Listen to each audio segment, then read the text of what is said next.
baby. Take wheel. Yeah, we live. Take wheel. Everybody take wheel. Come on, take. Oh, that's funky right there. Take. You ain't gonna say that beat that funky. Yeah, you can move to it. That's some Carolina shit. Speak to me, bitch, I don't give a fuck. Give you a jab to the nose and make you say what's up. I'm in the club, nigga, tuck with the long barrel. When the music stop having singing, not Christmas carols. People hate me, man, I really do know why. They see the wings on my back and they know I'm gon' fly. So what the fuck supposed to do? Just try to please people. Got my Educator family and I don't big people. Remember, used to put newspaper in my tennis shoes. Used to walk around you feeling that shit. I see you on that I feeling. like it. I know. I was too thugged out for that. It's like Carolina stuff. My enemies, I couldn't be a rat. But niggas told on me, That's my little brother. That's my little brother. They move in Carolina. Come on now. I don't even want to show you how we move now. You got the shoulders start moving. Blow your brains out in your lap, I hold that phone. Motherfuckers stop pretending of a new era. Jay will get in it poppin', nigga, cause I'm so clever. You can love me, you hate me, nigga, but I'm still with it. G5 legacy never in the bitch, stop pretending. Yeah, what's up, Tony? Stop pretending of a new era. Jay We got Tony in the building. Nigga, cause I'm so clever. You can love me, you hate me, nigga, but I'm still with it. G5 legacy never in the bitch, stop pretending. This just from my killers who just straight up murder. Leave you in the sewer dead just like a ninja turtle. I got connects with the real fucking black mob. Hey, go to the YouTube on one of your phones so we can see the comments also. So anytime I don't believe me, that there's no problem. Niggas will torture your ass, you wish they fucking rob you. Menace to society. That's my favorite gun. Desert Eagle 50 caliber, that's my favorite gun. My name's Gunning, yes I'm gunning for your fucking dome. You the homie kid cause you always running fucking home. MBK got a boy, your house, we'll clap it up. Around my mouth like a Big booty bitch, I'ma clap it up.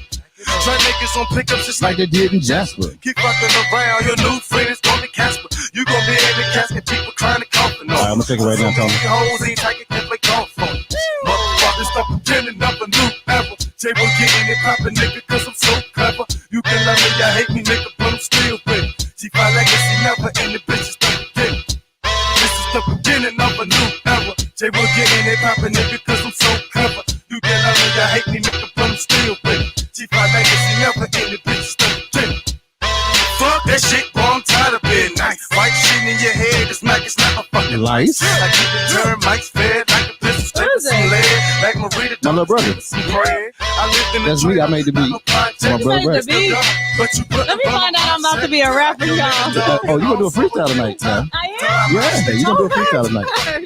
Niggas tell me, goddamn, they drop Oh, everybody got a freestyle to do beat. Oh my, I'm not a good I'm not, it don't matter. freestyler. But you got the beat can pull you. Yeah, era. Jay will get in it poppin', nigga, cause I'm so clever. Yeah, Jay Will, my little brother. Nigga, but I'm still with it. G5 legacy. You heard me? G5 Legacy, yeah. This is the beginning of a new era. Jay will So, yeah, get in this it was poppin', 18 nigga, years cause I'm ago. so clever. We made this. You can love me, you hate This song is me, 18 years but I'm old. still with it. Wow. G5 legacy never You're keeping it alive, that's for sure.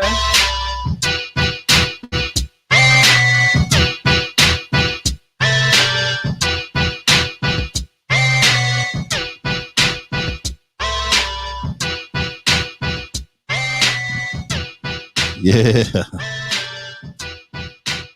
Oh shit! Shout out to that damn new era. You know what it is? That's that damn new era. Yeah, let me go ahead and sizzle off. That's gonna go ahead and sizzle for a minute. All right, hey, welcome everybody. What's going on? This is your boy G5. You know what I'm saying, for another great episode of Firecast. You know, and if you haven't been checking the feeds, I'm telling you something wrong with you. You're lost. Please. If you haven't been watching the plane move, if you haven't been watching you know what I'm saying, my guests here, then something is really wrong with you. I promise you. If you don't know what's going on with the pockets, you know what I'm saying? But I'll say it like this right here. This young lady, when I tell you she's doing it, she's doing it. I've watched her for a while now, you know what I'm saying? And because we do share the same industry, you know what I'm saying? One of the industries we do in our businesses is trucking, you know what I'm saying? So that's where I kind of got acquainted with her as far as knowing who she was and what she was doing. And I love real people. I love their realness or whatever. And so but I tell you, the young lady tried me one day, right? So she had a live, and she kind of heard a little something about Firecast, you know what we're doing out here. And she made a comment in there like she don't play me. You know what I'm saying? I get you out here. No, if you come on the show, I got you. Oh, I did. I know it was on your live. I called you out. She called me out, Tony. Country. Tony, my boy, he country boy like me. She called me out, Tony, like, you know what I'm saying? I'm like, don't play with me. Because listen, you be on the plane mess around with me. And she's here right now. You know what I'm saying? So without further ado, I'm gonna bring her in. I really appreciate her for taking the time, you know what I'm saying, leave the kids and stuff like that and get on out here to me. Well, without further ado, my girl, Pretty Pockets in the building. Hey, y'all. Yeah. What's going on, P?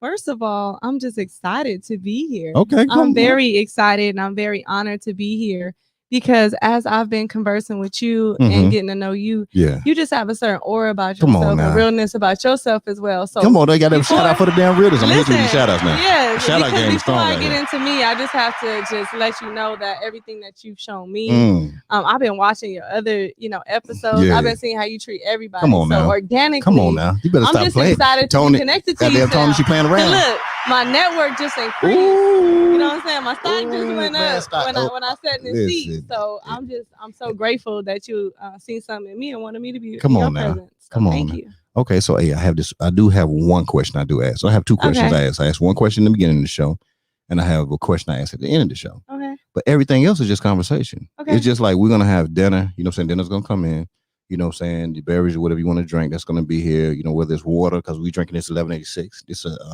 black on water out of Alabama. In fact, shout out to 1186 because I'll be heading out to the plant next Wednesday. So they're welcoming me, myself out there, and one of the brand ambassadors. They're welcoming us out there to get a VIP tour of the facility. Okay. And I'm gonna even do a podcast from out there. So that's a big shout out to Mr. Marquise. You know what I'm saying? They're doing big things out in Alabama. But I asked the question. Up to this point, okay, and I'm saying from the point of leaving yesterday, you know what I'm saying, to this point right here, how has the experience been? And talk to us a little bit about the experience up to this point right here. Because the experience ain't over yet, but up to this point, talk to him. So y'all, I'm in some high heels, but if I could get up and jump up and down, it literally would be that. So before I even got on my flight, you were checking on me, right? Made sure I made my flight safely. You know, everything with that was just on point. But my experience, for one, you guys, when I got off the plane, I'm like, okay, I'm walking towards the front. You know, what kind of car are you in? So I'm looking for a car, y'all. I'm like, what kind of car is he gonna pick me up in? And this man pulls up in a super dope Mercedes-Benz Sprinter, like the red seats, the music playing, got my bags. Just you literally, I was expecting a really nice treatment, but from the Sprinter ride to our conversation inside the Sprinter, then I get to the Airbnb. It's goddamn shout out to the damn Airbnb. Goddamn TJ, you better shout that thing out, girl. For one, I said, look, I'm gonna get in a hotel. I got a 2-bedroom, like a whole house to myself. It's just me, I'm like, dang, what am I gonna do with all this space? It's like brand new, everything's so nice, so clean. I woke up, I had coffee there, not just regular coffee, it was good coffee, flavors, a creamer. I said, oh, okay, you know what I like, he know what I like. So I woke up just feeling refreshed. I went out last night with Jay. Shout out to Jay Rich. Yes, shout out to Jay Rich. I had a good time last night. Okay. The entire energy since I have stepped foot in Houston has just been amazing. You've exceeded the expectations that I had. I was expecting something based on our conversation, but the energy you bring is unmatched. So I can go to a normal Airbnb. I can ride in a Sprinter, but your energy attached to it, your vision that you've explained for you won't. The proximity has allowed me to enjoy this very, very much. So okay. So you're very impressive. I want you to know that because I'm very hard to impress. Yeah, you damn near got to drown a fish. I'm just a country boy from North Carolina. You know what I'm saying? You got to drown a fish to impress me. And I've been impressed. So thank you. Okay. It's been amazing. That's cool. So they got you last night. So what are from pickup today? So from pickup all the way to getting here to sitting in the seat. What was the experience like for that part? Okay. We're on day 2 of excitement now. Okay, you guys. Right. For one, when he pulled up, he seen me in my heels. He got out, your driver. That's why I say you have an amazing team. Full of smiles, got out, held my hand into the Sprinter, make sure I was good. We drove off. And as soon as I walked in the door, shout out to my godson Corey.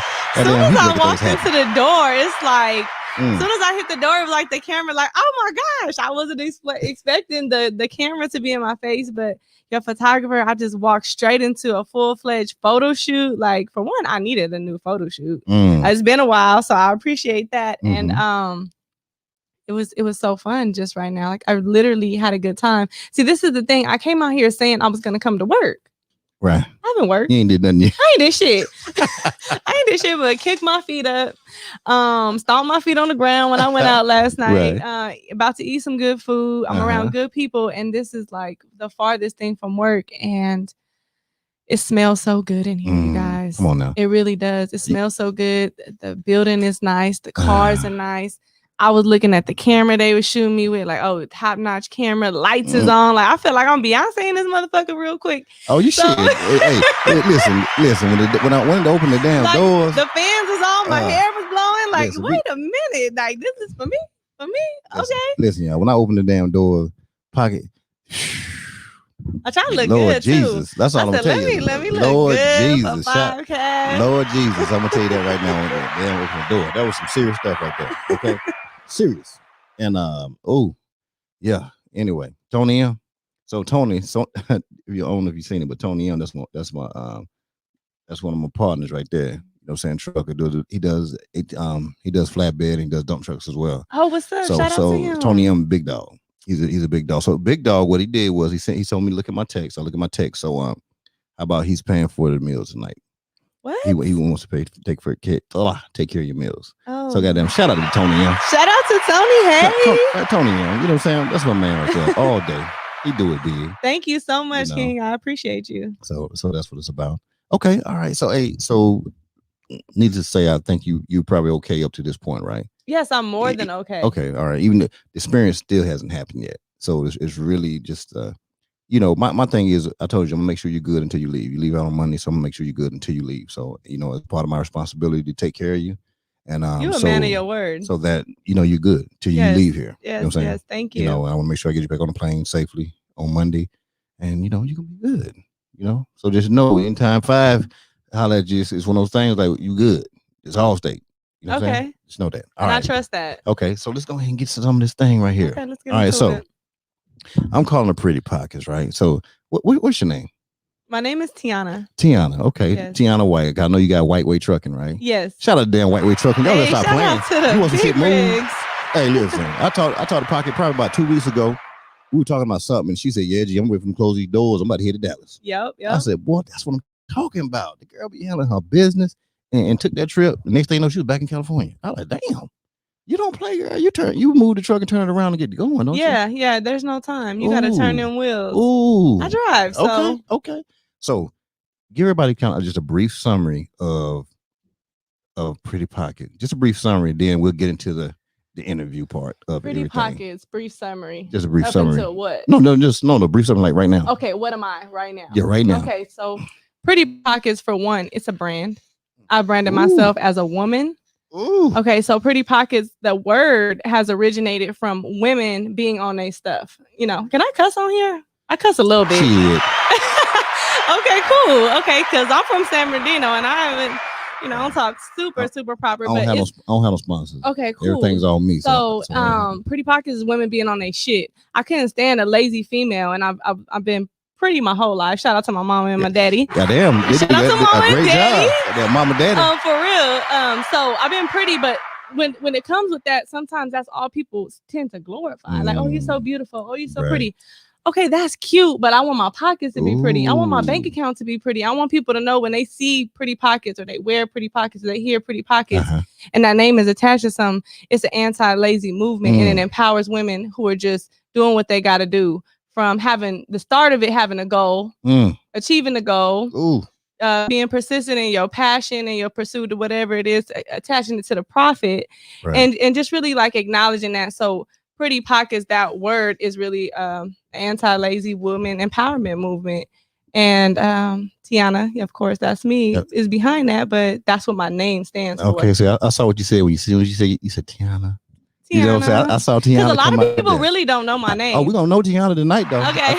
Let me tell you, when I opened the damn door, Teeauna was in the damn van. Because they call me Pretty Pockets. Shit. Like they don't know my name. Teeauna Or they call was me Pretty. Teeauna was in the van.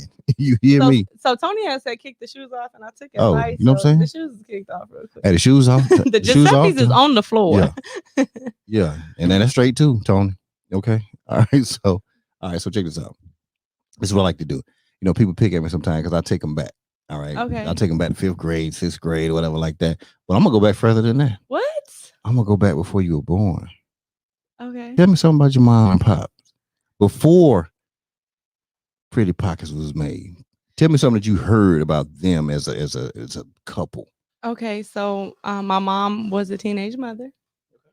She pretty much didn't have a good lifestyle coming up. Okay. Her mom was kind of like the black sheep of the family. Damn, shout out to Black Sheep. Yeah, I'm the Black Sheep. So she didn't really have a lot of advantages. My mother, she's a white woman. Okay.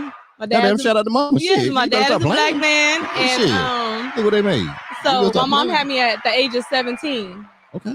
So when you have a mother that is that young having you tend to grow up with her still. Okay. Hard luck baby. Yeah. That's what they call, right? You know that, right? But I was a love child. But I was a hard luck baby though. You was a hard luck baby? Yeah, my mom had me at 18, so I was a hard luck baby. Yeah. You know what I'm saying? So I grew with her. I was a love child though. My mama wanted me when she had me. That's right. And I'm the oldest of 5 children. Okay. That her and my dad had together. Okay, I done 5 piece on the books. You know what I'm saying? So can we shout them don't out? clap for that shit. Cause listen, we can't shout for them. No, listen. Let me tell you why. Damn, I gotta take my damn clap back. Because my sisters is on here too. What's her name? Is it Ro? My sister? Yeah, her name Ro. My sister has a girlfriend named Ro. Goddamn, shout out to Ro. Ro being all on the damn comments down here. So every time you say a damn word, Ro is saying something. I don't know if that's them. Role? But Marissa, Keisha, Sylvia, Delijah, those are all my youngest sisters. They all sound fine too. Yeah, we all look alike. Shit, damn. That's a bunch of y'all? Yeah. I pushed the wrong damn button. My bad, Tony. So my mom, you know, she really hasn't been advantaged financially, her or my father. And just growing up, we really was raised by welfare. We was raised by the system. I don't know what y'all got out here, but we were the people standing in line for the free turkeys. Yeah, I'm from North Carolina. We was at cheese. Santa Claus Incorporated for Christmas. So y'all had more than we had. We had that. I did get pretty fortunate with getting some new stuff because I was the oldest, but my sisters underneath me got whatever. I couldn't fit no more. Yeah. Okay. So that really fueled me because see, this is the thing. I know you say you wanted to take it way back, but my parents, they were in San Bernardino, California. Okay. Fell in love. And they had a whole bunch of kids right back to back and really couldn't afford it. Listen, but the love was strong though. The love was very much strong. Shout out to what's her name? Barbara is my mother. Okay, Barbara. And my dad's name is Delisar, but everybody call him D. Goddamn D and Barbara out there just having love. Just making love, making love, babies. Baby. Ain't got no chick nowhere, but they was Mama, having if you love. on here, she on here. I don't know if she on here. Oh, Mama, she on here. She be struggling with the social media. Barbara, she got them kids of mine. She probably ain't. She Barbara, probably let me busy. tell you something. Barbara, let me tell you something. I know you got kids right now, but we're taking care of T. Okay, she's straight out here. But listen, you did a good job. Had them 5 kids. Yes. I'm gonna look. You gonna show me the rest of the pictures of the sisters later on. They got Instagrams too. Yeah. Okay, then we're gonna shout them out later on. We'll do it later on though. Okay, cool. Okay. All right, so we got Barbara and D. They doing their thing. Had you first. Yes. Got it. So this is what we're gonna do. So you said 5 of y'all. The baby. How far is she from you? She's 8 years. 8. Okay. And actually, her birthday is the day before mine. Shit, we about to go hard in the paint. Then we going to damn 8 years old. That's what we going. We going back to 8 years old. Oh shit. Okay. It's 8 years old. So your sister was born. First of all, she pissed me off when she was born. Come on, now why? She was born the day before my birthday. It's actually my birthday party. It pissed me the hell off. Her birthday is June 18th and mine is the 19th. Right. So here I am thinking I'm about to have my 8-year-old birthday Geminis party. Out here. First of all, I was in the garage. It was only a couple balloons. I remember having this tic-tac-toe beanbag thing I wanted. I asked for one. We got it was one toy. What one toy do you want? And that was what I wanted. So I was anticipating this beanbag toss toy. Okay. And then my mom went in labor. Mom went in labor. You concentrating on you. And I was here she gonna go have some damn labor. Miss Barbara, you know you could have pushed it out for one more day. You know you could have held it on. One more like, damn day. You know what I'm saying? And she said you're strong. But that ended up being my baby. Okay. What? My baby. On my hip, changing her diaper. Is so you already came in as a leader. Yes. 8 years old, you a leader. Yeah, and my dad resting in peace, but Okay. at that time my parents had took a shift too. So my mom is very well off now and she's healthy, but at that time, you know, my parents did struggle with a drug addiction. Okay. So around that time, like my parents were home, but they was in a room. You know what I mean? They was doing what they do. And it's like I had a lot of weight on my shoulder to take a lot of responsibility on with nurturing my sisters, being there for them. So I was their second mother. At 8 years old, I knew how to wash clothes. I knew how to fry chicken. I knew how to iron. You know what I mean? You said you know how to fry some damn chicken. Yes, I knew how to make full course meals. I knew what we had to be done. And my mother wasn't perfect. She wasn't perfect at all, but the love was overly exceeding. Oh, we know Barbara love. Yes. Barbara love game. So at 8 years old, I have to honestly say I had a lot of responsibility. Right. Okay. So that's what I'm talking about. So all right, I'm kind of so what I do, the reason why I go back here is because I'm putting the thing together. You know what I'm saying? Just one so I can just kind of understand you and kind of way you do things. And at the end, I'm gonna come up with this nice summary, you know what I'm saying, which is probably gonna, you know, really help me understand you. Okay. You know, and you may get something from it. You know what I'm saying? And that's the whole point of it. Then it goes to that last question I'm gonna ask you at the end of the night. Okay. Okay. All right. So you're 8 years old, and the youngest, what's her name again? Elijah. Old Elijah. Okay, we can call her D for short. And she drives trucks too. She's in my truck right now, headed to. Come on now. To Atlanta. What? Yes. Damn! Shout out to damn D. I don't know. She probably listening with her phone up somewhere. She need to be listening. If she ain't listening, she need to be doing something. But you need to get the load to Atlanta. That's exactly. We need that load on time. We ain't got time to be playing with you right here. That load need to be there by Monday. We ain't got time to be playing. Okay. And we ain't getting no what's that, lump fees, whatever they call them, people lumpers. All right. So we move on. We're gonna go up a couple years. We're gonna hit you about 12 years old now. So now you really kind of you know how to cook. You say your chicken is on point. Because you named chicken first. You went hard with the chicken. You know what? People can't really fry chicken. You're right. They grown as hell. You're right. Can't fry chicken. Chicken game toe up. Can't fry nothing. Point. You know what I'm saying? That damn T got a damn strong chicken game. That's what she said. How you do that thing? What you do? Do you put it in the bag and shake it? Honestly, yeah, I do. Like goddamn, shut up, dude. Girl, don't play with me. Like I don't know about some chicken. So you can season it a long time before you get ready to cook it. You gotta clean it. Yeah. But I'm talking about, but you put it in the bag and you shake that joke. I'm still with it. I'm still with it. Ooh, girl, you know about you know about the bag though. And because you know what? Because that's how you get every inch of the chicken to get the crust on it and the crispiness of it. I can taste the damn chicken already, and we getting damn seafood right now. But I can taste that damn chicken. I'm gonna tell you that right now. She know about the chicken in the bag, shaking it. That's what we do in Carolina. For real? In North Carolina, what? Come on, you know them damn boats came from Africa, North Carolina first before they got around to California.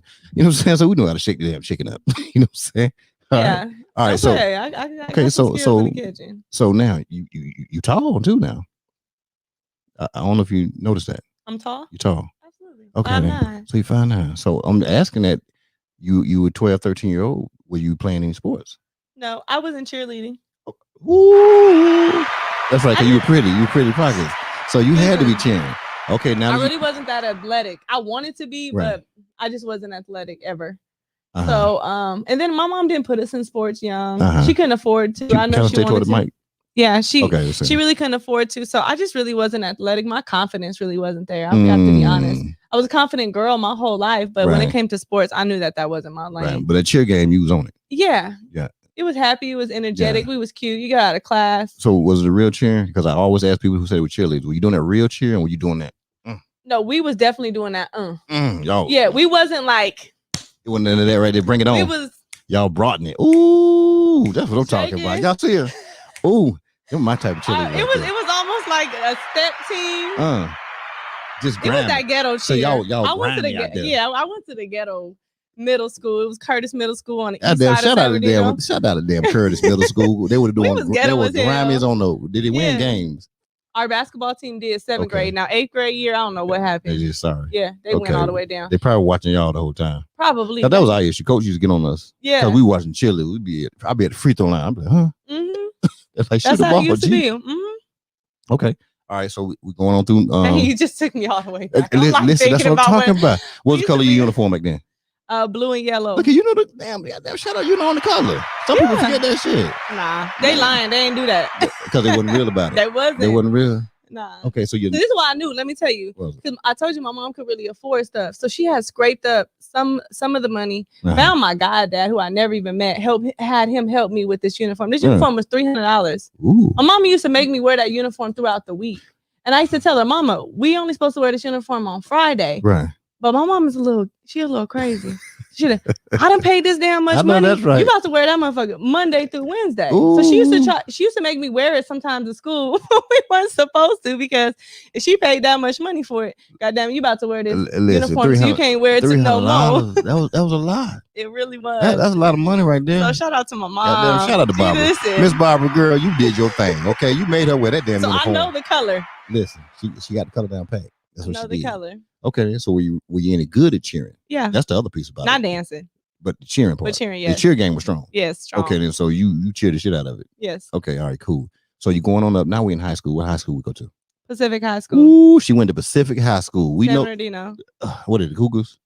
They're Pirates. Yeah, they're Pirates. Who? The Pirates. That's stupid, huh? The Pirates. Okay, the Pirates. We're gonna roll with the damn Pirates. And it was then. purple. That wasn't the color I liked. Most Pirate teams are purple. Like ECU down in North Carolina, Greenville. They're purple. They are? ECU Pirates. Yeah, Pacific Pirates. The Pacific Pirates. Okay, yeah, they sounded good. They were doing something. Okay, tell me about freshman year. How was it going? Because you're a pretty girl going to school now. We know how the pretty girl syndrome works. Mm-hmm. Talk to me. I wasn't in sports, but I was very popular. Okay. I came into the school very popular. I had popular friends, but I'm gonna tell you guys, this is the reason why I was popular, because I've always pretty much been a really smart girl. So I was in Avid. I was in the more smarter classes. So during class, all my friends were the really, the nerdy kids. I was in ASB. I was in yearbook throughout my years of high school. So I had the crowd of, the more nerdier kids that were my friends. They were my real friends. But then during passing period and lunch, I still lived in the hood. So you kept the grind going. You kept the grind going. It don't matter. You're smart, but you kept the grind. Yeah. Ain't nothing wrong with that. And so I was very, very popular. I've always got along with people. And they're in high school, especially 9th grade, you get tested a lot. People want to fight. And I went to a really rough. Did you? Pacific is rough. And I probably with the tough dudes. That's probably why they went. Yeah, but my friends, they were so with the shit that they're like, no, we don't know if you could fight that good. So a lot of my friends used to fight a lot for me. They slept on the pot. They would not let me. They was like, no. What is saying? Too pretty to fight? Yeah. That's what they're saying. We had a. No, it was like this. Look, we really run together.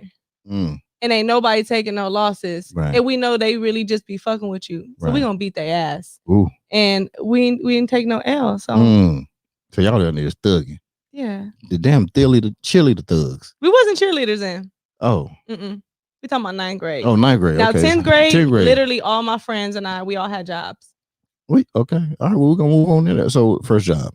First W2 job. What was it? I worked in a local mall. Local mall? What spot you was in? One of them little kiosk type things? Or no, it was a full-fledged men's clothing store. Okay. Shit, you selling all kinds of damn clothes. Yeah. So you were lying to me. Damn, hell no.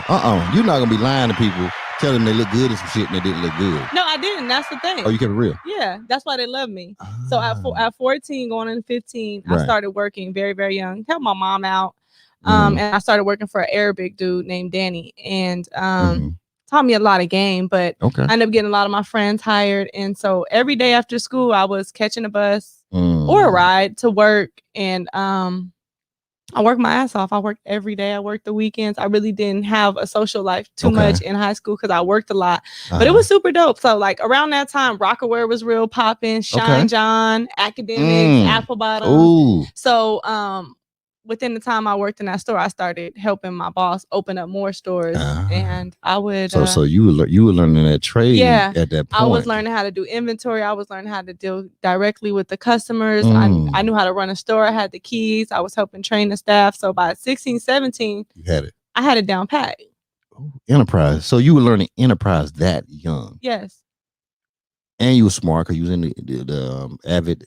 Tell people what Avid is, because I don't know, because I wasn't in those classes. Avid just allows you. Yeah, I don't remember the abbreviation no more. Well, shout out to them damn classes that we wasn't in. Tony, man, you wasn't in them classes. We could have went really though. Skilled, like to help take notes, help you to study better, just really emphasize on what it is you're doing, and then like Mesa's like science and math. Right. Just really improving, making you more precise. Oh, precise. Let me ask you this question before we continue. You ever heard of this app called Wink and Drink?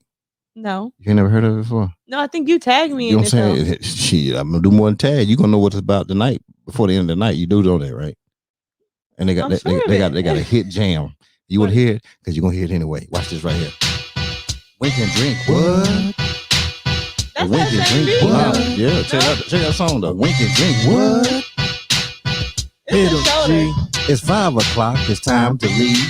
I dig into my pockets, pull out my car keys, grab my wallet, walk out the front door, unlock my phone, open the app store. I need a place to meet and think. Found a brand new app called Wink and Drink. Yeah. It's Wink and Drink. Hey. It's Wink and Drink. Come on. It's Wink and Drink. A brand new app where people meet. Come on. It's Wink and Drink. Hey. It's Wink and Drink. It's Wink and Drink. Woo. A brand new app where people meet. Damn, shout out for that right there. So they meet there. Yeah, it's an app, right? Like a dating app? It's not a dating app though. What it is like so let's say if you went out tonight, right, after the show. Yeah. Right. And you had the app open. So you'll look, you might pull up on a place, a nice place, whatever, and you can look, go on the Wink side, and you can see people in there. And you might see a person, you see their profile, and you see they drink Crown and Coke or they drink Ciroc because it's based off like things you like to eat and things you like to drink. So you can kind of find somebody that's kind of similar to what you do. So if a guy sees you, you know what I'm saying, he can buy you a drink through the restaurant and everything and never have to come over to see you at all. And then he'll wink at you. And then you can look at it and see like, okay, he done bought me something like, no, okay, hey, thank you. And that's it. Now, if you want to conversate with him, you go to the drink side. So you push the drink side and you just have a 25, you can talk, like you can go back and forth 25 times. You can decide if you want to, oh, no, you cool. Okay, blah, blah. Hey, let's meet over here at the store. Let's meet over, blah, blah, blah. Cool. But don't worry about it. By the end of the night, you're gonna know all about Wink. That's really dope. I know. That's what I'm trying to tell you. This is on some. That's really a game changer, though. It is, and it helps a lot of people that don't have the confidence to go up. So you see it already. Yes, I'm telling you. Because like it's an all woman's business. Yeah, I'm definitely women that own this. You know what I'm saying? Women that own this. They're doing a big. They just had a big launch in Miami yesterday. On Wednesday. So they did launch on Wednesday there. They did a launch here. They broke it here on my show. Wow. Shout out to me at the damn exclusive. Yes. That's what I did. I'm gonna definitely support them. You know what I'm saying? You got it. You watch sports, basketball, football? Basketball sometimes. Basketball. You know Kendrick Perkins? No. For ESPN. I don't know. He's an analyst. Well, he's an analyst for ESPN. But so his wife Vanity, she's one of the owners. You know what I'm saying? So she came on the show. They brought her sons with her, and so they broke it here. And so it's doing. Congratulations to them. You know what I'm saying? They doing it big. You know, okay? They doing it big. Okay. So let's get back to you now. So you're in high school. You're doing your thing. We already know you know how to open up the store. You got the keys to the store. You understand inventory. You understand strategizing as far as dealing with the direct customers, where he's getting his stuff from. You know what I'm saying? He taught you the game, right? So you're about what, 15, 16 years old? And I got my friends hired. You forgot. Oh, that's right. I always have to put my people on. Because your recruit game is strong. Yeah, like I know you got a strong recruiting game. They needed some money too. Okay, so you brought them in on the fold, got them working, doing their thing, right? But I can sense already, and we haven't gotten into the story, but you like this mastermind. You one of these mastermind type people. Okay, but we ain't got there yet. We ain't got there. So let's hit your junior year. Junior year. We at the Pirates, you know what I'm saying? That's the school, high school, right? What's going on with you? Junior year. Actually, I went to another school junior year. Okay. I went to Rialto High. My best friend Elisa at that time, she was from Rialto, so she's like, "We got to go to Rialto High. It's cracking out there." Oh, hold up now. You can just change school because it's cracking over there. It was cracking. Y'all could just change school. It was cracking. It was cracking. So I was like, "We going." So I talked my mom into it. She did not want to let me go, but she let me go. Shout out to Barbara for not holding her kids back. You know what I'm saying? I only went there for a semester. Hold up now. You had a plan that didn't work. No, because I got suspended there. Come on, Pete.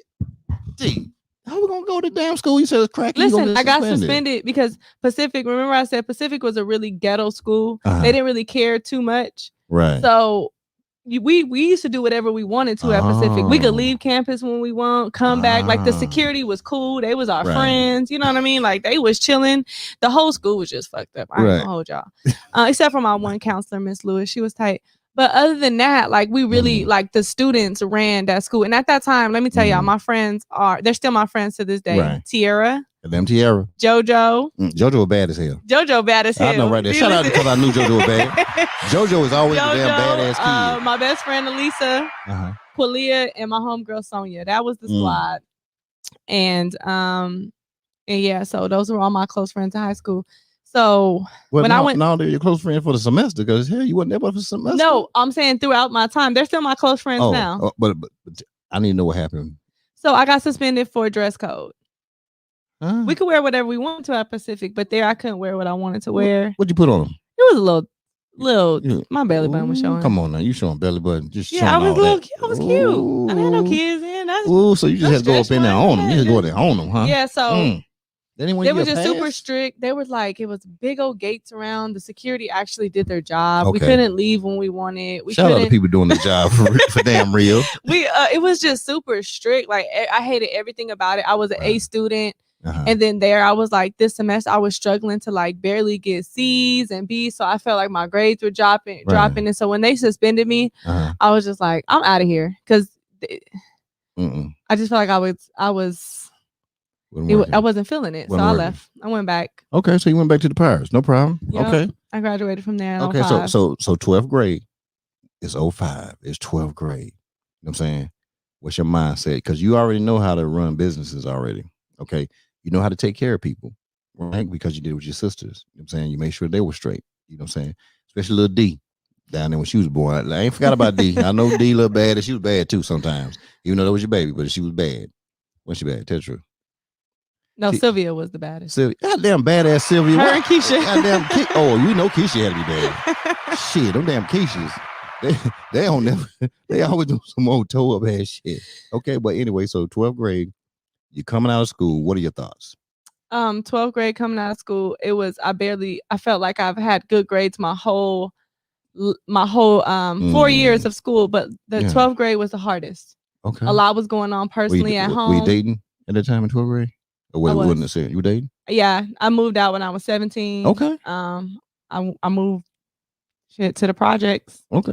Pay $80 a month. Shout out them $80. Yeah. For a room. Her name was Miracle. And I was staying there with my boyfriend, which is my daughter's dad. I have two daughters. Did you have a baby at the time? No. Okay, so I didn't have my first baby till I was 21. Okay, so you grown, say I'm gonna move out. But I was here, in high school, 17. so it's like I was working, I'm living on my own now, but I'm still having to be disciplined to make it to school. Okay. To be on time. Me and my mother's relationship wasn't that good at the time because she was hurt that I left. Okay, but her personal situation wasn't healthy for me. So it was just a lot. I felt like I was grown still. Right. In high school. So my last year was really, really a struggling time, but I graduated. Well, hold up now. Yeah, then Rose said she wasn't bad now. That's what Rose said. Oh, so she's on Rose's account. You was bad. So Rose. That's Keisha. Keisha, listen. We know you were bad, Keisha. Don't try to act like you were bad. First of all, her name is Nakisha. Oh, we dropping damn dimes tonight. Nakisha. No, but she's really good now. All my sisters are super supportive. We ain't there yet. See, we got to hit it chronological order. Okay. Because right now, Keisha bad as hell. I mean, Keisha is bad as hell at this point. Okay. Just hard head. Shit. Okay, don't worry about it, Nakisha.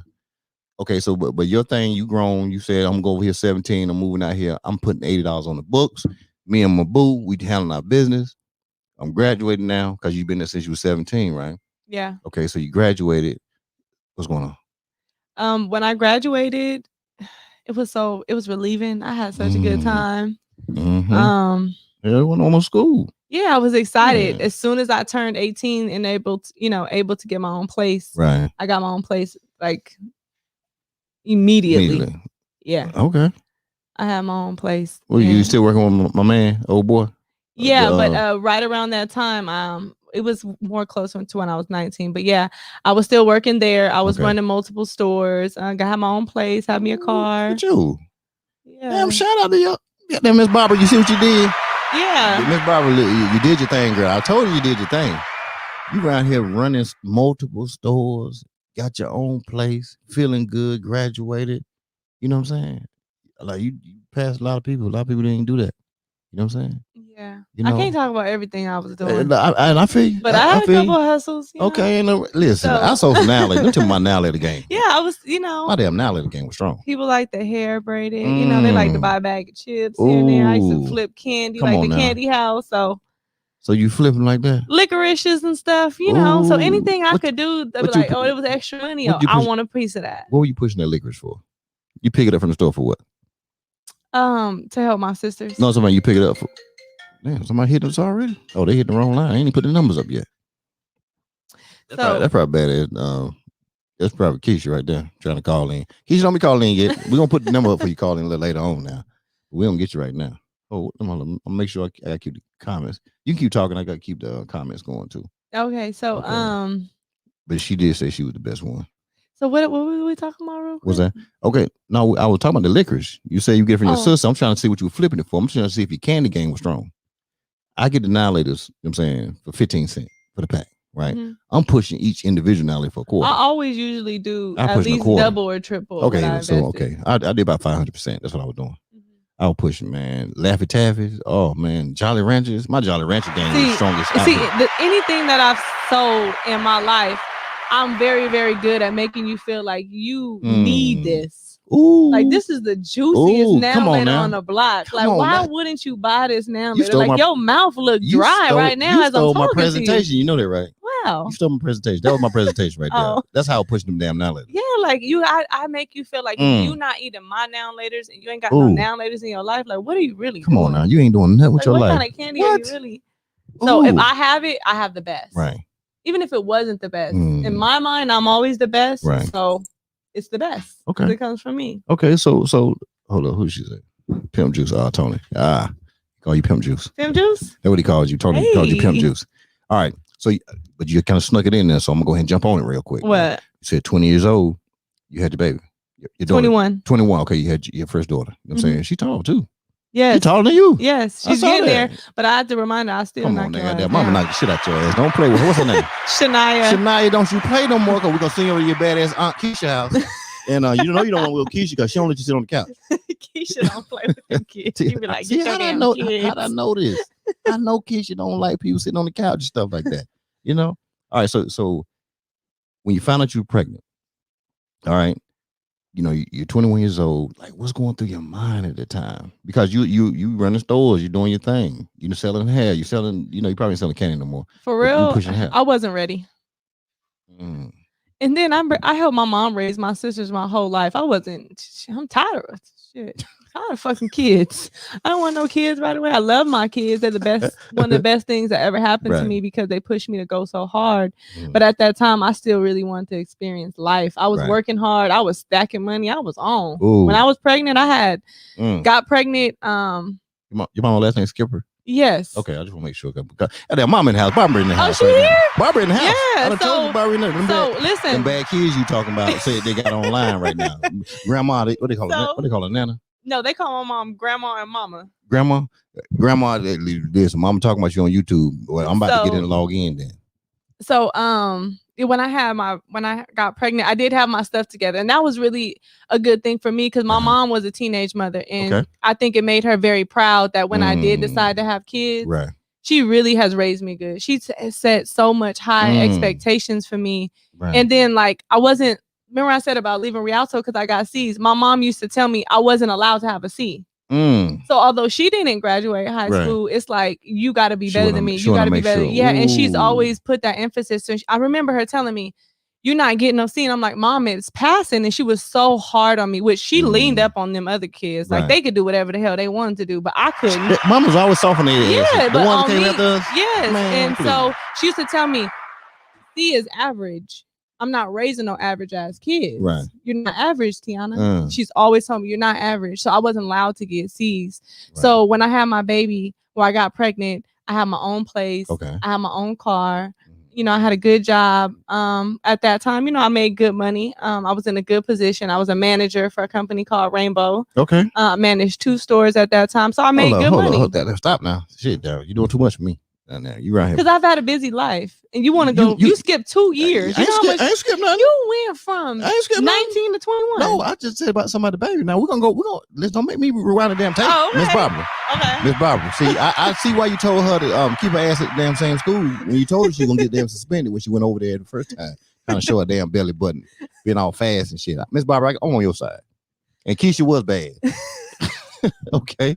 All right. So Keisha gonna get on me so bad. Keisha laughing though, so it's good. She's laughing. So she got a great sense of humor. So let's go to these damn 2 ass years you talking about. So serious. So let's get 2 years before having a baby there. Okay, so I was working at City Styles. We sold urban clothes. That's the store in the mall. Okay. City Styles, and we sold suits. So I also knew how to tie a suit, to steam a suit, and to fit a man for a suit. Ooh. So you know how man need to look. Yeah. Even to this day. Yeah. Girl, go ahead. Shout out that shit right there. Yeah. Listen, I told you I'm gonna give you shout outs now. So you better take your damn shout outs. So I was fitting a suit for this older white man, and I made a complete sale from the shoes to the socks, the belt, and everything. And when I got done with the sale, he said, I work for a company called Rainbow. Right. How old are you? I said, I'm 19. He said, you'll be the youngest store manager in the company. And you basically don't have to do an interview. I love for you to go upstairs because we had a Rainbow in that mall. Fill out the application.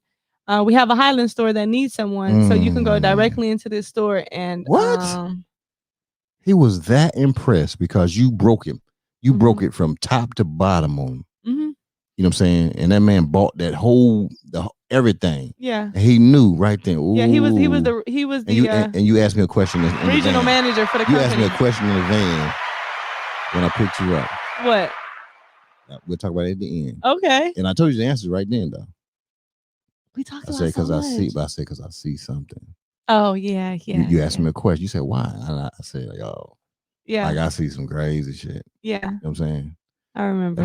Shout out to be seeing stuff. I see some shit. Miss Barbara, I see some stuff. Go ahead and tell you. And badass Keisha, I see something too. All right. So he told you run up there, fill out the application. You didn't have to worry about nothing because you already had access. He just needed to do the formality. Yeah. That's all. We had to get the formality knocked out. We got to get your information on paper. But you're going to be the youngest manager that the company has. Yeah. How did you feel for him telling you that? I felt I was excited. I felt honored. I was also scared though, because I was used to the company I work for. I was used to being underneath his leadership. That was the only job I had ever had. And I know that this was I'm going from a family owned business to a corporate company. HR, the staff it was just a lot of policy and regulation that we kind of did what we wanted to at this other store. Again, kind of like at the other damn school. Yeah. See, so Comfort is Pacific. Goddamn, see, Pacific set your ass up. So that has always been not a struggle, but when you get comfortable, that's when it's dangerous because you won't allow yourself to grow. So risk taking has been something that I've always had an opportunity to do. Okay. It's when I take a risk into a new opportunity. Okay. So I walked through them doors and I accepted the job, and I started working on the east side. I'm from the west side, but my mom's lived a little bit of everywhere in San Bernardino. So went back to the east side, and I'm running the store on the east side. Okay, so she got that east side. She said, listen, the east side ain't no joke. Got them barbers over there in the middle. So, but her baby went over to the east side. My mom is on the west side, and I'm working on the east side. That's what I'm saying. But you say she was kind of all over. Yeah, we moved like every 8 months. And Miss Barbara and D, they were doing their thing. Listen, me messing with Barbara and Miss Barbara and D. Listen, they ain't got no business. They had love for each other. You know what I'm saying? They got them kids around there, all girls too. Yeah. Shout out to how he had to deal with all them damn girls. Ooh. We talking about hair everywhere. All over the damn place. We always fought over the bathroom. You know what I'm saying? Okay, so you over here on the east side, you said it was a little bit of struggle. It was real rough over there. San Bernardino's a rough city. Okay. Like, it's really a rough city. Even like when you look at the statistics, the crime rate is very high. The murder rate is very high. The unemployment is very high. There's not hardly any progress. We don't have any famous football players, basketball players. We don't have any top-notch rappers. We don't have tight lawyers. We don't really have anybody that's really made a stamp. I'm one of them. Except for that pretty pocket. Yeah. You like I put it on for my city. And there's a couple other big dogs that's from the city. We'll get into that. But they ain't here right now. Yeah, but right now we got T over here. So Go ahead. I need that. I want that. See, you ain't anywhere. I want Listen, that. I'll be talking about this stuff. Listen, got that exclusive. So This is what I get. Hold up. Pause. I be getting exclusives out here on 5Ks. And you ain't gonna come here talking about you don't want to talk. When I see that means you want to talk about something. no, because San Bernardino is really rough. Like Yeah. people don't know what it's like unless you're there. But there's cities like it. Like I heard New Orleans. Right. We were like neck and neck with like New Orleans. Is the murder capital? Yeah, for a long time. Serious. Yeah. So it was like even at a young age, I had already been like numb to deaths. Okay. You know what I mean? My friends passing away, getting shot, like right. street gangs and stuff like that. So when I went to the east side, it was so rough. And I was in Rainbow is a low budget company. Okay. They capitalize off urban areas. They capitalize off of low income areas. Okay. So and they got really cheap clothes that, they're cute, but they're cheap. And so imagine the customers that I have. So mentally I had to it's kind of like the liquor stores. Yeah, because you got to think I'm in the mall normally and I'm selling, Rockaware at that time. $40. It was like, if you bought some Rockaware, some Shanta, you got a little bit of money. Yeah, a little bit of dollars. Couple dollars. Yeah, you feel me? All the little ballers. But the rainbow gear was pushing that. Listen, the third of the month customers. Come on now. Social Security. You know what I mean? Like people that get paid once a month shop with Rainbow. Now there's a couple sprinkles of other people, but I had to mentally I had to adjust. I wouldn't say prepare because I never had time to prepare, but I had to quickly adjust to the demographic of people that I had to serve. And so where I excelled at is I never judged. So I would treat whether you came in looking like bullshit, right, or you came in because you work a bank job, you needed some slacks. Everybody get that same love. Everybody get that same treatment. And so my store started doing really well because for one, I readjusted the staff. And when you're a great leader, you're a great boss, you're a great manager, people will duplicate how they see you work. Okay. So, I mean, of course you have those bad apples, but I just felt like I grew good staffs. I was a good manager. Okay. And then my customers love me. So when you came into my store, just how I'm here now, and I just have an experience. Right. I will always remember this experience. So always. If this, and then shout out. Listen. So people would come back to my store, even though they could shop anywhere, or they can go to another Rainbow. They would come to the east side. Come into the experience. Because they love how I made them feel, right. The confidence that I poured into them, and the conversation. We would just have fun, the good music, all of that. Right. And so let me ask you this: why do you think? And I don't want to move forward, but just based off that statement you said, why don't you think people understand that and really take that? Like, yo, if you create a great experience for somebody, you understand? Because an experience is going to be created whether you want to or not. So why not invest the time to make a great experience so that people will always remember that, and people will come to that side of town, like you said, just because, like, yeah, I don't care because it's over there. I had a great experience, and no, that's why I'm going. Like, why don't we figure that out? I think that is not nothing to figure out. I think that experience is attached to confidence. So listen, if you have a great experience somewhere, you love the energy. Energy is attached to what's within, and it's confidence. See, you're a confident man. You're confident in your business. You're confident in your brand. Right. And so my experience here is a reflection of yourself. You get what I'm saying? I get what you're saying, yeah. So it's hard for people sometimes to provide that experience because they lack the confidence in whatever they're doing. True. So when I'm in my stores, I'm a confident woman. I like the clothes. I know how to wear the clothes. I know I'm able to make a woman feel good about herself because I feel good about myself. Right. So I'm not dimming no lights. True. You get what I'm saying? Because I'm shining bright over here. So it's not going to hurt me to make you shine. It's not going to dim my light because I'm good over here. So I feel like the confidence allows you to allow others to have an experience with you because the energy is transferred. It doesn't stop. It doesn't. It's just transferred. So either flow. It's good or it's bad. So when you got a good energy about yourself, your experience will always be good. There's not going to be a person who ever meets me that doesn't say I had a impact or I left an impression on them. Right. That's a gift. Come on now, you better you talking to some gifts right here. Don't be like you. Like I understand what you're saying. I feel you. And I explain it to people all the time. Everything really is about energy. Yeah. You know what I'm saying? Because it's continuously moves, is constant, and people will like you can tell when somebody's energy is off. And you can tell them, like, you can. Like your energy tore up right now. Yeah. No, my energy ain't tore up. Yes, it is. I'm trying to tell you. It's all in your face. But guess what? I'm not gonna go back and forth with you on your tore up energy. So check this out. I'm either gonna walk away from you or you can go somewhere and figure that thing out. But Yeah. I can't change your energy. You have to change it. You know what I'm saying? I can affect it and make you feel, you Try like, to shift it a little do a bit. little shift, but I can't Sprinkle change my the little energy, stuff right? on you. You know what I'm saying? We're gonna sprinkle a little something on you here and there, a little bit, right? Who do you think you got it from? Because you some type of way you've seen something, or and I know things we do develop our own selves, but where My do you think you mother. got it from? I think you got it from Barbara. I was just waiting Really, for you my to say it. mother. Cause Barbara always still, no matter, See, she always told you good stuff, no matter what. Everything you sold me something, Miss Barbara was always like, "Hey, See, no, this is the thing. A lot of people will say if you haven't done something, but you want somebody else to do it, it's kind of like a hypocrite. Like, why you undid it? My mom didn't graduate high school. She didn't have a good career. She wasn't a baller. She wasn't, the biggest houses, nice cars, any of that. But she never wanted us to be where she was.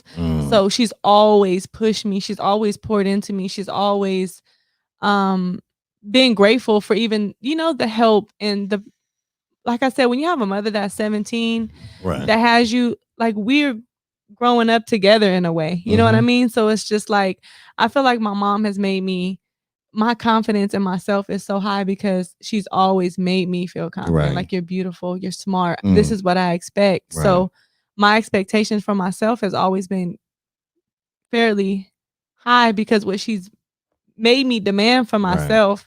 And I think when you come from a family of love, there's a lot of things that's happened in my childhood, but they never have came from my mother. Right. Okay. Got it. You get what I'm saying? Got it. So there's a certain aura about me as a woman because I've been constantly reminded my whole life, like, you're the shit. Right. Anytime I've had an issue, my mom is like right there, like, no, you're the shit. You're this, you're that. Don't forget, keep going. I'm proud of you. Like, my mom has always told me that she was proud of me. And so that's a great thing. Some people don't hear that. Yeah, I know. A lot of people don't hear that. Yeah. At all. You know. And sometimes because one, I said before, sometimes you can be a high performer and because you're just naturally good, right? Yeah. And then maybe you one of those people, but the fact that you have Miss Barbara sitting here saying, "Hey, baby, you rock, you great," that's a good shift, right? But there are a lot of people who don't get that at all, and they're high performers, right? And what happens is people tend to think that they don't need that. You know what I'm saying? We all need the same thing. I don't care who it is. You know what I'm saying? We all, whether we good at what we do, you know what I'm saying, or we're bad with it, we all need support. We all need that push. You know what I'm saying? Somebody kind of like, "Hey, man, hey, you the shit." Yeah. Right? Because I'm gonna walk around and say I'm the shit. I'm gonna tell you that right now. This is G5, and I'm gonna tell you, listen. Yeah, you are. I'm the shit. But you know what? Some people get mad and say, "Oh man, why don't that person be humble?" Listen, if I don't walk around my confidence, right? Why should I wait for you to tell me what my confidence is? That doesn't make sense to me. I think people use that word humble like as a tool against people to damn them. There's certain ways to be humble, but when you're building a brand, when your confidence in yourself is high, when you know where you want to go, when you understand the power of social media and what you have to be in order to make your stamp, like, ain't nobody gonna come do it for you. Like, where's humble? Now the difference is you can be up and you can make somebody feel down because you're up. That's the negative part. True. But when you up and you just feel good about yourself, and you want to bring people up. And you want to bring people up because everything you said was about. You said, "Hey, you got a job over here. You did this right here. You got your friends on." You know what I'm saying?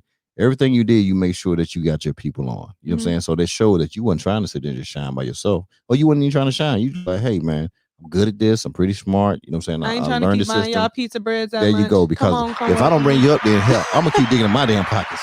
You know what I'm saying? I want you to make money too.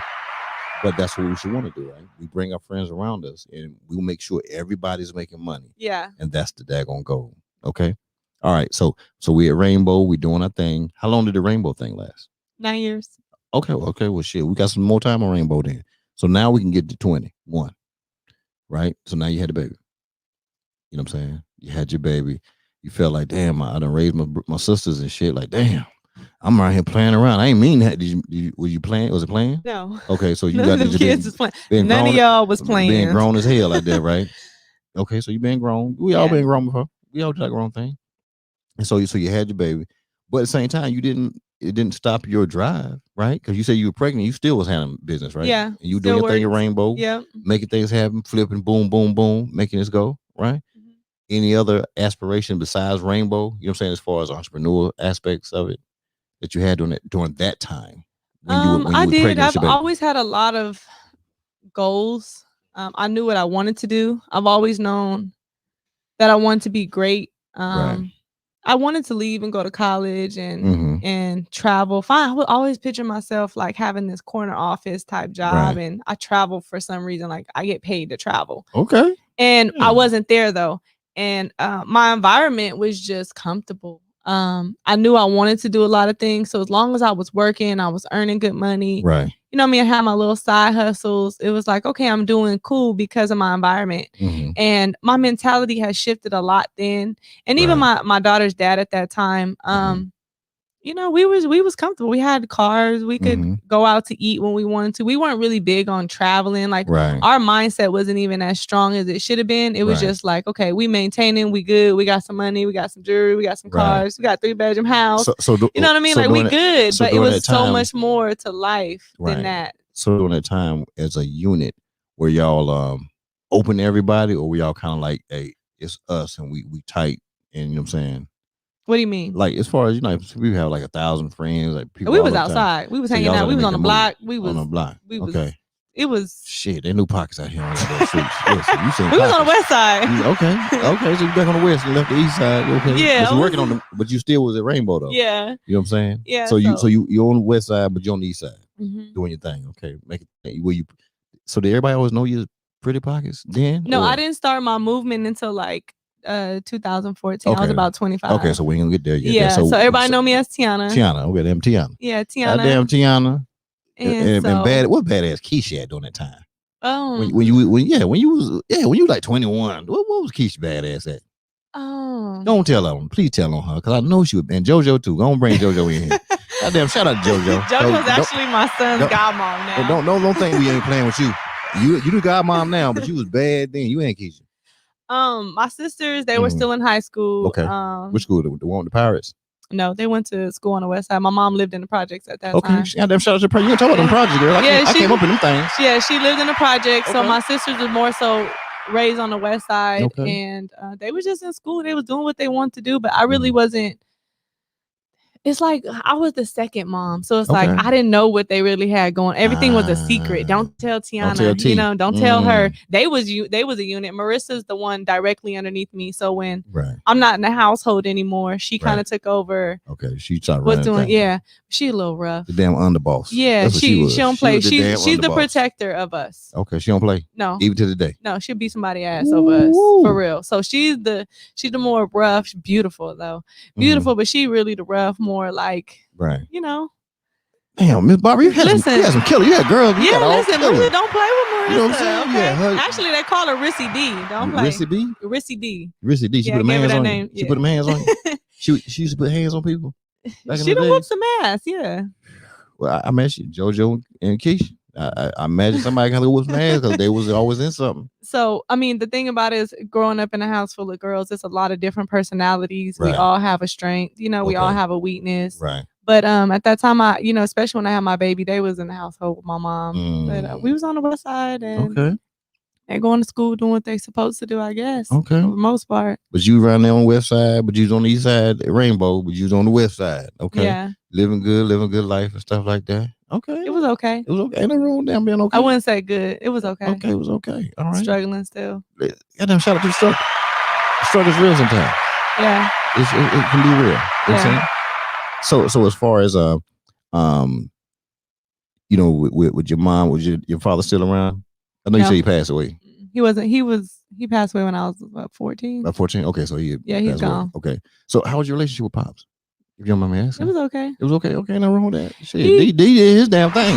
He had love Barbara, you and D. Let me tell you about y'all love. He loved my mama too much. Huh? He would love my mama too much. Shit, Barbara was fine. Let me tell you what happened. See, I ain't want to tell you this right here. Damn, D was sitting there chilling. Here come Barbara walking by. You know what I'm saying? They went to school together, right? I don't know. Okay, shit. Barbara. For the most part, Barbara, did y'all go? I need to text something in them, Barbara. Did y'all go to school together? I need to know where we met him at. You know what I'm saying? I So we need to find out. San Bernardino Street. Bad Keisha. Keisha should know. Keisha bad. She know what happened with mom and daddy and all them right there. They was young. But D saw Barbara. Barbara was fine, and he couldn't let that go. Once he hooked up, he said, I'm not letting this thing go right here because she is tight, she's bad. And Barbara, I know you can hold on to that story. And that's what you should do. Okay. I appreciate that right there. You know what I'm saying? I appreciate that right there. You know, so that's cool. But I'm waiting for Barbara.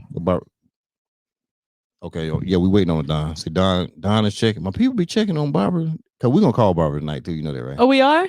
Yeah, y'all not ready for her? Yeah, we're gonna call Barbara because Barbara. She might try to be good because we on this call. So don't be. So let don't me tell be you, good. my mother, like I said, she's been very pouring into me, but she crazy as hell. Mm-hmm. Like she will cuss your ass out very fast. So it's like while she's showing you love, she cussing you out 24/7. She put it to you like that? Yeah, she has the way she relays things. Very blunt. My mother's very blunt. She says what's on her mind. Sometimes it could get us into a fight if it's too direct. But she don't give a damn. It comes out. If she thinks it's gonna come out, she's non-filtered. But if she come on here, she might try to be filtered because she don't want to. Hey, Barbara said she was fine back in the damn day. She said, look, my mama was fine. And then Barbara said she gonna walk by D. D could not let that thing walk by, and he had to lock that in. 5 daughters later. Yeah. Listen, 5 daughters later, that spoke for itself right there. You know what I'm saying? Kenzie told her to go ahead and break it down. You know what I'm saying? And that's what Mama did. Look at my mama. This is my mama now.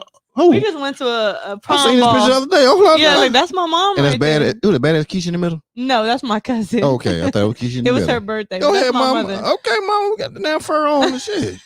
And then Miss Barbara. Oh, Barbara got the hair swinging and everything. Yeah, she fine still. Look, I'm over here zooming in and stuff. Damn, everybody find the damn picture.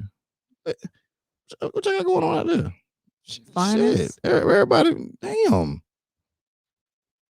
Listen, go to Pretty Pockets Instagram, and there's a photo on there. You're gonna see 3 young ladies up there in the top. They'll say my cousin 30th.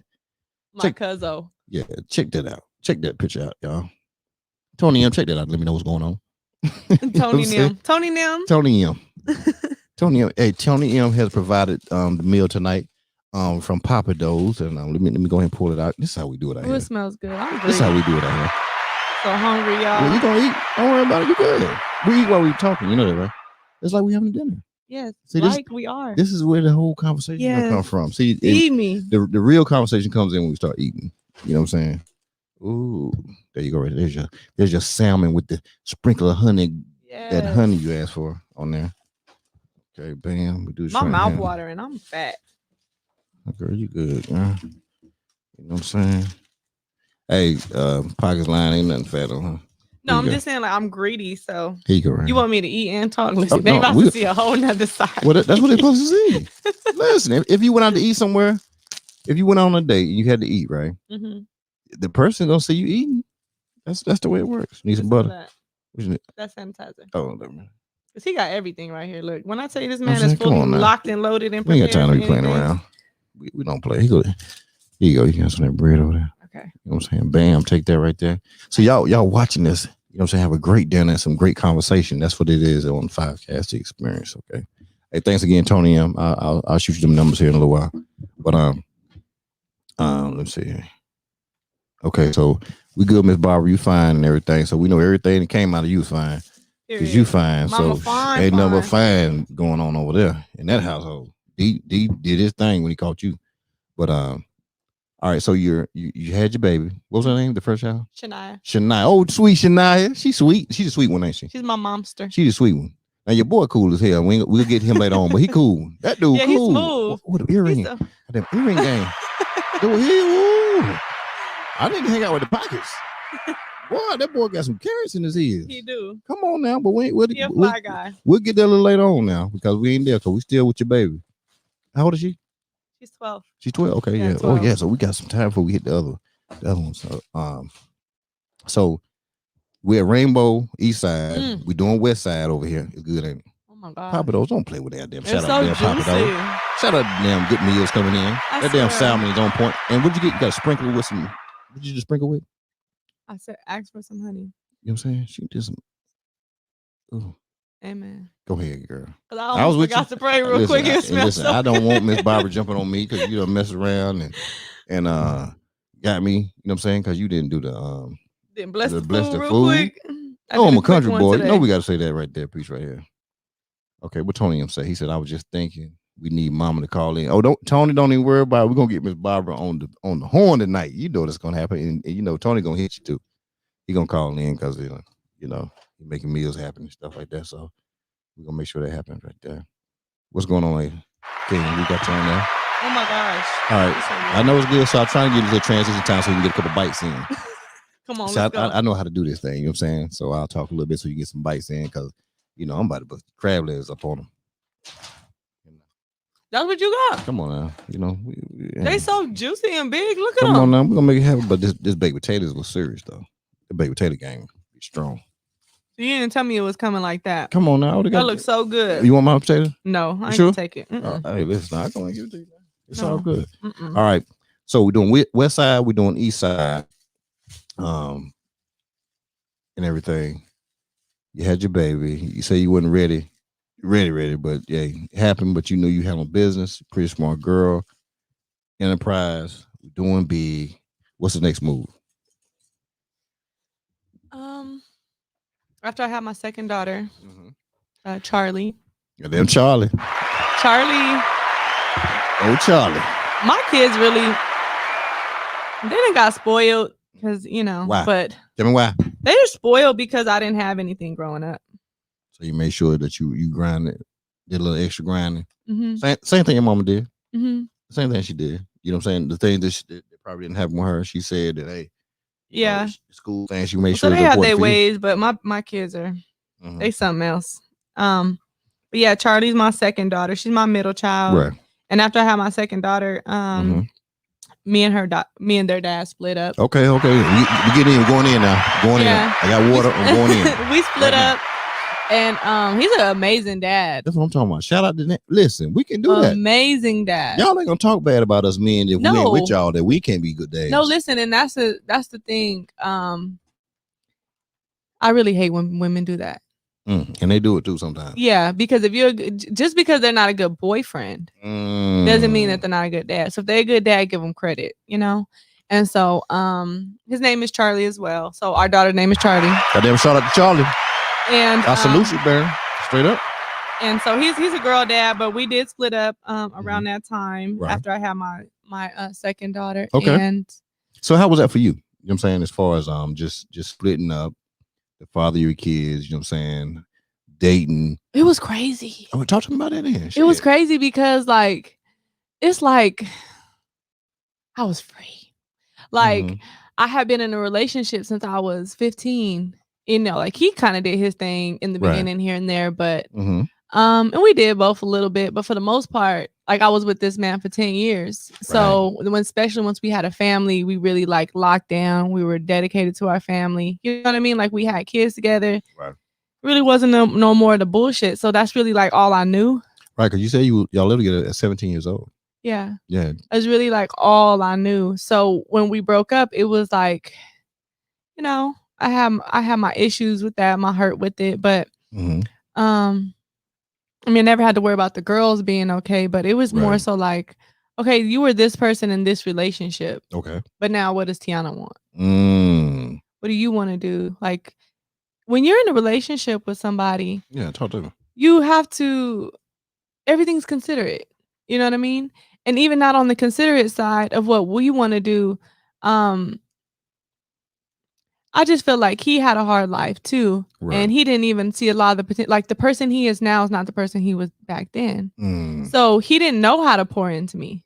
Okay, got it. I didn't know how to pour into him. Right. I wasn't the woman I'm in my relationship now that I was to him. He was, you know, not the man that he was to me, that he would be to his next relationship. Right. So at that time, I just feel like we were still young. We loved each other. We had kids, but we didn't really even know what we wanted. True. You know, the love was there. But so when I left and when we broke up, it was more so like, what is it? And I was outside. I was Goddamn, we know you was outside now. I was outside. You was popular. Like, you was popular. And I started getting into modeling. Okay, hold on now.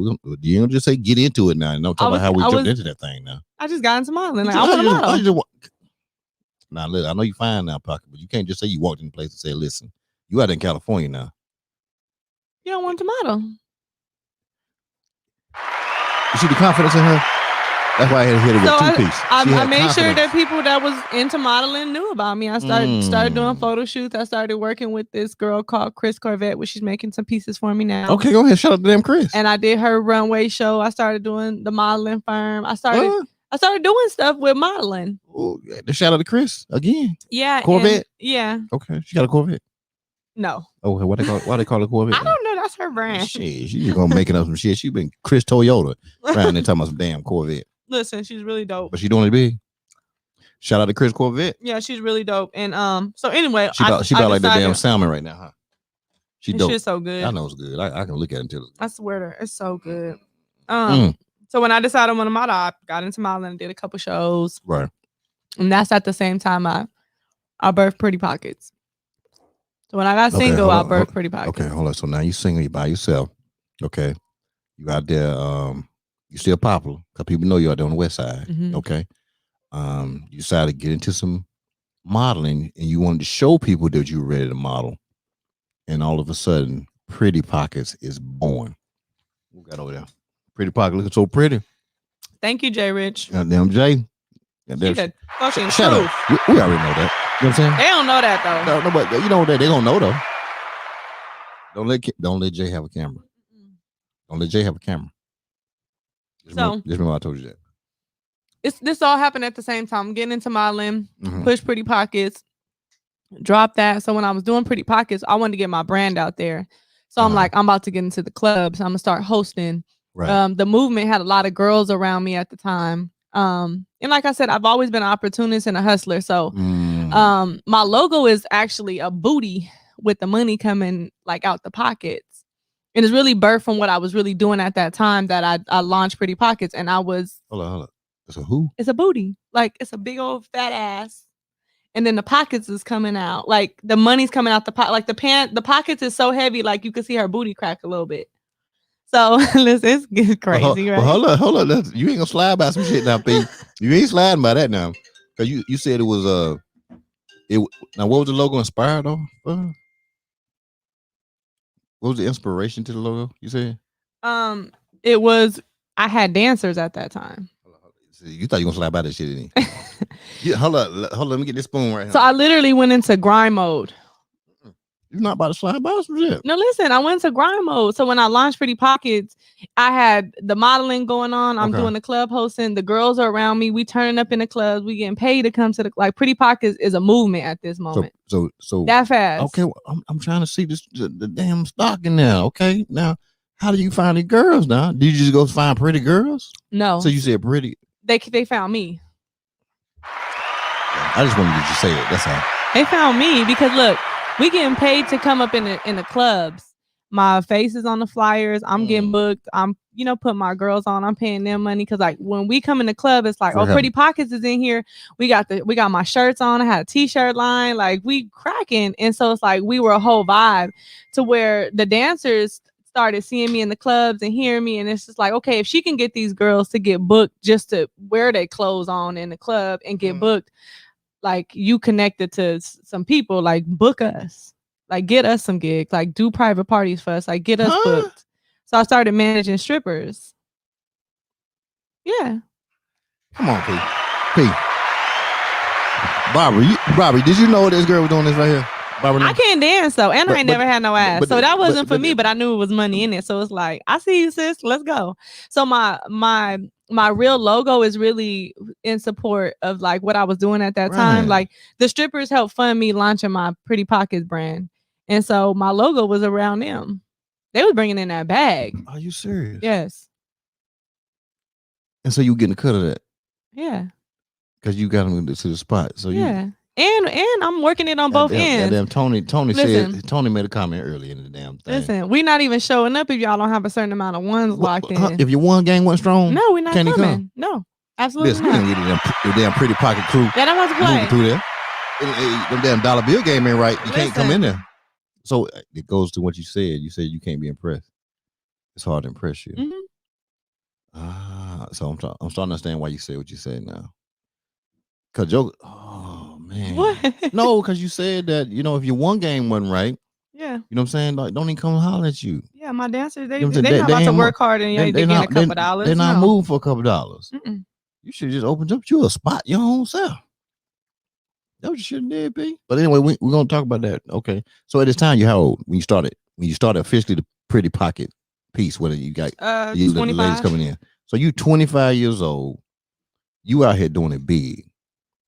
All them the smart classes you was in back in the days, advanced classes and all that right here. This taught you the enterprise. You understood clothing. Know what I'm saying? You understood clothing because my man, what's his name? Danny. Danny taught you the clothing game. He taught you how to open stores and run stores. Then my man came through from Rainbow. He came in there recruiting you. He really was recruiting you because he already heard about you. Who? The first day I started, he said. Who did? The guy from Rainbow. That Rainbow dude. I don't know his name. I only care. He told me to invest into my 401k and to do 5%. Come on, and the company will match you. And I started that when I first started, and I left 9 years later. So you can imagine what that was like. Ooh. And you took the advice and you rolled with it. Once it's taken out your check, you can't miss it. You're right about that. You can't. Oh, look at you. That's some real stuff, girl. Yeah. Okay, hold up. Pockets, you girl, you showing me something. You showing me something right now. That's some good stuff. So you understand enterprise. You got the ladies moving. They can't talk to pretty pockets unless the numbers is right. Your numbers got to be right. We don't care who you are. If your one game ain't strong, my girls ain't coming to your spot. You're 25 years old. Okay. How long you do this for? So I got too deep in it. Oh shit! She's here too damn deep. Mm-hmm. Oh shit! Can we go there? We can't go there. A little bit, but okay. Not too much. Let's go a little bit then. The girl started wanting to do more than dance, so that was a whole different lifestyle. We can't do that now. See? So, it was like, okay, that's a lot to manage. Yo, yeah, I want to manage that now. So it was a lot going on with that, and then during this, I met my son's dad. Okay, shout out to him. You saying names? We ain't saying names. We don't need to say names. You shout out to the dad. My boo thing. Boo thing. Shit, you know he boo thing. Yeah. So I seen the earrings. So you better stop playing. The earring game was strong. So he had a really big yacht party for his birthday. Okay, hold up now. You said yacht. Yeah, it was a huge yacht. You didn't say boat. You didn't say catamaran. It was a huge yacht. You said party. A damn yacht. Mm-hmm. Pockets. Yeah, that's what you said to me, right? Mm-hmm. You said yacht. Mm-hmm. Go ahead. It was a few hundred people on his yacht. And a girl I knew hit me and said, look, my people's having a party. Right. It's a couple of their birthdays. They work really hard. They got, they got their shit together. Okay. And this birthday party is really big. This is his first year out. He, came home from the feds or whatever. And so they doing it big for him. So bring your girls and so you gotta bring I need you to come. The top pockets got to come. At that time, I was also managing Apple Watts. Y'all know her from Love and Hip Hop. Apple Watts. You don't? So she was on. But she must have been big then, because you said it 3 times. We could have known her. She was on Love and Hip Hop for a while. Okay, what? You said Apple? Yeah, and then she's Apple Watch. She have a big butt. Yeah, big must be. That's what she called. So Apple. I was managing her at the time. You managing? Yeah, for dancing. Oh, okay. I'm bringing the girls to the yacht. So, I had 3 girls. Yeah, I had Diamond, Poison, and Apple. Oh shit, Diamond. Mm-hmm. She got to be bad. You can't. She was chocolate. It was nice. Poison. Poison sound like she like Keisha. Like she was bad as hell. No, actually, Poison was really a sweet girl, but she was just right. Like no kids, body right. She was tatted up, beautiful long hair, beautiful, gorgeous girl. Was. She's gorgeous. Now still? Yes. Okay. Well, you said was. I'm just. Yeah. No. She don't do that anymore. But body's still banging. Yes, she's fucking gorgeous. I still be looking at her page. Like, damn, bitch, she bad. I ain't gonna tell you she married and stuff. She got an Instagram? No, I'm not putting she it got out one there. though? I don't know if she Yeah. want people to know that. So they don't know her in that. Okay. She's beautiful. So I have Poison. She my grand finale. And then Apple. Apple was the entertainment. So Poison's seductive, sexy. She was like the birthday boy's so you prize. Had a whole marketing strategy. And then Apple. So the one girl comes out. She starts it out diamond. Right. And then Apple comes out. She's the hype. She can hold the glass in the booty cheek. She could walk on her ass. She can shout out to that damn glass. Listen, she can do all the tricks. She really is the GOAT with that shit. Okay. And then Poison comes out last for the birthday boy. And so I had brought my girls. It was a great party. We made hella money. And yeah, that's how I met him. What's hella money? I don't even know what hella money means in that game. What's hella? Give me a roundabout number. All my girls went home with a couple thousand, and I got my cut too. Shout out to that right there. That shit there. You get some money. It wasn't a few hundred. We all went home with a very, very nice stack. I'm just thinking about your mind. That's what I'm thinking about. Your mind is crazy. At this age. At that age, your mind was crazy. People don't think like that at that age. I promise you. There's people who don't think like that now. Yeah. Yeah. Okay then. So you went on the yacht party. You know what I'm saying? Evidently, he ain't need to see no Poison, no diamonds, or no damn apples. I was trying to hook him up with Poison, actually. That's how it works, right? See, if you're always trying to hook somebody up with somebody, I wasn't trying to hook him up, but it was more so like he was looking at her. You know how it works, right? If you ever try to, the person that's trying to hook somebody else with people, I was like, you didn't talk. They're gonna wind up being with the person. Yeah, good looking man. She's like, I don't like older dudes. I'm like, goddamn, y'all better shout out to the damn older dudes. Y'all better stop flipping. I'm like, you fine older dude. Y'all better stop like, flipping. I don't like older dudes. You better stop flipping out here. I'm trying to tell you. Yeah, damn. And so, long story short, no, we don't do long story short. Yeah, long story short. No. He couldn't really navigate his phone. He still was like fresh out. Like I said, he did 10 years. So he was like, I don't really know how to get home. We had to get back to the IE. We was in Long Beach, California. So I was like, you can follow me till you get to the IE. He said, I don't really know how to work my phone. So you got to show me how to get back. I offered. He didn't even try. I offered because I was trying. I'm always trying to look out for everybody. Hey, Boo Thing is my homeboy. So I was, So I was like, I can. Right I was like, I can show you. And when you get back to like, your familiarity, get off the freeway. So we exchanged numbers. Okay. And we actually all went out to eat and stuff. Hold on, real quick. Miss Barbara trying to change the show up. Miss Barbara, baby, I love you, Miss Barbara. We're gonna get you up in here. Miss Barbara said, when can we call in? She said, how do we call in? Because she must be about to get you about something. I don't know, Mama. Don't go. Listen, she wanted the number, but I ain't gonna put the number up there right now. Okay, Miss Barbara, we're gonna set some calls a little later on, but not right now. But so we will put the number up for you call in. We're gonna call you anyway, so don't worry about it. You will get a call tonight. Okay, go ahead. So you help him. You volunteered, you said. Yeah, I did. Because now you don't try to hook him up with Apple. Poison. Yeah. But now you kind of looking at him sideways a little bit. No. I just was like, I thought they were merging, they didn't, so I was just looking out for them, and I was like, you can get home. Everybody had been drinking pretty much. No, for real. Pocket. I'm serious. Okay, we talk about this to this day. Like, I really had no intention to talk to that man. But what did he say? He followed me. But no, but in the story now, when y'all talk about it, he'd be like, nah, girl, you know you was on me. No. He don't say that? He knows that he got me after the fact. Okay. But he know I really wasn't impressed. I'm on his side. And he really wasn't. He wasn't like a thirsty nigga either. Yeah. He like a time with the thirst now. Yeah, he wasn't like on it. He wasn't really tripping for real. Right. We both wasn't tripping. But then we exchanged numbers on the way home, so we talked a little bit. Right. And then I thought he was gonna be getting off the freeway when he got familiar, but then I pulled all the way up home and he was behind me. Damn right, shit. What the hell are you doing? What you think you doing? Goddamn, shout out to damn Boo Thing. Listen, I knew what Boo Thing was doing when he jumped out the damn phone. Shit. One thing Boo Thing know how to do is work the damn phone. You ain't gonna tell me he don't know how to work the phone. Break my damn leg over. I mean, listen, you smart. You in that smart. First of all, he came home and still got a flip phone. He didn't know how to work none of them. He really didn't. He was smart. He knew not to mess with them. He knew not to mess with them damn touch phones. And so he didn't know how to work the navigation. So I don't know whether he was telling the truth or not. Only him and God know. So he was behind you. He followed up on you. Yeah, he's trying to make sure I got home safe. He needed. That's right. That's a gentleman thing to do. No, don't pull in my damn house. What the hell are you thinking? Your ass supposed to get off 5 exits ago. Who's been a gentleman? Fuck that. Do not pull up to this house. Well, that pull up must didn't. hurt nothing. You know what I'm saying? Goddamn shout out to the damn pull up. It's his birthday. Now he is interested. He talking to me on the way home. So he digging the mindset. Okay. He's like, oh, it's my birthday. You know, I'm super friendly because, of course, you know, you throwing dollars to my girls. I'm hella friendly. Okay. Yeah, I'm the most nicest person to you. Right.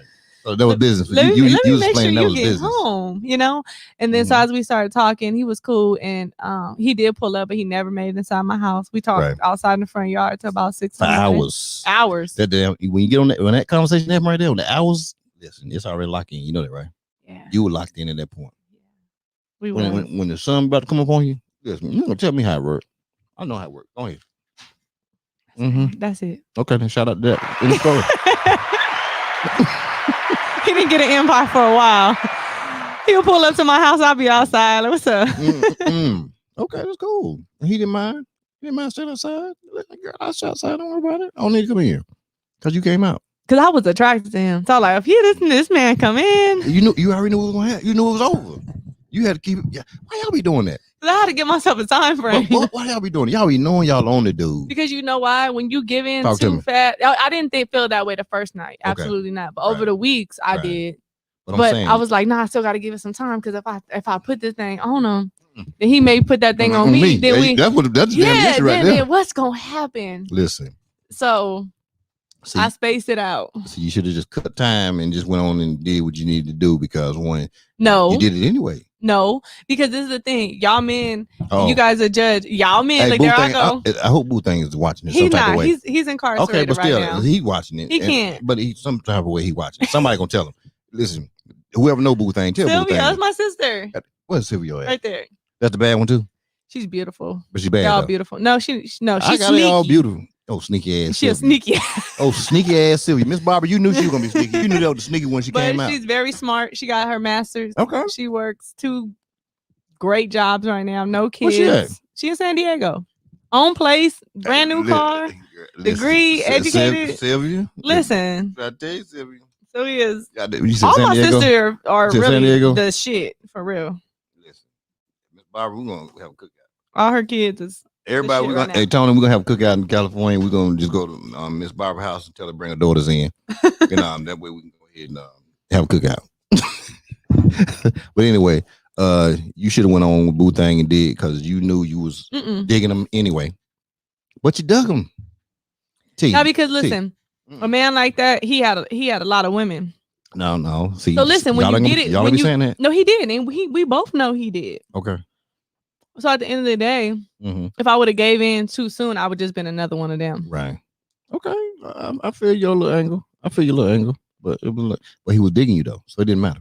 I'm telling you, in that case, he was digging. And I'm gonna back it up a little bit. He was digging you. Go back. I was single for about a little over a year. So when I first got single, like I was going out on dates. I was talking to people. I had a lot of people on my phone, not necessarily sexual with all of them, but I was entertaining a lot of people. And so at the time that I had met him, I was actually over it.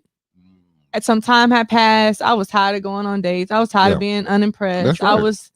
It was just a lot. So it was like at that time, it was like I was celibate for a while. I wasn't dating anybody. Right. I kind of had made up my mind. Like when I do get involved with somebody again, I miss being in a relationship. Right. So I want to get back in a relationship. Not that I need a man. I just don't like the when you're single, you have to relearn somebody all the time. You got to entertain somebody all the time. Man, shout out to learning somebody over again. Ain't got time for that shit. It's too much shit out there. Like, you know what I mean? Like, ass again.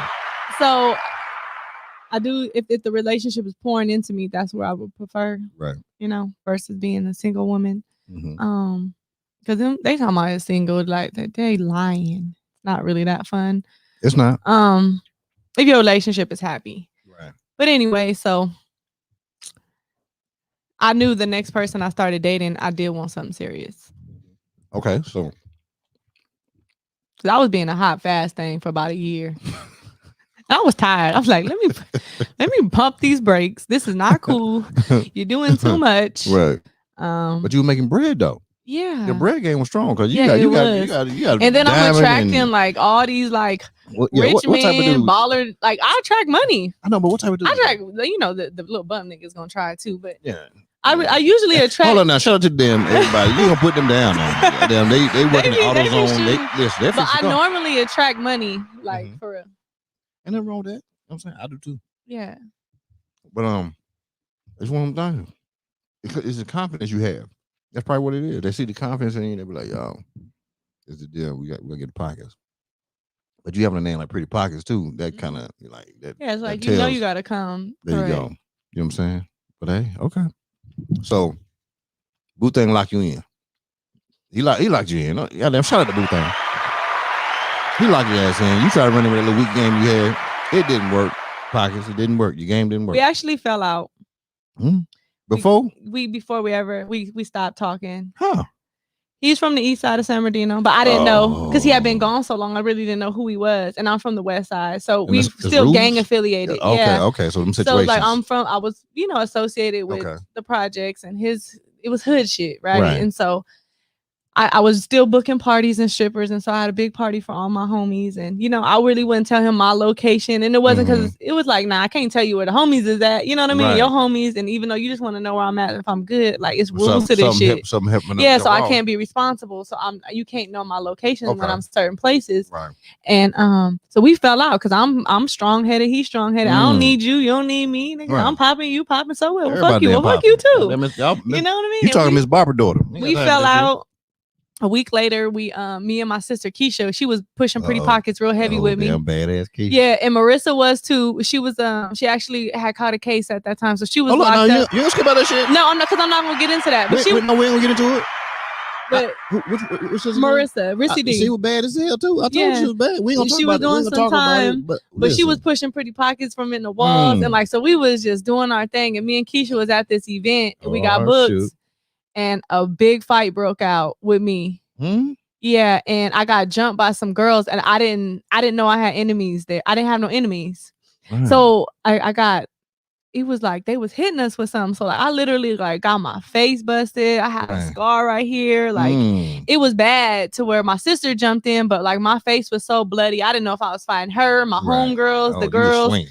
They was hitting us with something. So I don't know if it was like brass knuckles or something. So long story short, he heard about my fight. I had 2 black eyes. And that's the first time we made love. I was ugly as hell. Come on now. I was like, oh, he loved me. He saw you for you. He didn't see no damn big lump. I was like, oh, he could get it. Like, what's up? I'm about to throw this ass back. So you go there with your eye over like this. Well, it had calmed down a little bit. It went from like 1 black eye to medium black eye to like just a little bit. So you was on the heel at the time. Yeah, I was on the heel. You was on the heel, okay. You know. That's cool right there. I was vulnerable. That's what I'm talking about. I was in need of love. I needed to feel like I was pretty. I think now that I think about it, he probably took advantage of that. No, he didn't. Goddamn, we ain't gonna say he didn't take advantage of you. I told you I'm on his side right now. We had an amazing night. I said, oh, you want me like this, boy? I'm about to get his work to you. Work him out. Yeah. That's what happened. He been stuck ever since. I'm sorry, Miss Barbie, you had to hear that conversation right there because nobody wants to hear that conversation. She know the shit she done gave us. All her kids got this problem. Do they? I can't leave us alone. Goddamn shout out to that right there. Goddamn badass Keisha again. What's the sister with the master's degrees and working 2 places? Sylvia. So okay, sneaky ass Sylvia. Marissa's right underneath me. Okay. She's in North Carolina. Okay. She has her own business. She's a nail tech. She's doing really good. Okay. She's an entrepreneur now. My sister under her is Keisha. Okay. Badass Keisha. Yeah, she's a head nurse at where she works at, and then she also has a side business where she makes really nice, like crafty things, and she sells those. What? She got her a side hustle. She ain't got no kids. Me and Marissa's the only one that have kids. Okay. No kids. She has her own place. She got 2 cars. Like she's doing her thing. Sylvia has her master's degree, no kids, her own place, her own car. She works 2 full-time jobs. She makes great money. And they single? The girl single? They crazy. So, they crazy. A little bit. My mama crazy. I'm talking about them though. They crazy. A little bit. Okay.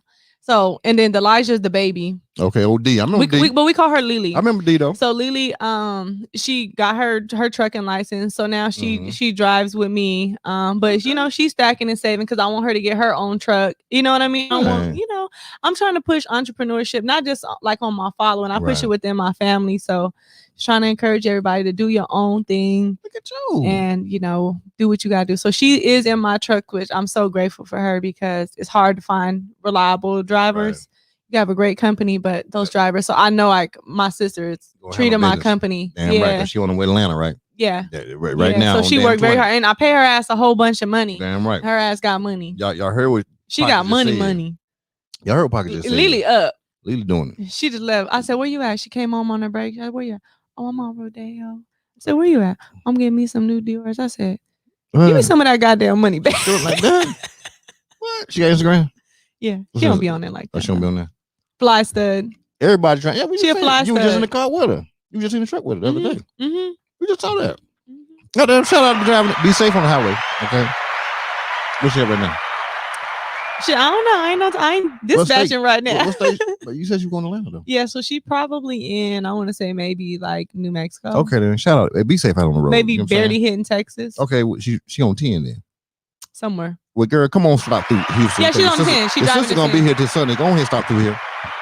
She gonna push through Dallas probably. I was going top. Yeah. Okay, then break down, stay low. To the 40. Stay low. Don't leave on 40. Leave 40 alone. Way to go. Don't do it. Don't do it. They'll stay on 10.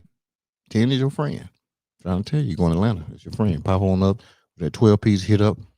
65. Do what you got to do. Make it happen. Damn, look at Sylvia out here laughing and stuff. Sylvia been laughing all damn night. She probably got her wine. Her and damn Keisha. They probably on FaceTime, honestly, together because they were just calling me. Oh, yeah? Yeah. What are they calling for? Oh, they're ready. Okay, Keisha talking about ambush.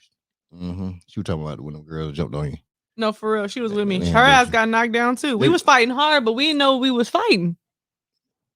Yeah, but it's different if you go like, okay, there's a problem here. So you kind of go prepared, like, okay, it might be an issue. We literally, I didn't know what I fought for until three days later. I did a music video because I was getting paid to do videos too. Right. In the video, I'm dancing on this man. Yeah. I just had met him. His girlfriend sicked her cousins on me. That's what this is all about. I didn't even know. This was about a video. A video. I never did a video since. That fuck them damn videos. They ain't pay enough anyway. That little $500 was not worth it. Hey, Keisha said had us looking like an avatar. No, for real. Like that girl was like, oh, you ain't about to push up on my man. Y'all lucky Mama Barbara didn't come out there because she would have told some heads up. My mama was. Sylvia sipping on wine. I told you. In a robe. I told you. Boy, I tell you. I-40 20 alley right now. You're right about that. Weather toe up. Okay. I'm probably all right. Good. You want one? No. You sure? I want you to crack them. You want one? Go ahead. No. You sure? It's too much work. They already split. They split them already. I'm trying to tell you, what you're missing over here. I'm just saying we eating good over here. Yeah, we try to eat well.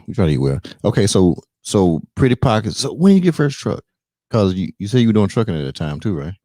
Oh, so okay, let's walking on into it. So we can't talk about booth thing, but we can talk about some trucks. Right. When did you start getting into trucking? What year was this? 2018. Okay, so 18. So now you need to go grab a damn truck. So you decided to go to truck driving school, or what we do? No. So I ended up leaving Rainbow when I got pregnant with my son. Okay. And when I left Rainbow, I knew I didn't want to work for nobody anymore. They really had failed me as a company. So I was like, fuck that and fuck them. And I ain't working for nobody no more. Like, fuck that shit. You can build up somebody's business, and then they wasn't there for me when I needed them to be there. Right. And so I left when I was pregnant, and I got into entrepreneurship. I had my 401k. I was like, I got me a bag. The man told you in the beginning. Yep. And I have, I had saved my taxes because at this time I'm like, okay, I'm gonna be a homeowner by the time I'm 30. So I used to save my taxes. I would save my money. And so I was like, I'm gonna get into different things. And at the time I was with Boo Thang. Okay. And shout out Boo Thang. I'm gonna hit him. And we were just like, what could we do? So he had a label. I started running the HR and his artists, helping him build his brand. Hold on now. What? You said they had a label. Yeah. Like a label like what? Like a music recording label. Yeah, yeah. Do we know the label? It's a real label. We know the label? I mean, we were getting there. I said, do we know? Oh, damn, shout out there. I'm going to be quiet before I get shook up over here. So I got into I was like, I knew how heavy the music industry was. Right. And I knew being booked, how the promoters work, how the dancers work. So I'm like, look, let's get a nightclub. Okay, So I got so I got with my promoter that used to book me real heavy and bring a lot of artists out to the IE. Okay. And we connected, and we found a space, and we made, built our nightclub. Right. And so I'm like, we can start bringing A-list artists out, B-list artists out. That'll be a good platform because my artists can always open up.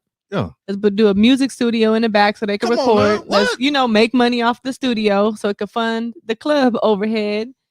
And then my girls can still be the bottle girls and the bartenders and the dancers. We can have the dancers in there some nights. Like, this could really go up, so I can merge everything that I have going on, and then you can still push your label. Okay. So we did a nightclub, and then we also got the space next door to us and got a hookah lounge. Okay. So I went into that, but the area was against us. It was a lot with the city. We went to an area that we didn't really know the area. We found a good space. Right. It was like, nah, y'all asses got to get up out of here. So the police was cracking down on us heavy. The city was really advocating for us to leave. Right. We didn't came niggish into some straight, predominantly white historical area. Okay, got it. So they ran us up out of there.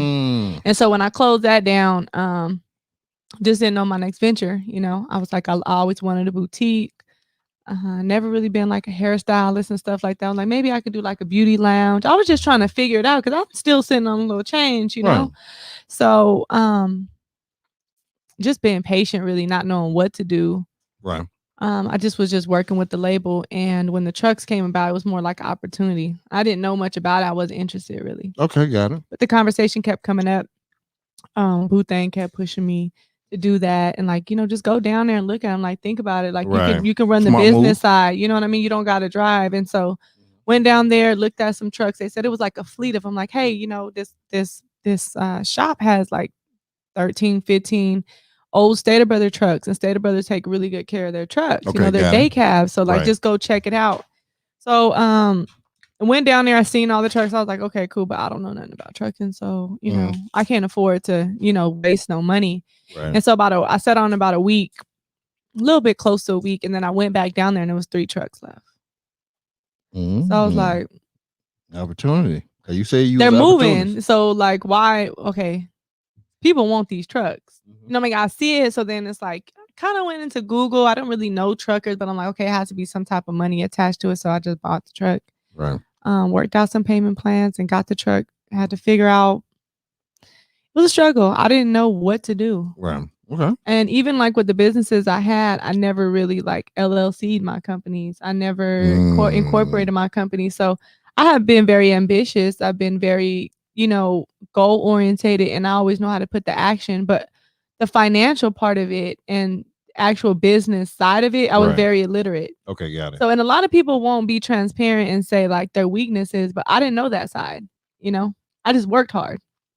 So when it came down to that, it was like, no, you need to really, get incorporated. You have to start this company. And so I started just learning what I had to do to be successful. And during the time, I had one driver with that truck, and he was cool. He was my engineer from the studio, and I just feel like we mixed the wrong businesses. He was great with the engineering, but then with the trucking, it didn't really work out. So I'm like, you know what? I can't really lose this investment. So I pushed Boo Thang to go to school. I'm like, go to school so you could drive. Yeah. I need you to drive for me. And so he was like, okay, cool. That's cool. I'll go, but you going too. Damn shot. I told you, me and Boo Thang cool. You know what I'm saying? I like the way I like the way he think. And so he like, you going too, and you're gonna learn how to drive. And I'm like, well, I don't want to drive a stick. I don't even know how to drive a stick. So I learned how to drive. He learned how to drive. We was in school. He was ready to test out way before me, but I struggled. I quit a couple times. Okay. It was very, very hard. And it wasn't something I was enthusiastic about. Like, I don't want to be a truck driver. Like, I don't want to drive. No, it was always like a no. Wow. But when I really sat down with myself, like you're starting a trucking company. Like, if your truck gets stuck, how can you go get it? Of course, I wanted to grow my fleet. Like, what is it really going to look like if you're always dependent on a driver? True. I don't want to be a dependent business. I want to be an independent business. So although you can scale and you can grow in trucking without a license, I see it. Right. It's really like you're still a dependent. You're still a dependent business. And so I wanted my independence. I had the support, and so I went and got my L's. Okay, And goddamn, shout out them damn CEOs. I would stop playing them with them. motherfuckers was Come hard. on now. Listen. I used to cry like, oh my gosh, I can't But get when it. you got them, It was like literally one of the Come on biggest now. accomplishments that I did. I was Right. so excited because, for one, like even when I was in school, like Right. you're in trucking school, like you can look like you can go get anything you want. You can look like you can, go do anything you want. Like you're beautiful. Like why are you in this dirty ass school? And I was just very persistent and I was Right. determined. And then the more people that were just like, you're not gonna last, trucking's too hard for girls. Right. It was a lot of negativity. So I was like, all right, I'm about to show your ass. Watch this. So it was a point that I had to prove to myself and to people that I was strong enough to do this. And I've been pretty much fighting trucking since I started. Right. Even in the industry now, like. But you're winning though. Yay! So you're winning. So what the hell the problem is? With they ass. You out here winning on their ass. Now what? Now what they gonna do? Yep. Okay, so we got the truck. You got your CDLs. You got the trucks. You know what I'm saying? You went down there. There's 3 of them down there. You picked up all 3, right? Yeah, I got 3. Picked 3 of them up and everything. Was it a win-win from the start? No, it was a lot of bumpy roads. It was a lot of hardships. Why people, people like yourself talk about it. People like Jay talk about it. Why a lot of people don't talk about it? So they want to make it sound good. That fairy tale. The fairy tale trucking game. The truth about it is. Oh, tell us the truth now. It starts with your mindset. Right. If you give up easily, if you're not mentally strong, if you're not financially disciplined, you're going to fail. Automatically. Because there's going to be times where your shit shuts down or your drivers fail you or these brokers be on boot. Okay. That's what I'm talking about. There you go. I eat leftovers, y'all. That salmon good. I'm going to warm that up in about 2 hours. You know what I'm saying? Better warm it up. I'm trying to tell you. I knocked mine all out. Everything gone. So I think with transparency with this business, this industry is very important. Right. Because it's a very big, it's a lack. Everybody wants to make it just look good. It's a profitable industry. Right. But you definitely have to be prepared for the hardships in it. What's some of the what's one of are we still in the story right now? Are we still in there? What? Are we off branding? We could go around. We're still in the story from when you initially got the trucks. Okay, so you about how old at the time when you got the trucks? I mean, that was 18, so I'm what? What's it, 21? So it was a couple years ago. So about, 2018. 30. So 2018. 30. All right. So you ever have a solid time where you was pushing them all out there? All 3 of them? Yeah. Okay. So when did you get to that point right there? Because I know some bumps and bruises and kind of get to that point. Every year, pretty much. I'm going into my 3rd year. So before I hit my year mark, I got 2 trucks. Okay. And then before I hit my 2-year mark, I got 3 trucks. And I was gonna do it again, but I'm cool. You cool? You all right with it? I thought I wanted 5, 6, 10 trucks, but I really don't. All right. So what changed that mindset? Drivers. Because that's the thing that they don't talk about in all these courses out here. They talk about we kind of had a small conversation in the van, right?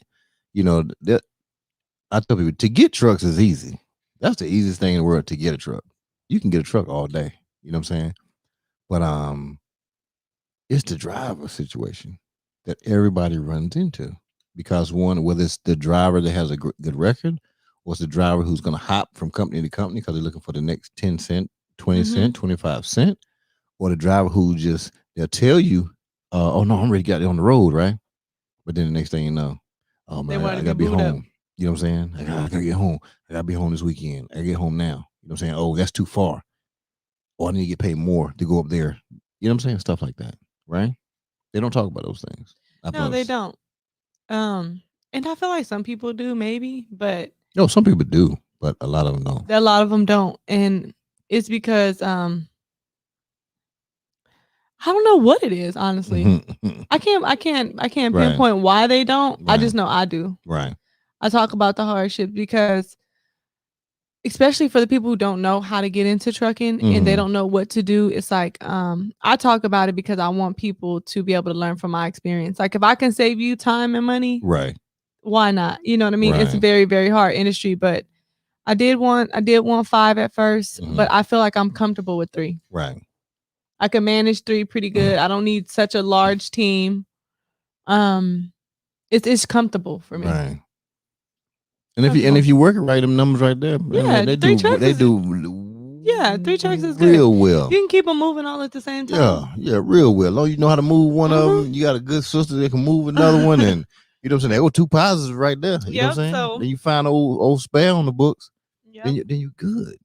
You're really good. You know what I'm saying. And a lot of people don't understand that, but but I guess you can go out here. You can go grab your. You don't have to have anything. You just get 12 trucks, and you're good. You'll be a millionaire in 3 months. They lying. They goddamn lying. They know they lying. But that's on them. See, this is my thing. Remember I told you I'm always looking out for people. Right. So, so with that being said, like I can do something and I can earn money, but when the passion really comes into play when I have a purpose attached to it. Okay.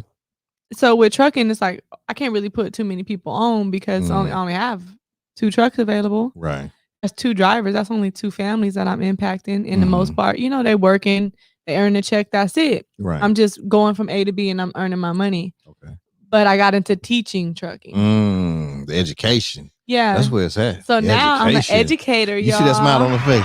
You see the smile when she said that? You know what I'm saying? I'm an educator. Education. Listen, when I want to sound all extra out, I'd be like, I'm a trucking professor.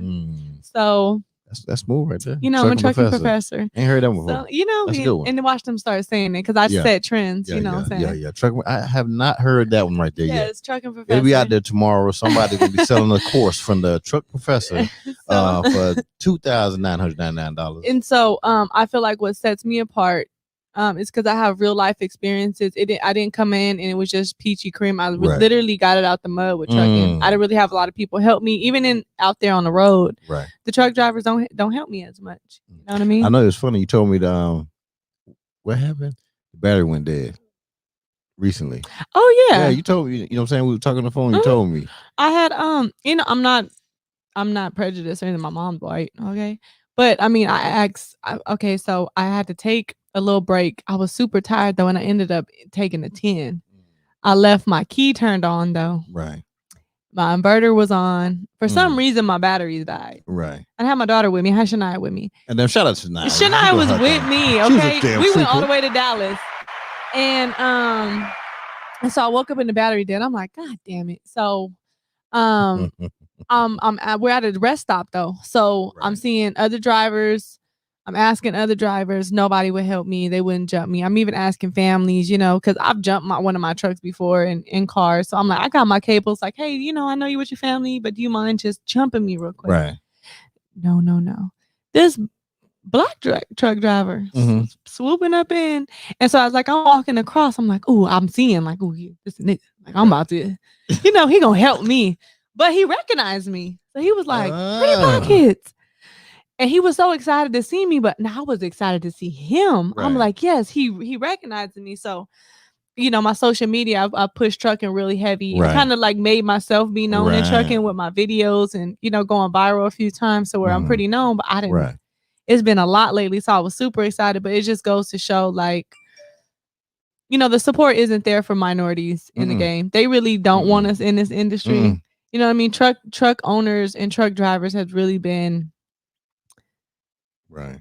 It's been one type of race that's really dominated this. Right. And now that our culture is getting in, like we're really coming in, we're owning like these last years. Right. There's fleet owners. We're dope in logistics. All day. So you better stop playing. We really are. And even on the educational platform, we're there.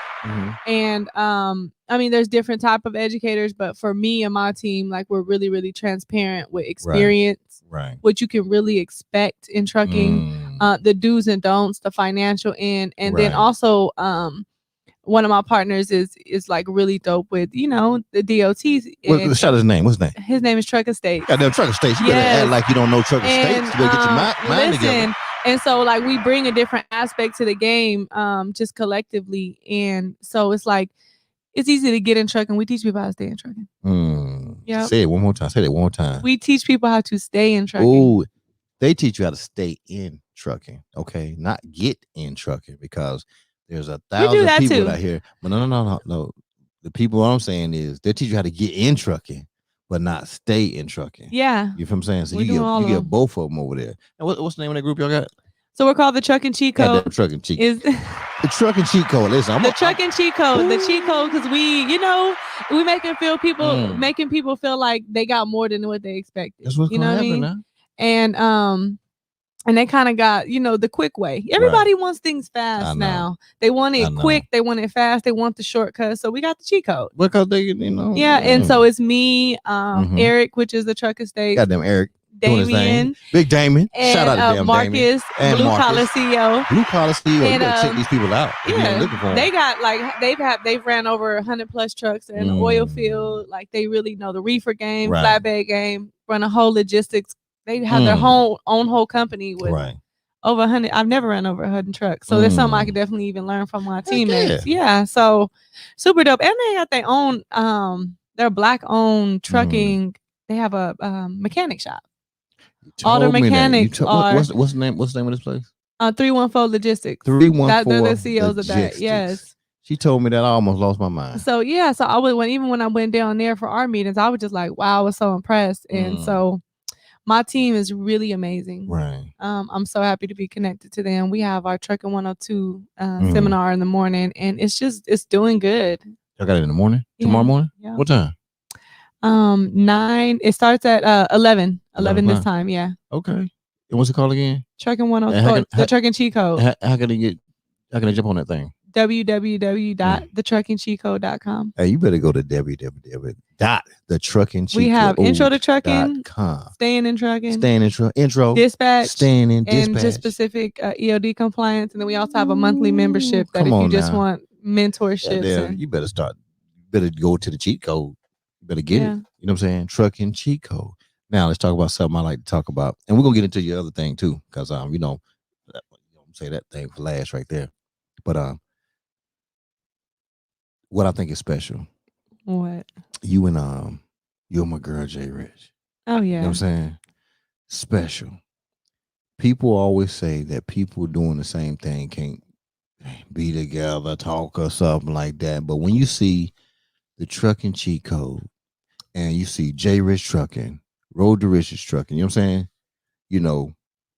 Y'all together, cooling out, chilling, no issue. You feel what I'm saying? Yeah, no, for real. Like, that's what it's about right there, because there's more than enough for everybody, right? So why is there all this issue out here? You know what I'm saying? You don't have to answer the question, but I'm just saying, why is there so much damn issue? And that's what kills me, because it doesn't have to be that way. Remember I went back to that word? What'd I say? Confident. Oh, they lack it. Jay Rich is very confident in her business. Oh, damn, you better stop playing. She's confident in her as a woman. She's confident in the type of mother she is. Her confidence is all the way around. So for her to say, oh, shout out to my girl Pretty Pockets, she's in trucking. Shout out to my girl Pretty Pockets. Look at that. She can teach you. Code. She doesn't care to support me and to push me, because who's for her gonna be for her. Come on now. Who's with Rich Gang gonna be for Rich Gang. It's what it is. So it doesn't dim her light to help me shine. Right. Like it doesn't dim mine to help her shine, because we both confident in our lanes, and for who's for us gonna be for us. Right. You get what I'm saying? So I think her confidence allows her to be a major supporter. So women who are I'm not saying anybody specific, but for women that are intimidated by other women, or women that see a strength in another woman, somewhere they're lacking confidence in something that they see you being extra out in, and it's like, nah, I can't help her, because she gonna steal my people, or she gonna do this, or she's gonna do whatever their reason may be.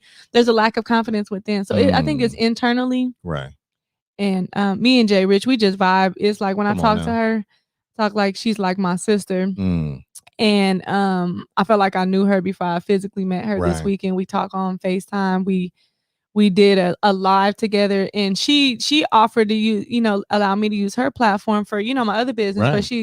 she knows I push wellness, health and wellness, and I push cheat codes, so and trucking, and so she's like, do your highway to health, like Right. use my platform and share what you do, on my Mm-mm-mm. platform. Shout out to confidence. Yes, and That's damn so confidence. I'm just super grateful for women like her. There's other women, I'm sure, in the world, because I know other women like Jay Rich, but we're still rare. Right. And it's very needed in our culture, because Mm. especially when it comes to trucking or any industry in the matter, we're always, as a culture, trying to prove our way, trying to validate our authenticity, Right. and just what we do and how we do it so great. We're constantly trying to prove ourselves, and so it really, really helps when we're working together and we're pushing each other and we're helping each other climb a ladder, because especially when you're in the business of serving like we do. Right. And so I'm just appreciative for that, because she's dope and I'm dope, and I You feel good dope. when I'm around her. See, you see, it goes back to what I was saying earlier, right? I sit here and say shit, I'm hot all day. I'm hot. Yeah. But you just sit there saying she's dope, you're dope, Mhm. right? It's the confidence. Yeah. And we have to be able to say that about ourselves, and nobody look at us like we're crazy because we say that. You know what I'm saying? We don't have to rely on somebody else to tell us that. Yeah. Because just like you know what I'm saying? Jay'll tell you shit, I'm hot. She'll tell Yeah. you she hot. Jay like, shit, I'm hot out here. Ain't got time to be playing. Mhm. I'm hot about my business. I'm hot on my business. You boom. And it's just kind of like what I said in the van, you know what I'm saying? When we picked you up from the airport and you asked the question, I'm like, yo, you got that thing. But it's the same thing that my man from Rainbow saw. Yeah. It's the same exact thing. You know what I'm saying? And people don't have to be in front of you physically to see it sometimes. You know what I'm saying? They can see it just from your actions and watching what you're doing, how you're doing it. You know what I'm saying? You're going about it, you know what I'm saying? Just really being straight up, straightforward. And, and especially when you kind of know something about Yeah. the business, and you see somebody actually talking about the business and they're doing it, it's like, whoa. Because like I tell anybody, I love business. Like business is my thing. You know what I'm saying? So it doesn't matter what business it is. I just love business, right? So when I can see somebody doing something and I see that they understand the business, I'm like, yo, that's some cool shit. That's some real cool shit. You know what I'm saying? So definitely shout out to Trucker Cheat Code. And y'all need to jump on that. You know what I'm saying? For real. It's www.thetruckercheatcode.com. See, Yes. like I remember that thing right there. Girl, my Yes. damn memory's strong out here. Don't play with me like I don't remember some stuff. But you act like I don't remember. So now I'm gonna get into something, and we ain't close to done now. Okay. We're not. Oh, you ready to go? No. I can hit the button now. No, it's good. I'm enjoying myself. Okay. Now, We chilling. so, and we'll bounce back to trucking here in a second though. But I want to talk about the NutriBurst stuff. And this is what I want to talk about in it right here. Once again, I'm listening to your story. All right. Yeah. OD was born. You know what I'm saying? She's the last one, 8 years in the game. Okay, by the time you 8, she was born. You know what I'm saying? You was taking care of her, making sure she was good, along with the other crew, badass Keisha, and then everything. And but you were learning how to really kind of nurture things. You were getting your job, you were getting people on, bringing your crew on, you know what I'm saying, making sure that everybody was getting a job, they was working. So it's just a nurturing part of you, who you are. Okay. So I only see everything that you do, like you don't just do something. I don't see you just getting into anything. It's like you get into it, and then it's like, yo, I'm going to the top in this thing right here. Yeah. Now I'm gonna tell you what I see. My eyes right here. Okay. So when I seen you doing, I seen the NutriBurst stuff right here, Mm-hmm. and I'm sitting here saying, I'm like, yo, she a regional director in this thing, right? Well, she way more than that though. See, this is what I saw though. I'm like, yo, that ain't even. She must don't want to go do something. I said because there's, you know what I'm saying. She is way more than that. Because one, I just see the way you do things. You know what I'm saying?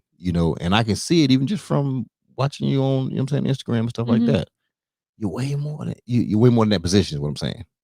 And I don't know, for whatever reason, I see you probably just being a brand, honestly. Yeah. That's what I see in that. You know what I'm saying? When I see you, I see that. Like when Yeah. you think NutriBurst, I think they're gonna think Pockets. It's gonna happen. Whether you probably want it or not, I think it's gonna happen. I definitely feel like I put a stamp, So how did you get into that? And I want to, because I want to kind of track your progression in it? Okay, so I got into it about a year after I was in trucking. Okay. I've been doing it for a year and a half. Mm. And when I got into it, me and Daryl, he's the person I joined. So Okay. let me just Shout back out it to up. Daryl. I don't know who Yeah, he is. Who the Daryl hell Drake. Daryl is? He's a very said good Daryl friend who? of mine. Daryl who? Daryl Drake. Daryl Drake. If y'all know him, Yeah. say what's up to him. Shit. Yeah, super dope. So we've been friends for a while, and he's been trying to get me into this company. So what TLC is, first of all, it's a multi-level marketing company, and they sell healthcare products. Okay. They were very, very. They took off for Right. the launching their detox tea. Okay. So And it's a marketing company. yes, But they market products. the market products. Yes. Okay, got it. And so you can come into this company and make money and get healthy. Though you have to be on the products and using the products, Okay. and you got to promote a healthy lifestyle. Right, They want right. they want everybody to be healthy and Yeah. make You money. work. You working at Nike. We want you to wear Nike. Yeah. So he been trying to get me into the company for years. Like before Instagram ever happened, he was on my Facebook DMing me, messaging me like crazy. Like, you a hustler, you got this, like you can do this, I see. And I'm like, no, I don't want to do that. I don't want to. It just wasn't for me. And I just thought it was boring, honestly. And then I was scared. Remember when I went back into going into Rainbow? It's like I never done multi-level marketing. I don't really know how to promote a product. Right. You know what I mean? Like, I don't know. That's not for me. So it was a lane I was kind of intimidated by. Like I see what he's doing, but I'm like, yeah, you've always been pretty good at stuff like that. Okay. And so I said no many years. And the company dropped the CBD line. And when they dropped CBD, he's like, I'm coming back to San Bernardino and I'm going to get all my all-stars. Like I made a lot of money in this company, but this second round of millions, I got to go get my people. This was the Drake guy. Yeah. Okay. He's like, I got to come get y'all. So he came and got me and a few other people. One of them, my homegirl, Kimmy. We got to shout out to Kimmy. Goddamn, Kimmy. What? Kimmy Wilson. Hold on. Fine ass Kimmy. Hold on. See, you're not going to let that one go by. I don't give a damn what you're talking about. You're going to tell me about her stuff. Fine ass Kimmy. Shit, let me open my stuff up. Don't go forward until I find Kimmy because I need to know if she's okay. Well, look her up fine. Instagram. Fine ass Kimmy. Hold on. She's one of my best friends now. Okay, hold up. Fine ass. It's fine ass Kimmy. Fine ass Kimmy, just like that. For real? Yeah. Yeah, man. You can put that on shit. Put fine ass G on my shit. Fine ass G. Yeah. Fine ass yellow trucking. No. She's in trucking too. Fine ass Kimmy. Yeah. Okay, let's see what she got going on here, right? You gonna be pumping her up like. Oh, I'm bad. She talking about that brew tea. Yeah, we talking about it. I'll see. Hold on, I'm trying to get to her. Go to her page. I'm trying to get to her, but it ain't. She love her team. I got you, Kimmy. Come on, Kimmy. Okay, here we go. Okay, this where you at, girl? I want to get the good picture. Okay. Shit. She fly too. Goddamn, shout out to Kimmy. You know what I'm saying? So me and Kimmy are both from San Bernardino. Both born and raised. Okay. And so Daryl was close friends with both of us. We were friends as well. Right. But this company has brought us a lot closer once we start making money together. And so we started pushing his movement with the Vibe Tribe. So let me back it up. Yeah, back that thing on up now. I joined the business. Okay. But the reason why I joined at that time is Bootang had went to jail. Okay. So I got some legal issues. He had some legal issues. Okay. And so like life shifted. And so when life shifted for me, I have found myself in a place that I wasn't familiar with. Okay. I was very down. I felt like I was depressed, but they probably didn't even know I was depressed. Okay. Right.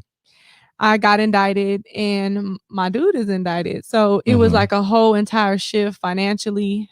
Going from, two people providing for your household to now you're providing for you and you got to take care of him, Got it. So it was a lot going on. I got out on bond. I'm still actually dealing with my case now. Okay. But I think God has favor over me. Oh yeah, he got it. I just know it's gonna work out, so I won't tap into that too much. Yeah, we ain't gonna tap. Don't need to. But needless to say, I needed a shift. Right. And so when Daryl hit me up about this company at this time, right, I needed a new environment of people. Okay. I needed to get out of my shell of being down about what was going on, in my life. I needed to get healthier because I had been on those trucks, so I was like hitting like 190 something, and I'm usually that when I'm pregnant. Right. like that's my weight when I'm having a full-fledged baby. Okay. And so I had got fluffy, like Okay. really fluffy. Girl, ain't no wrong My with no face down. was Ain't no down, fluffy. no down fluff. My Okay, clothes listen, was big. Like you ain't gonna hate on the fluff. no, I'm just saying, Okay, but that's goddamn. cool. But Fluff I'm not gang. used to being fluffy unless fluff, I'm fluff expecting. gang is cool. Okay, That's no. cool. Okay. But listen, I didn't like it for me. Okay. Listen, we gotta go with what you want. Yeah, I You know didn't what I'm like saying? it for me. I'm but still over here on finance Kimmy- too, okay, I'm trying to tell you now, Kimmy. and Kimmy down over 40 pounds. Kimmy was fluffy too. I'm watching the lose as I flip this page right here. Yeah, No, I'm listening to you too. Listen, so we got introduced to these products in this business, and when I did, he definitely, my sisters are Okay. texting me. Who is it? Badass Keisha? Yes. Keisha, stay your ass off the damn phone. She is not gonna talk to you right now, Keisha. That's not So, gonna happen. What Keisha say? Tell me what Keisha. No, put her I'm ass not out gonna there. tell you. Put her out there, please. No. Put her bad ass out there, Miss Barbara. Tell your daughter stop calling your daughter. So there's 3 reasons why people join our business. They need a health transformation and they want to get healthier. Okay, got it. They need a mental transformation, Right. like just needing a better mindset, the way of thinking, and they need environment. Okay. They want to just be around maybe entrepreneurs. They want to travel. They don't maybe have that. So it's like, okay, they see us doing it and they want to do it. So I really needed like all 3. So I said yes. I tried the products. And I tried them like privately. Okay. Because like Pretty Pockets is like my name means something. It's a brand. It's a whole brand. Yeah. It means something, and anything I've ever said, I'm able to back it up. If I give you my word on something and mean that. Come on now. And so I have a pretty good credibility of being honest. Right. And I'm not about bullshit. Right. So when I was, getting ready to push this company, I had to make sure that the products worked. 1186. Don't play with me. Listen. Don't play with me. 1186. I actually tasted it. I'm gonna drink it though. 1186. It's really good. I know. It don't taste like Arrowhead either. Arrowhead tastes like natural. The dirt. This is natural water from the stream, 700 feet below the earth. Yeah, it's good. Okay, you don't taste no impurities. There is none. There's no chemicals cooked. There's nothing in here. Well, y'all coming for Fiji? Huh? Come on now, Fiji through. What? Fiji through. After I get back next week, I told you I'm going out to Alabama. They're bringing me out to Alabama next week. This happened last week. They bring we out can really week. market this because I have to put it ain't about marketing. But I have to put my tea in water. This ain't about marketing. So every time I make a tea, I can. But that's what's going to happen use anyway. This water. You about to be on this 1186. I promise you. Okay. Okay. Because every time you hold up a NutriBurst, I want you holding up some 1186. Yeah. Now, as long as me and you can work that out, Pockets, we good. You see me now? Come on. That's right. NutriBurst and 1186. Let's make this thing happen. Okay. So I joined a company. I did really well. I started to grow because we put people on. So now it's like, look, y'all can come get healthy. I gotta wait for everybody to make money now. So it's like people always seen Teeauna make money, Pretty Pockets make money. Right. But now like I gotta wait for y'all to make money too. So come on, let's go. And so I got an organization underneath me. I have a team. What's the name of the team? My team. We're underneath the Vibe Tribe. That's Daryl's. Was it? The Vibe Tribe. Okay, damn right. I seen the shirts. Yeah, so we're a whole vibe. We push having a good energy about ourselves. Elevation. Like I ain't see them damn shirts. All the girls wearing them too. Yeah, so it's super, super dope, and I love it there. Absolutely love it. It like I said, it really shifted me. Right. I started reading a lot more self-developing books. I started self-developing myself. Just really challenging myself, being accountable for the things that I want to do. Like I said, I've always been entrepreneur minded. I've always been a hustler. I've always been a hard worker. Right. But there's so much you have to continue to learn if you want to grow. And the moment you think that you know everything, even about yourself, you now have become stagnant. And so now that I've accepted the fact that I can never stop learning and I can never stop getting better, this company has opened my mentorship with Daryl really has opened up my mind to like, you always have to do better. You always have to think stronger. You always have to self-develop. You always have to set your intentions throughout your day. Like you have to be goal oriented, but you have to get out and really go apply. And so I've learned a lot of things that's helped me: time management, accountability partners, knowing that I can be the best businesswoman, but if I don't feel good when I wake up, then how productive am I in my company? Hold up. Stop right there. She said, how, if she does not wake up in the morning and don't feel, come on now. That's a key.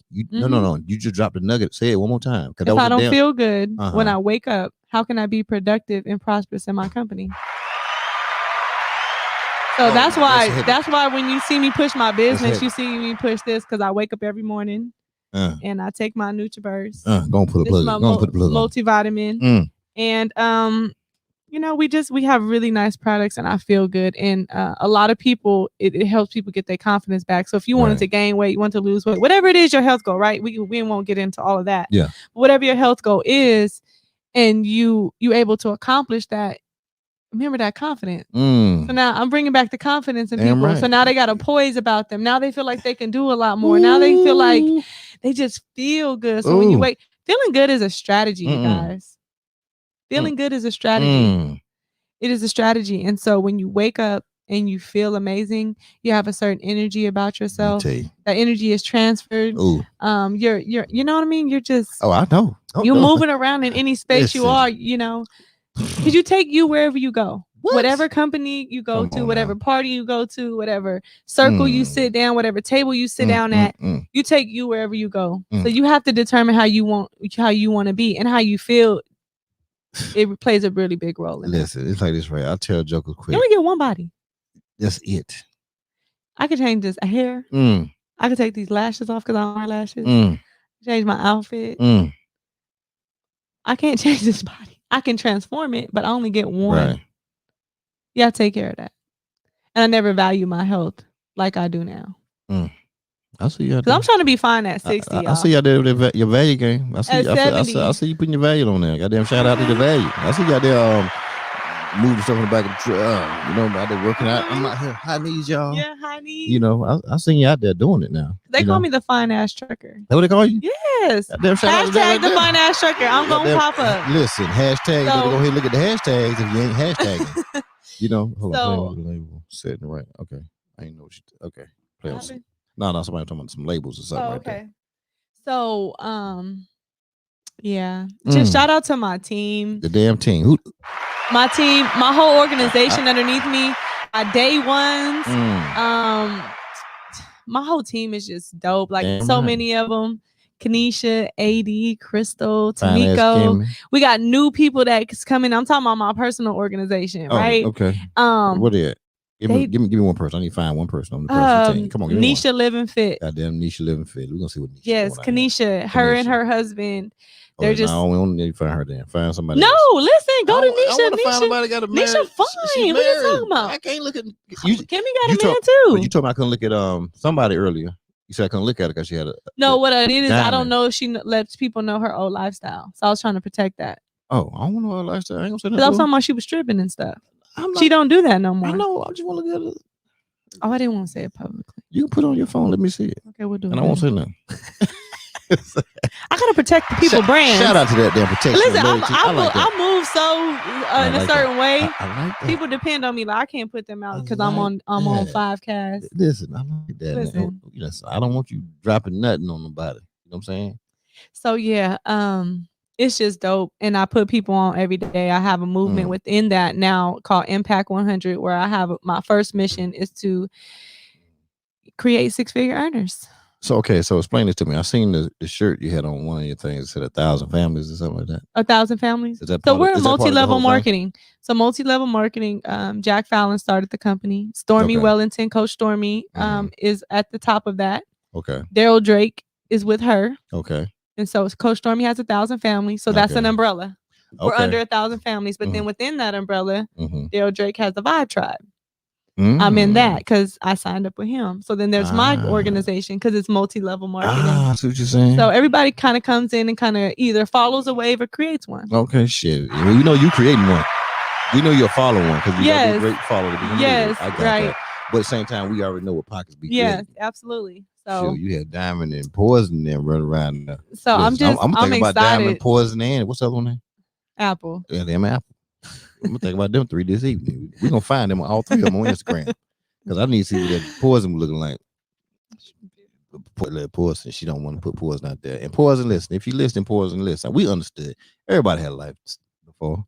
But if you around here looking good still, listen, we can appreciate you. That's just the way it works. You know what I'm saying? What I said, G. Huh? Oh, shit, hold on a second. Hey, talk for me real quick. Okay. So, hey, y'all. So you said talk about the tribe. So okay, I'm gonna tap into my TLC people real quick. So we do get paid 5 ways. So what I do is I help put people on to get an extra stream of income. But we look fly, we're healthy, we're looking good, we're feeling good, we travel.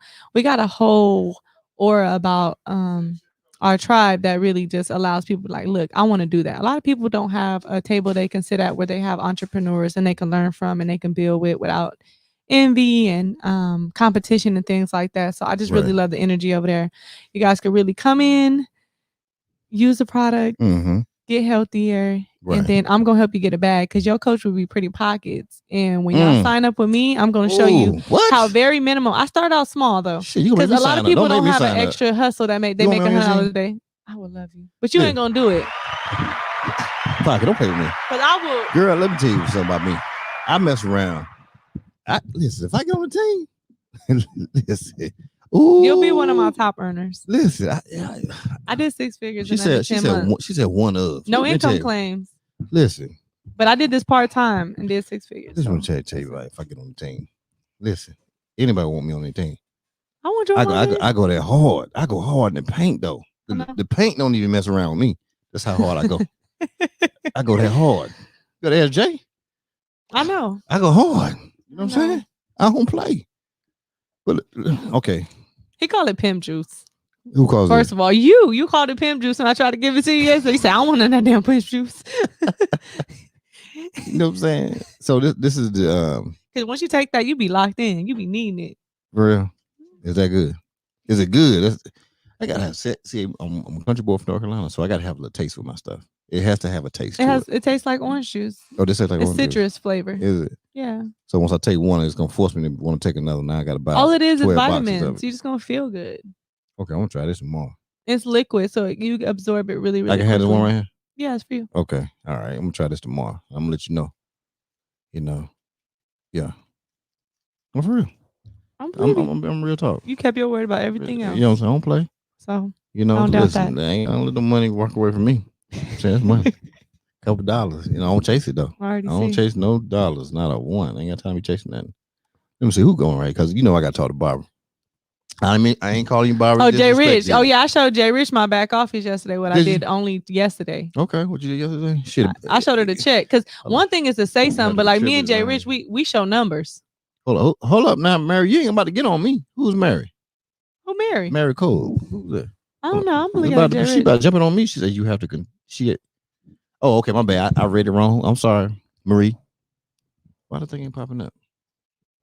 I need her stuff to pop up there. Don't worry, we're gonna talk about that. No, don't talk about. Her comment. You have to continue to learn if you want to go. You right about that, Mary. Marie. Absolutely. You know what I'm saying? You have to want to do that right there. Period. And well, Jay said Libras all about that bag. See, we them Libras. You know what I'm saying? Us Libras, we about crazy. We some crazy people. We'll be balanced and unbalanced on you. Move them scales on you. That's what we do. And shout out to Don. Don came into the building. You know what I'm saying? Shout out to Don. Don, hey, listen. If you're looking for the houses, he look like he's feeling good though. Pour me some. If you looking for, I'll bring it in. If you bring in the houses 8.3 million, 12.5 million, Don is the man you got to see when you come to the city, to Houston. Really? Oh, that's the dream home realtor right there. No, Don is the dream home realtor. For real? Hey, Don. Listen, we don't play around here. Hey, Don. Don't play. Come on, don't play with us. You feel what I'm saying? No, the ice right there, Don. I saw the text. No, it's something in the freezer. What is that? Oh, you're gonna try some of that right there. Listen, what is Don, it? Don, big dog. I don't even think I've ever drank that before. So y'all gonna put me on to something new. I like people that introduce me to new things. You know, and we got the you heard it. You heard of exotic pop, right? Exotic pop, you ever heard of that? No, you put me on. No, exotic pop is huge. You know what I'm saying? It's here out of Houston. It's everywhere though. You know what I'm saying? So I got the bottles of the next door. You know, but I mean soda. It's just soda. But it's different people, like Bun B has one, you know what I'm saying? Big Hawk has one, you know, so it's just different people that have them. And so it's real huge. What's the soda? Yeah, it's just different and sodas. You name them after people? Well, I don't name them. It's not mine. You know what I'm saying? But the guys, the owners of Exotic Pop, but they're here out of Houston. You know what I'm saying? So, but this thing is going worldwide. So it's real Real big deal. And they do different flavors and stuff. Yeah. So you can get a goddamn pretty pocket. Pretty pop. You know what I'm saying? Pretty pocket. I can see it now. Oh, them fresh cups right there. Okay. Yeah, those fresh. Oh, you got to keep it. You got to double cover it. Oh, you have to? You have to double cover. It's just, okay. it's just the way it runs. You know what I'm saying? Okay, double cover. Yeah, you double cover right here. You know what I'm saying? You know, I so ready. All right, hold on. Who we got here ready? Damn part-time. Hold on, let me see right here. Damn part-time and made 6 figures. Okay, yeah. You see what I'm saying? That's why I'm trying to listen. Me? Yeah, listen. Yeah. See, this is the thing with that. I'll blow your team up. I don't want. But, I can't teach ambition. I can't teach hustle. What I do is I attach myself to hustlers and business-minded people or people who want another way, and I teach hustlers a new strategy. Come on now. Because see, the thing about it is, I'm a great leader and I followed great leadership, but I really don't want followers. I want leaders. I want to be able to, you're a great leader when you can lead other leaders. Say it one more time. You're a great leader when you can lead other leaders. You know what I'm saying? So when I have people within my organization, they trust me. They're leaders within themselves. And maybe they weren't as great in leadership as they thought, but I'm definitely going to bring it out of them. Right. And so we grow. You know another way you can determine if you're a great leader? How? You can go someplace where you're all volunteers and they naturally follow you. That's when you know you're a great leader. Yeah. See, that's a test right there. Mm-hmm. You know what I'm saying? Check out my man John C. Maxwell. He'll tell you. Mm-hmm. You know what I'm saying? He's written many books. But that's when you can really learn. You know what I'm saying? When you're doing stuff that's all volunteer, everybody can walk away at any moment. But yet the people will all follow behind you. You know what I'm saying? And listen to what you got to say. That's when you really know you're a great leader. Period. And you can lead leaders easily. I know there's something about leader. You know what I'm saying? I did that 25 years in the Army. So I know about that damn leadership game. Oh, wow. You ain't gonna tell me about it. I know. You know what I'm saying? I try to keep stuff low on them. You know what I'm saying? That's what Sylvia we do. in my chat talking about I am sneaky though. Listen, I told your sneaky ass Sylvia. You ain't gonna tell me her ass ain't sneaky out there with them 2 damn degrees and she up there masters and doing all the stuff out there in California. Don't play. We're gonna come out of this bar, we're gonna have a cookout and we're gonna be out there. Don't even worry about it. And we gotta make sure we're on the right side of the city though. Cause y'all, yeah, my mom makes a really good potato salad too. You know what I'm saying? She on the west side or east side? Or she in the middle? Nah, she moved from both of them. Okay, there you go. So we can go somewhere we can be safe. Listen, I ain't got time to figure out what side to be on, what color to be wearing, and all this stuff. It's too confusing. Now. She out the hood. She good. Marie Cub said she fly bossy. You know what I'm saying? I don't know who this is. Thank you. But that's good right there. What Tony I'm saying? Double cup it, double clutch it. You know what I'm saying? That's how we do. Tony, my boy. Had to have shout out to big Thank dog. You, Tony. Tony doing the big things. That's what he does. What now I go? All right. So as you continue to move in the NutriBurst sector, the 1,000 families, you know what I'm saying, and everybody else. Mm-hmm. Yes. Oh, pineapple. How'd you know I like pineapple? Come on now. You know what I'm saying? What you want? You want that one? We got the can too. We got the one. No. You want the one you poke the hole on the top? No, that's good. Okay. I do love that's my old school preference of mixer. Yeah. No. Oh. Come on, not like we don't play right here. Oh no, you ain't know. He think he know me, y'all. Listen. You think he know me? Right. Hey, I see the hat you rocking over there too. I see you rocking that Road to Riches hat over there too, Don. I see you over there. That's cool stuff. Yeah, but as you continue to move up in this right here, it's just like your mind just works constantly. Like, do you ever get rest? Honestly, really, mentally, do you ever get mental rest? No, ever? Not really. So when you go to bed, Jay Rich was just telling me that last night. She like, girl, you on vacation? I'm like, no, I got my laptop over there. My alarm went off early. I'm literally a real living long nights and early mornings. Right. I mean, if I was to say when I do get rest, I really it's my bath time. Okay, got it. So when I take my bubble baths, I don't answer my phone. Mm-hmm. I take my bubble baths, I play my music, and that's the time I got a good, 45 minutes to myself. Right. And I soak.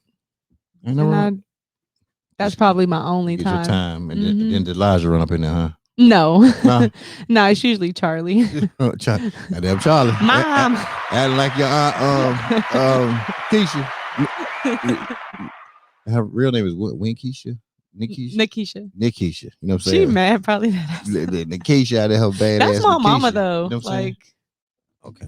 Then she got all of our middle names. Try that right there. Let's see what's going on. Oh, this? Okay. Yeah, try to see what's going on so you can see what that. You double covered it right there. It's how to pop. You mixed it already?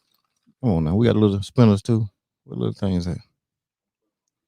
You know what I'm saying? This is gonna get me drunk, huh? Because I can't taste the liquor. No. Oh, you're gonna be good because you're gonna be because when you can't taste it, you just start drinking it, and then you be like, "Whoa, how you doing?" Okay, look at Sylvia. She said, "Definitely my role model. She inspired me." Go ahead, Sylvia. Oh, sneaky ass Sylvia said you inspired her. No, we gotta take that jacket off. She's really responsible. Sylvia. Is she? She's the one. Okay, but I'm only talking back in the days that we had some sneaky, yeah, badass Keisha. You know what I'm saying, Miss Barbara, you still in there? Because we about to hit you up, and I'm about to hit you, Miss Barbara. Oh, Jay Rich said I was trying to work out at 5 because Jay Rich like, what time you get up? I'm like, I'm gonna work up. I'm gonna get up and work out. And she's like, work out. I said, look, my whole team is on a 30-day transformation. So if I'm not consistent, they're gonna think it's okay for them not to be consistent. Right.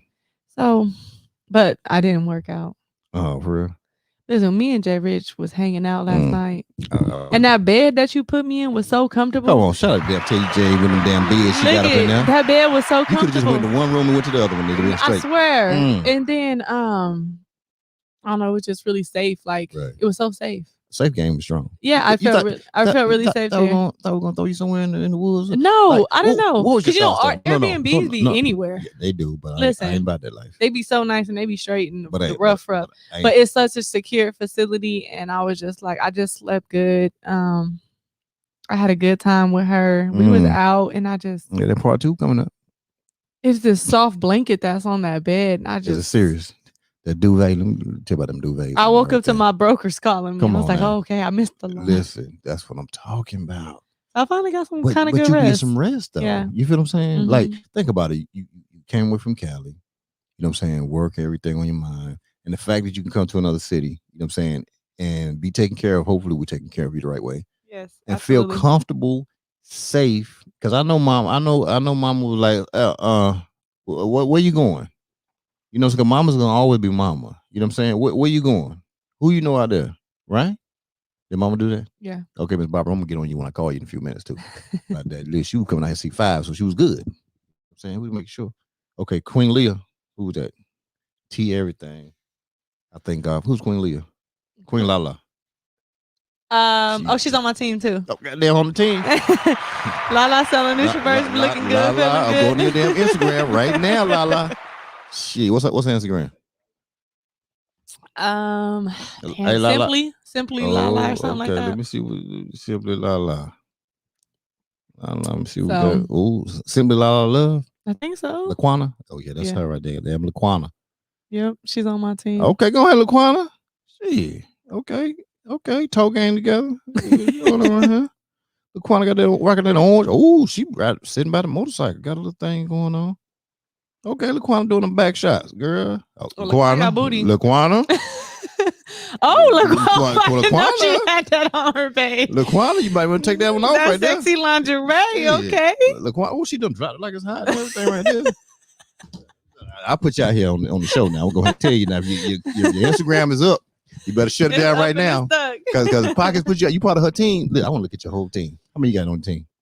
A lot. We'll be here all night. We got time. Where you going? Where you going? You know what I'm saying? You ain't leaving the money. So listen, we got plenty of time. Ooh, your team off the chain. Duh. Wait. I got that team over here serious right here, man. I told you we have fun doing what we do. Listen, I might need to get on this team right here. Listen, you did this right here today. This was wrong right here. I ain't gonna say that's nothing. A cute picture, huh? This was wrong right here. It was a onesie for me. This was wrong. I thought everything was right.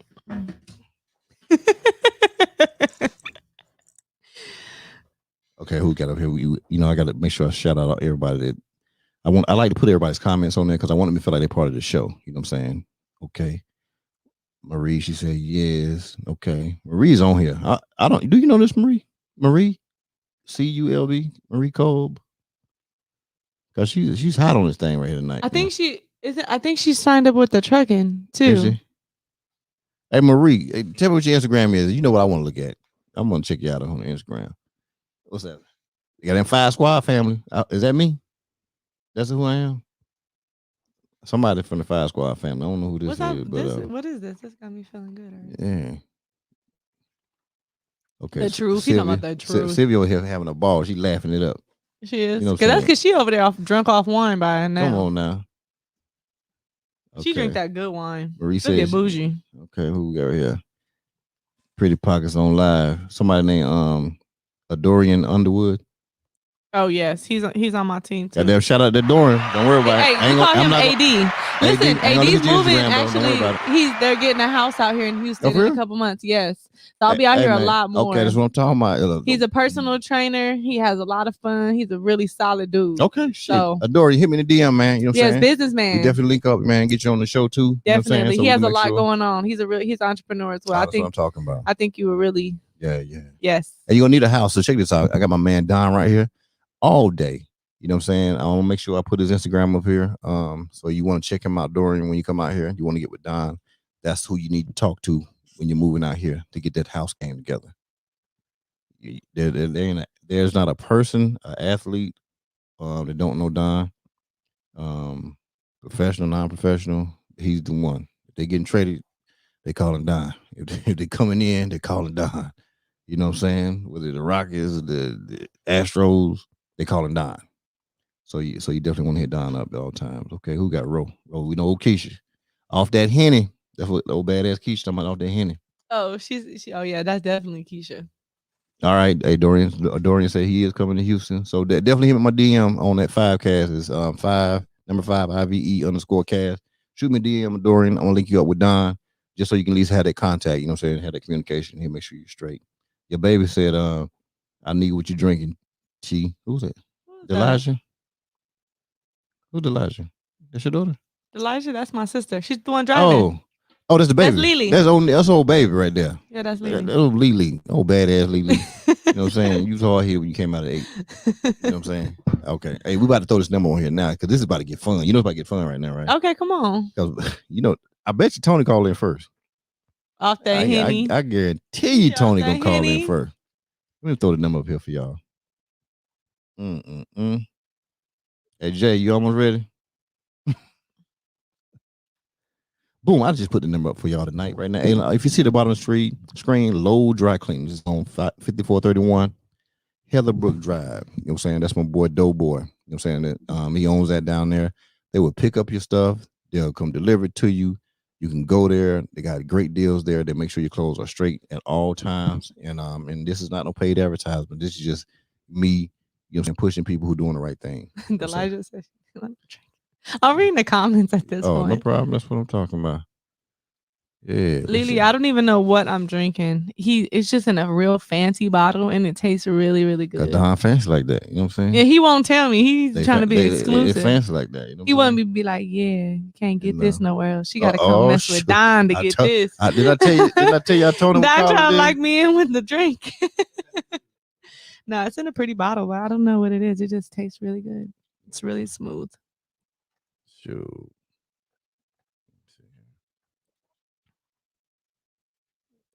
Oh, the number is up, y'all.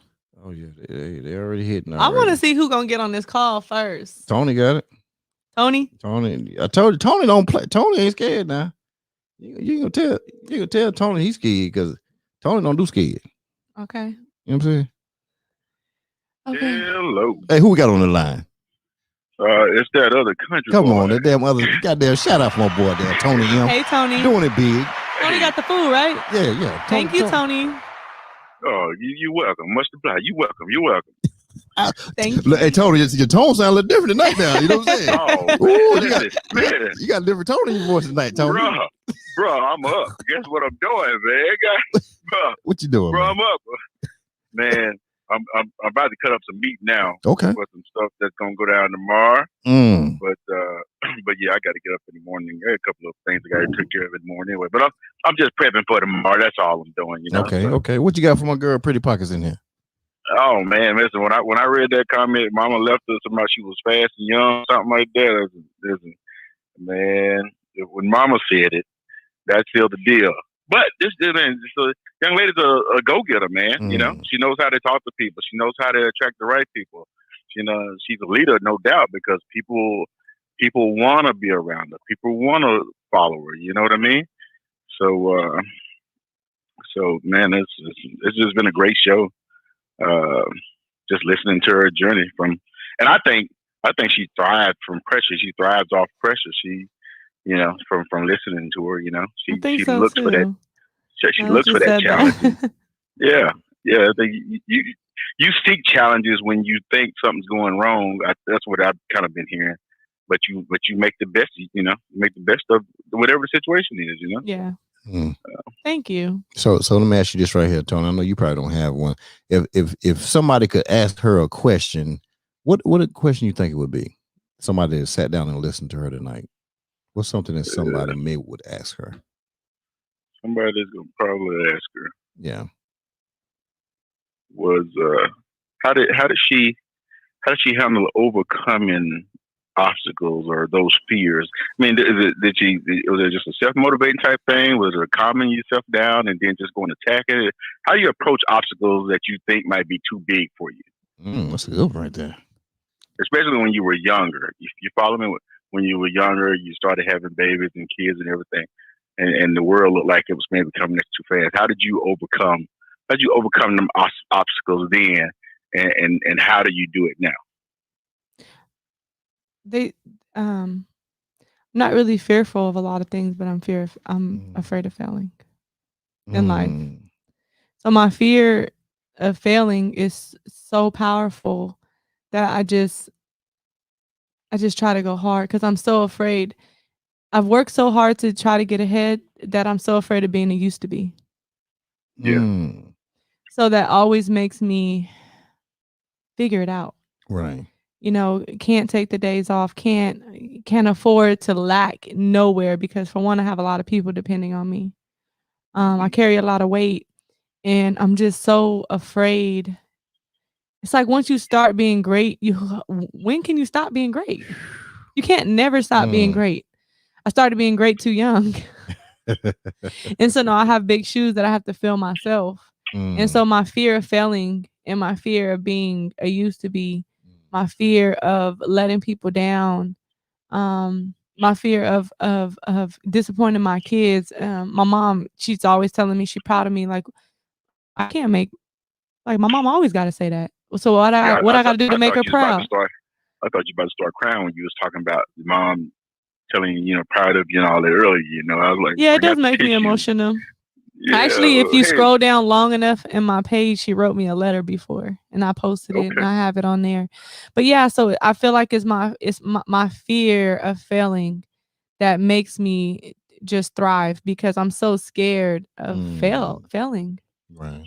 It's almost like, you back somebody up in the corner that you think, can't fight. And it's like, if they scared enough, they're going to beat your Oh yeah, ass. yeah. You know what I You mean? done. Like, I'm so scared that it's just like, I go hard, I go hard, I go hard. And it's not that I'm in competition with anybody else. I'm just Right. in competition with myself.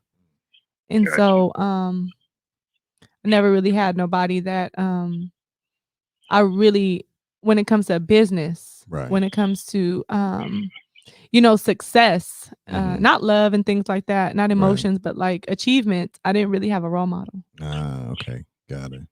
You know what I mean? I didn't really have a role model. I just had a whole bunch of people that I didn't want to be like. I had a lot of examples of what I didn't want to be like. Right. What I didn't want to experience, where I didn't want my kids to grow up at. So that fuels me to be like, even To on do your things best, different. on your best day, Yeah. it's still, it's still not good Yeah. enough to me sometimes, even though everybody else is clapping. It's like, nah, you could have went harder. You could Right. have done better. So I don't know if that answered your question. Oh yeah. Yeah. But Quitting's not an option. You retool and go at it yeah, again. I just got to find my approach. It's a way out of everything, Yeah. a way Yeah. around everything. You just got to figure it out. You maybe got to sit down, Right. and then when it's like when and I use this analogy kind of a little bit. Well, I don't know if it's an analogy, but it's like if I know I cut down a tree, and I got 2 hours to cut down the tree, I'm not going to focus so much on 2 hours of cutting. I might sharpen my iron for an hour and a half. Right. You know what I'm saying? Yeah. So I've learned to identify what I'm facing, and then I step back and I'm like, what's my approach? How I need to come at this? What do I need to do? How do I need to sharpen for this? So I can go in and I can cut this shit up. you know? So I'm really scared of failing. Okay. Yeah. That's a cool one. That's definitely So that's a cool one. fear of failure is your motivation to make it work. Yeah. I don't know if that's like the right answer, but I think that's the most honest one. But it's your answer. Yeah. And that's the thing. Yep. And that's the thing. If that's the thing that motivates you, then hey, that's the right answer. You know what I'm saying? Shoot. Okay, Tony, man, I appreciate you calling in, brother. We're gonna see who else got something. I think Sylvia want to try to slide the damn question in instead of calling. But don't Sylvia, man. Got to hear from Mama too, man. Oh, come on, man. We gonna hit Miss Barbara. We gonna hit Miss Barbara. That ain't gonna play. I got to hit Miss Barbara right here. You know what I'm saying? And Sylvia thinks she getting away with this damn question on the screen. That ain't gonna happen. I'm gonna talk to her. Yeah. Tonight. Hit me up about that business end later, whatever, man. Oh yeah, definitely. Okay, dump truck. All right, appreciate you. Cool. Later on, man. Yeah. That's how we do. See what I'm saying? We talking podcast, but we still throwing business on the book. Listen, you got to make money. Sylvia. Yeah, hold on. Sylvia's not gonna do this. I'm not letting her get away with that right there. You want to see her? I'm not gonna remember her phone number. Hold on. I ain't gonna remember her phone number. Just throwing on in there. I don't know it by heart. Let me see. Oh wait, hold on. This is one of my sisters calling in. Okay, that's Keisha. Y'all got them old badass Keisha calling in, y'all. Shit, we got Keisha calling in. Damn, old badass Keisha. Hold on, Keisha. Get you up in here, badass self. Hold on. I'll do this thing first right here. Damn, Keisha done called in. Oh, badass Keisha. Hold on. Y'all know I'm from Cali. I'm all in the camera. I got Nipsey on the back of my phone. So I got Nipsey on the back of my phone. That's cool. Damn. Who's that? Her? Yeah, that's Keisha. Hold on, because somehow it's not. It's not connected? No, it's not allowing me. So. I hear it. I know, but it won't. The glass on my phone ain't funny.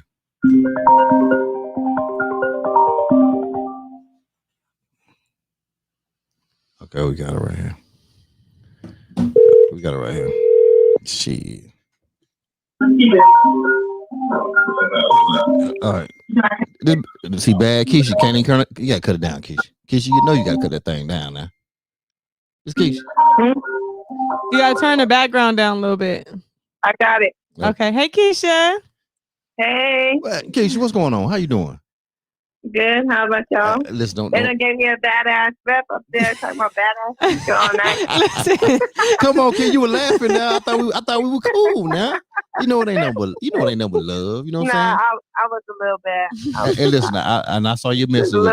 I saw your message when you was hiding behind Rainbow with the bat. I seen your message. You know, I caught that. Anything for my sister. I caught what you had. You had that Louisville Slugger waiting for him. You know what I'm saying? Hey, period. Okay. You know? I feel so. What's going on, kid? What you got for your sister, man? What you think about tonight? Her talking. You know, I don't really got too many questions to ask her because I grew up with her my whole life. Yeah. But she know everybody's scared of her.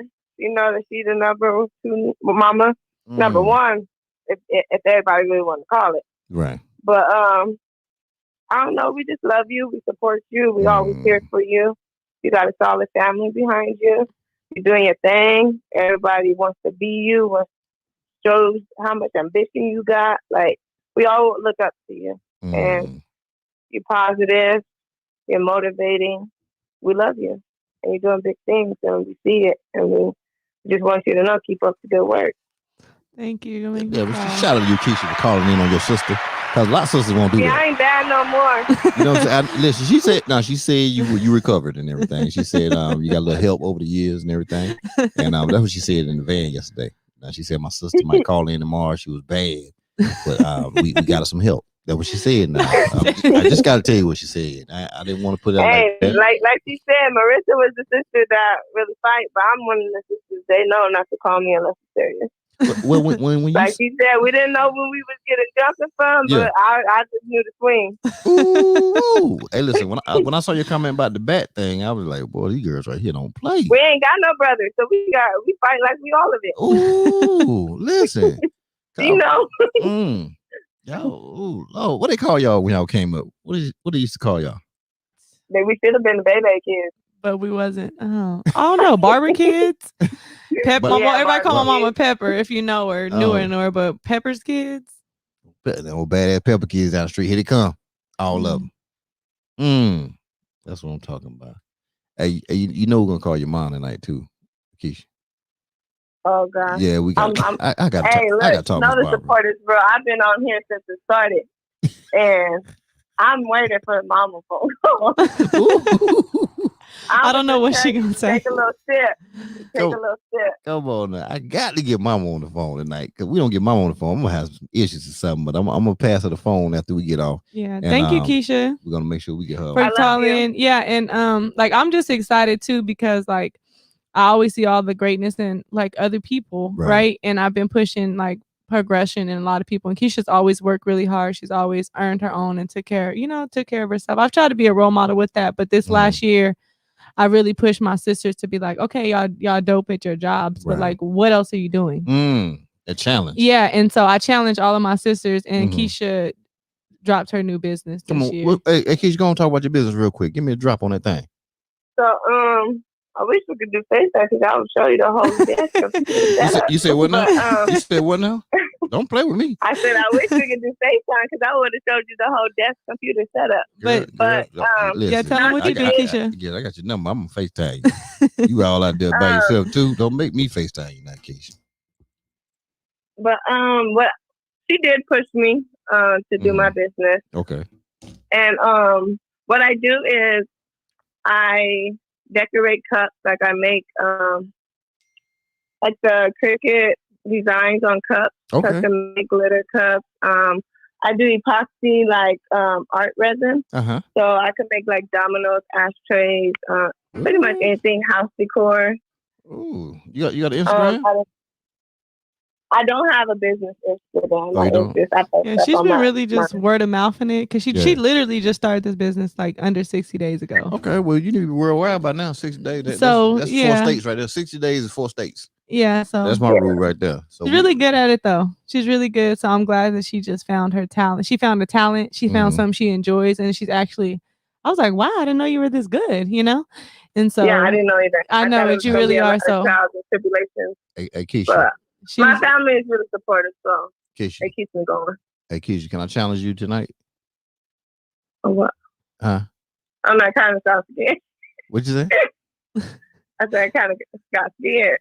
No. You can't get scared of the challenge. But can I challenge you tonight, though? Honestly, this is real talk too. This is like I'm like this shrewd. You know, that's my favorite word. Shrewd. I'm a shrewd businessman, right?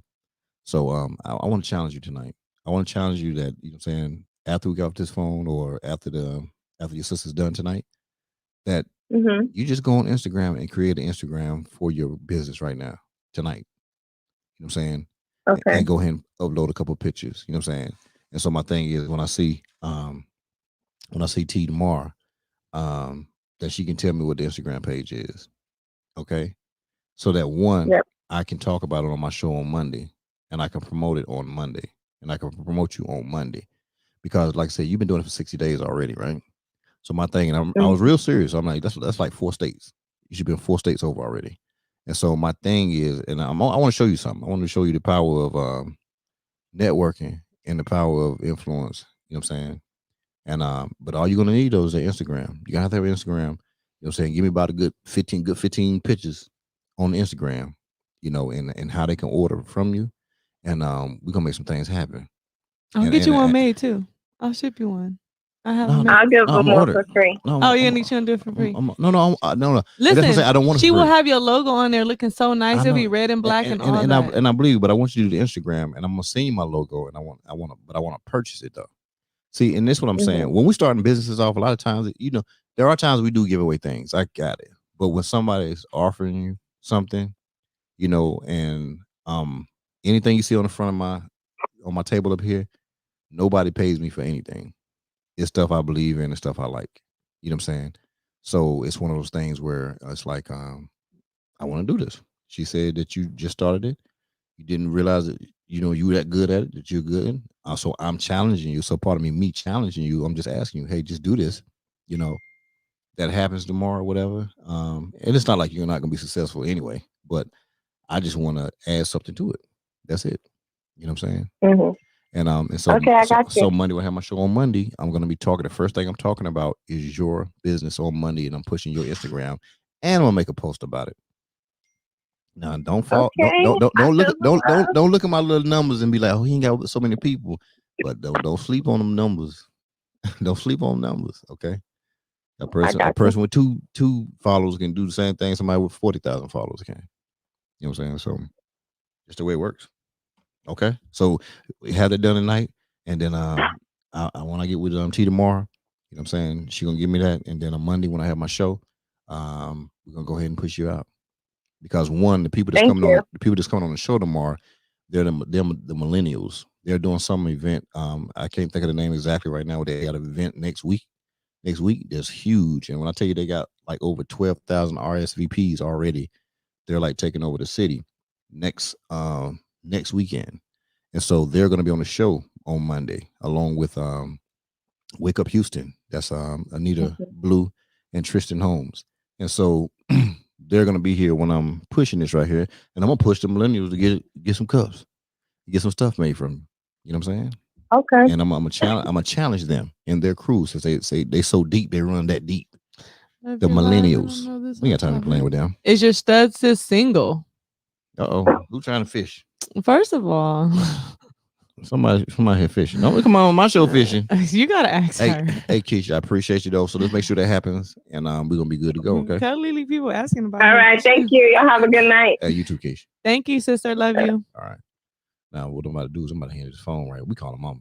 I got listen. If I don't talk to mama tonight, I'm gonna have a problem because we're gonna do the cookout.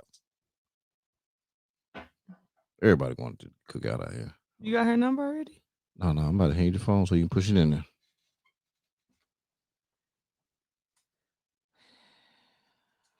Yeah, we got. Look at me breathing all hard. I don't know. Come on now. My kids, for one, probably gonna be all in the background because she got them. Big vibes, Keisha. Okay, Queen Lala. That's what I'm talking about. Okay, what's going on? I know my button be acting crazy. Yeah. No. Well, there it goes. Here, I'll give you the number. My phone getting crazy sometimes. Oh, somebody calling. Somebody calling. Who was that?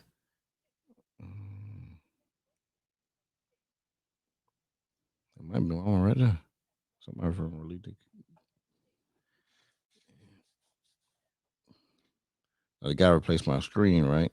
But he put it like a thick glass on there. And it ain't been right since. He didn't put the right glass on it.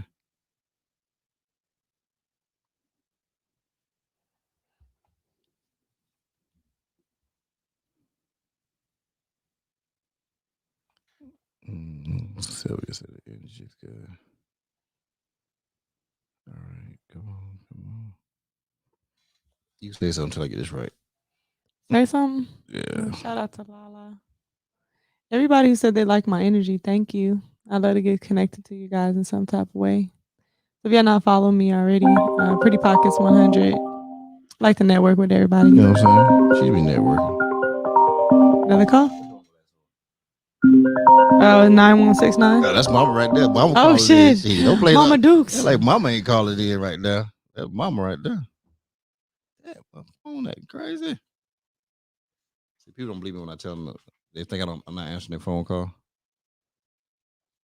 Take on buttons freeze up. Yeah, she trying. Probably gonna try too many times though. No. She gonna be right. Hey, mama, I'm gonna get you right here now. Let me get this thing right.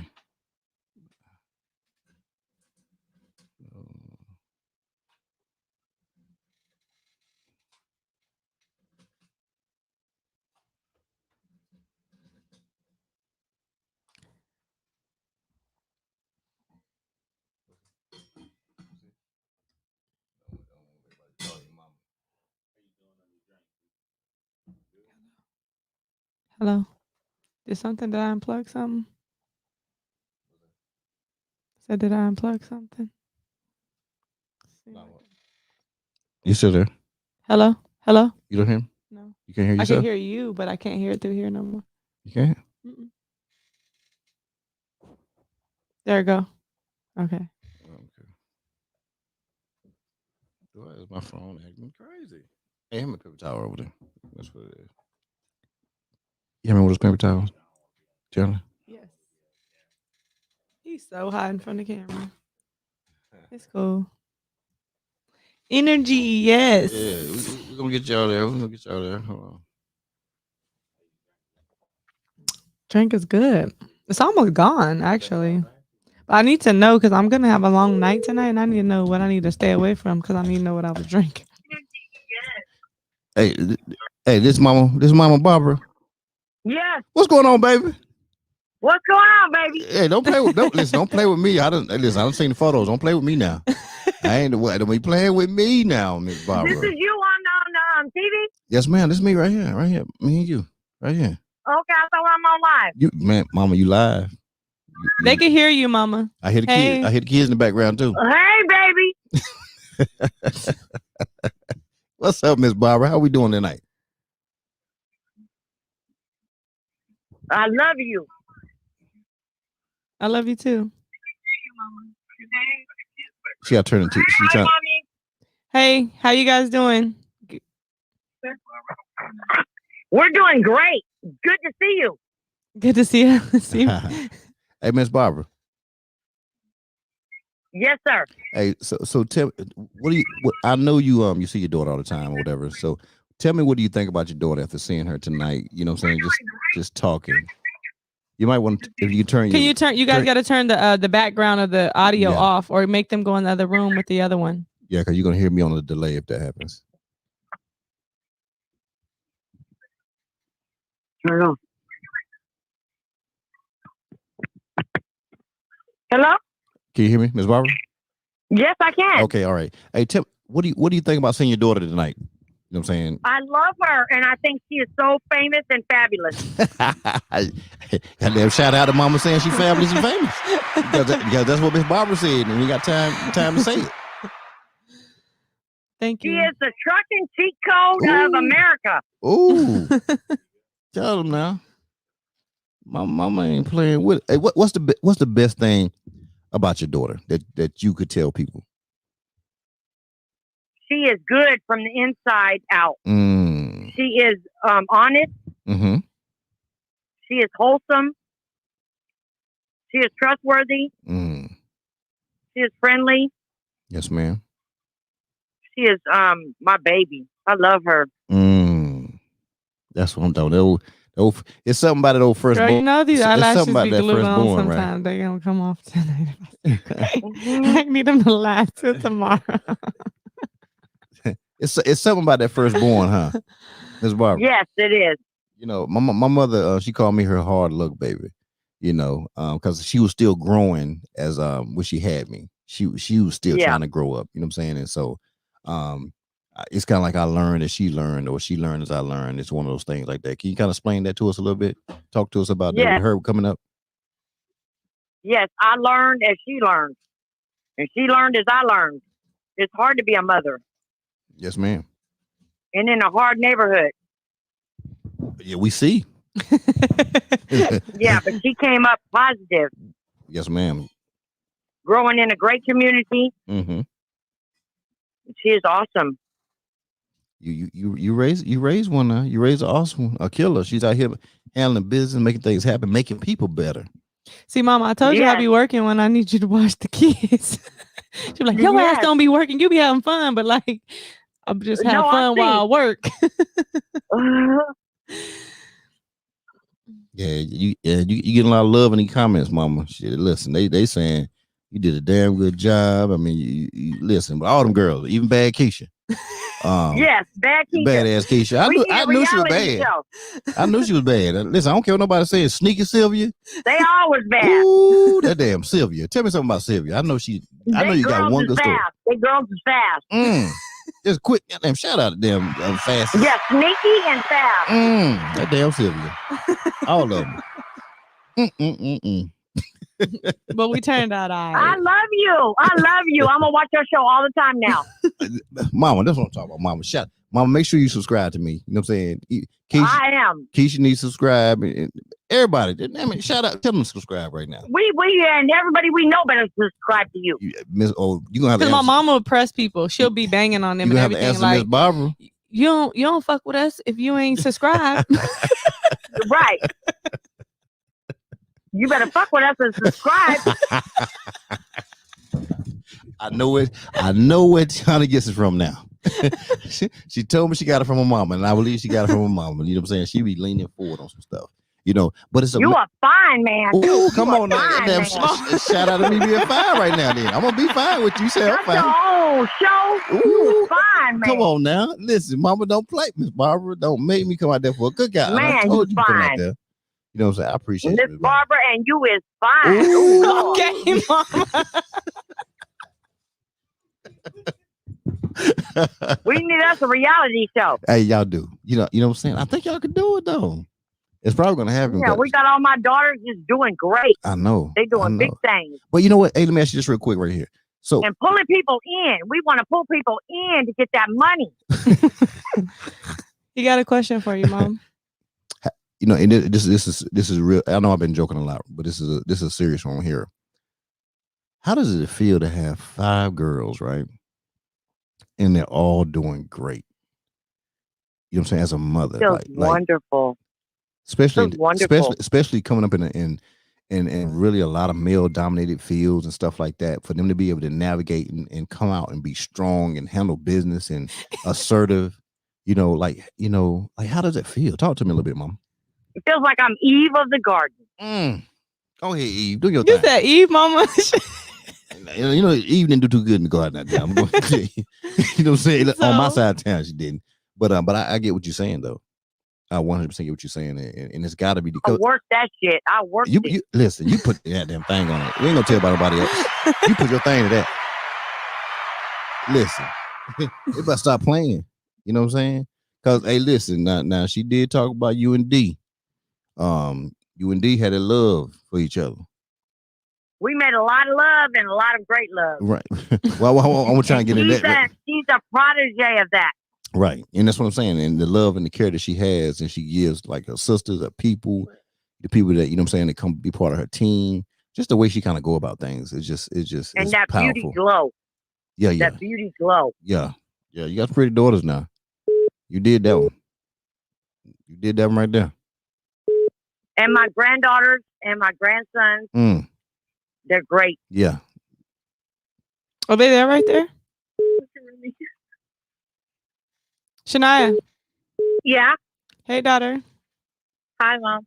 Hey, tell everybody what you do, baby, because my baby's a CEO too, her and Charlie. They got 2 businesses, yes. Oh, what you working on? So me and my sister, we have our first business. We have our lip gloss business. It's called Love You More. And it's about like teaching young girls and little girls about self-love and to love themselves more and how they're beautiful.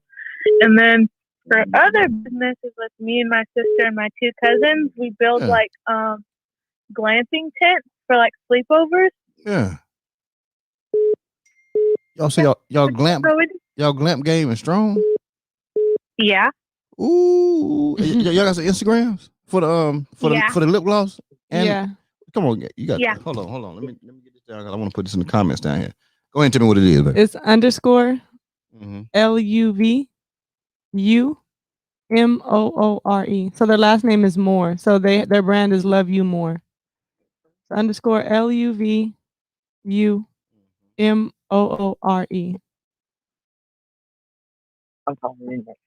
Okay, I just threw that one right there. Everybody go down and go to the Instagram, and I need y'all to follow that right now. I got it in the remarks down at the bottom.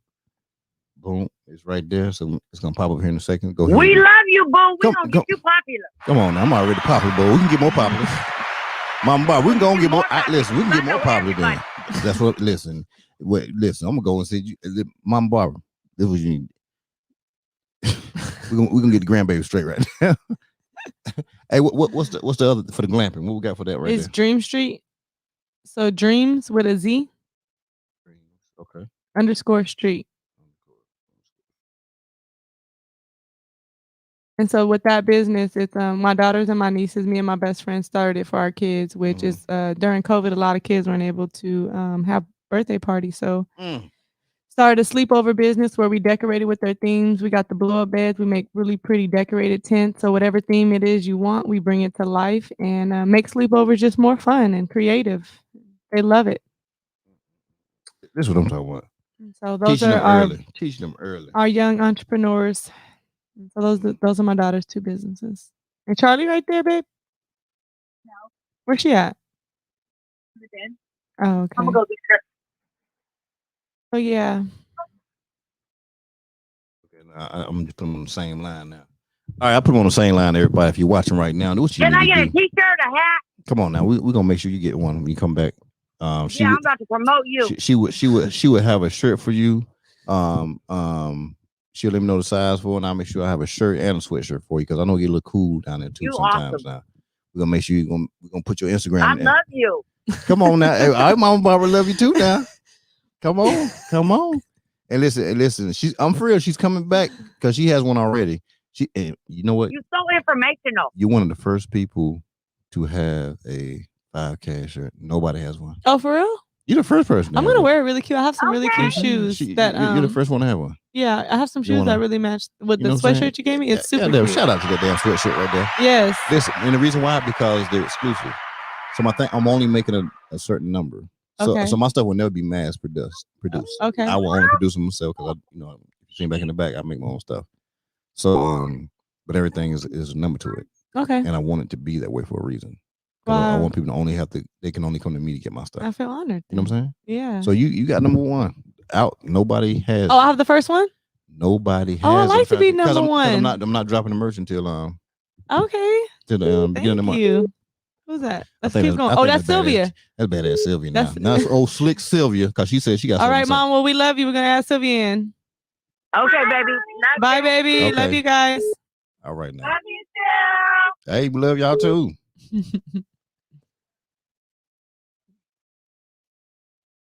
Oh, bad Sylvia trying to call in. Hold on. It's kind of cool, ain't it? It's all right. Yeah. It's all right. Yeah. Oh, if it ain't cool, then you know what I'm saying. Okay. They keep FaceTiming in this group.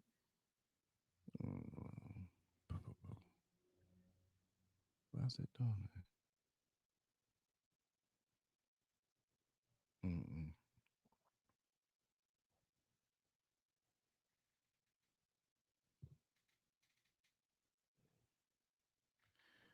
All right. All right. Tell her. Hey, call it again.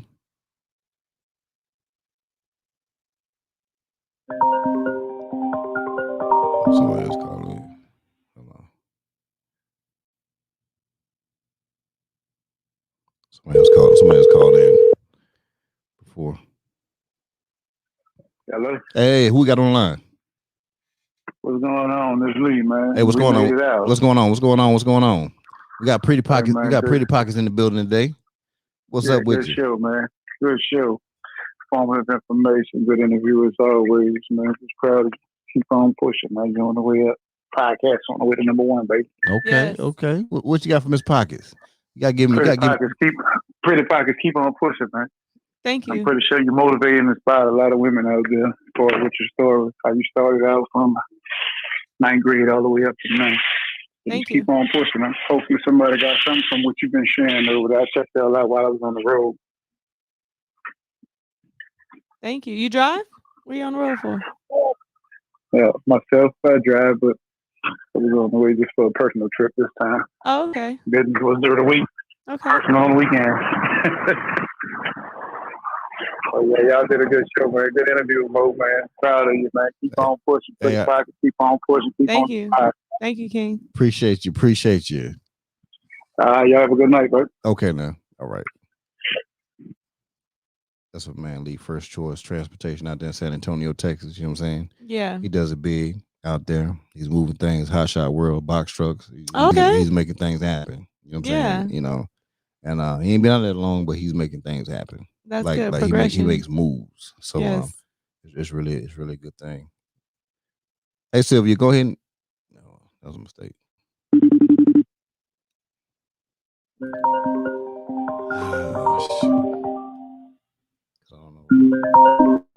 not answering it.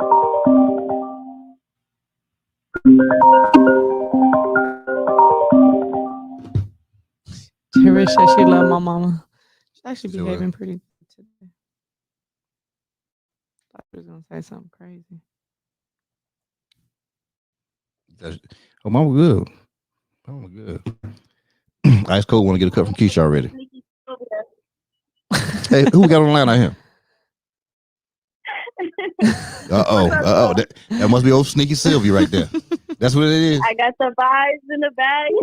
Looks good. What's going on, I'm coming with Sylvia? You got a disclaimer?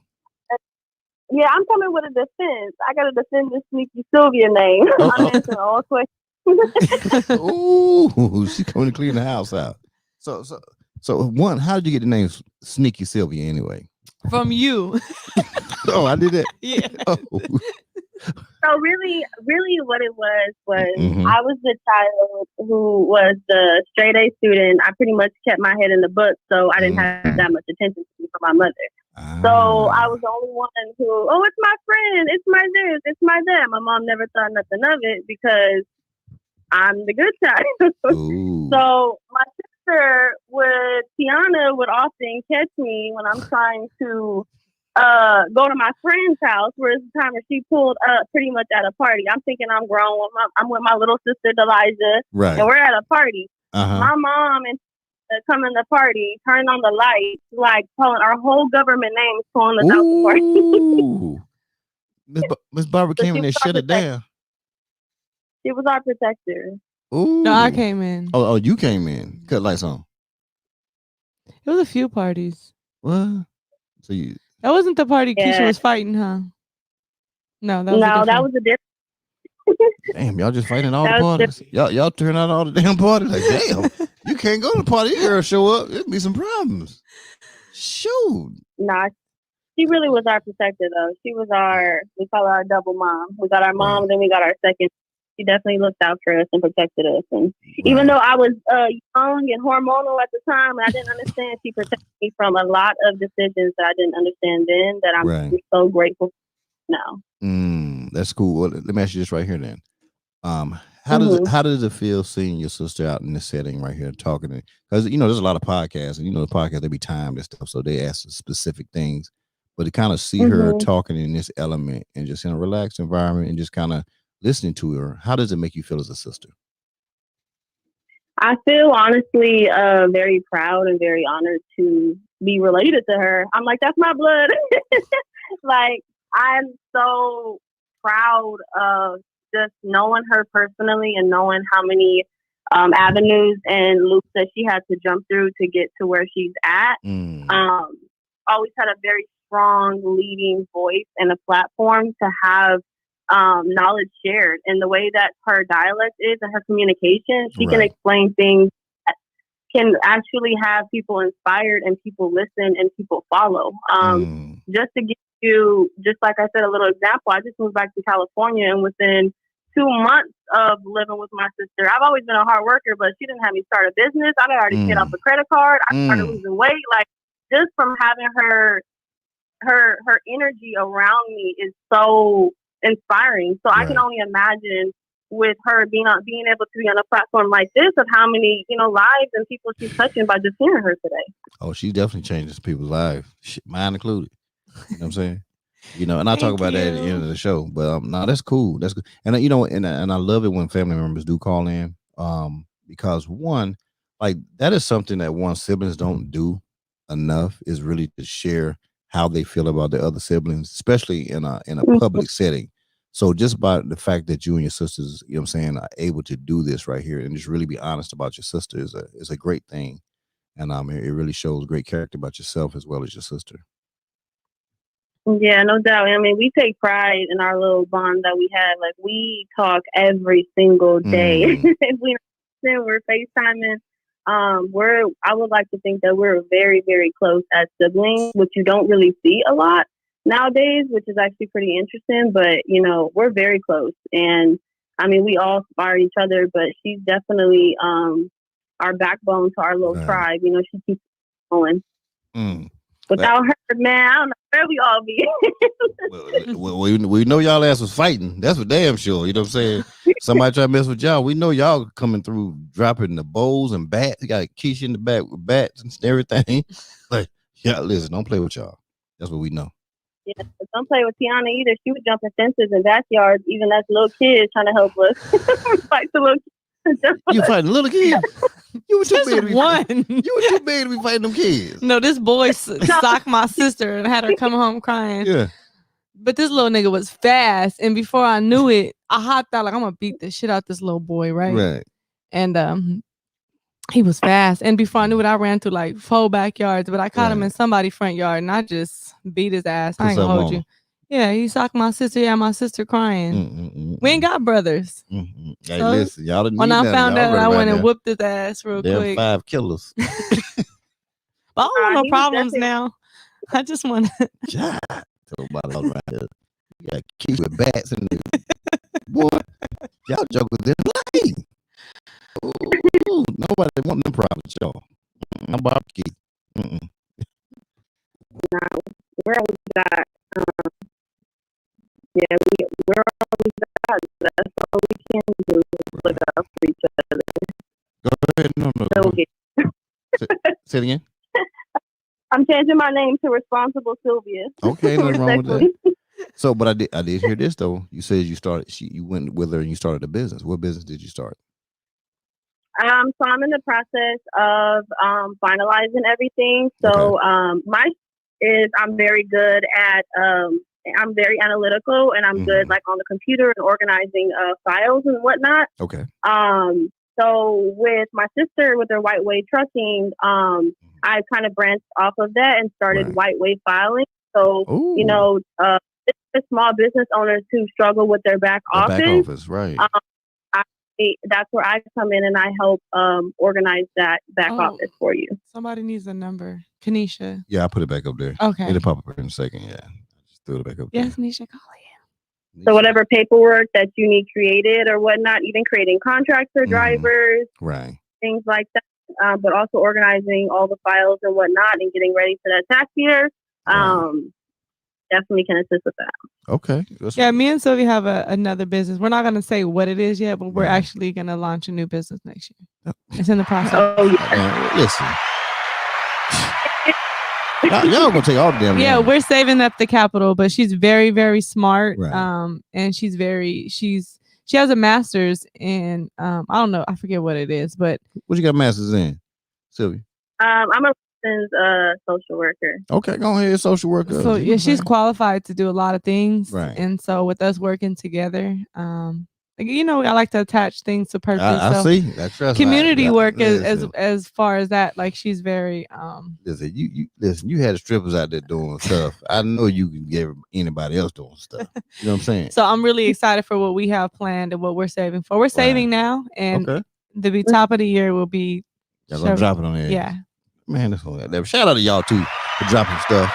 Sylvia stopped being sneaky and said she's ready to do some stuff now.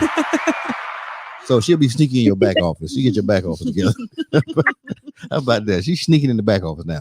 That's what she's doing. Yeah, she got me together. My paperwork is a mess. Trucking, y'all know if y'all in trucking, it's a lot of paperwork, and organization is my weakness. So when she came to stay with me when she was relocating, she was like, "Oh my gosh!" I'm like, "Please help me," and she literally got me together. So I'm like, this is a skill, right? And so she's gonna make income off of that because I know what she was able to do for me. Okay, that's what I'm talking about. Do what you do. Hey, we appreciate you calling in. Really do. Me too. Okay. Love you. Hey, keep doing keep doing your thing. I love you too. Okay, don't worry about it. All right, we holler at you. Sounds good. All right. So I think we're waiting on the 5 Squad. Yes. What's 5 Squad? What's that? 5 Squad family. Talk to me about that. She's a family of 5. Okay. And so she's a mother, she's an entrepreneur, so she pushes her 5 Squad. Okay, shoot. Go ahead, 5 Squad. 5 deep. Okay, shoot. I thought she would try to be on the G5 with the 5 Squad. I thought she would have made me a name of my people or something. This is Sylvia. Sylvia. They call them 5 Tribe. Sylvia who? The one that just got the phone. That's Responsible Sylvia. You're Responsible Sylvia. Oh, dang.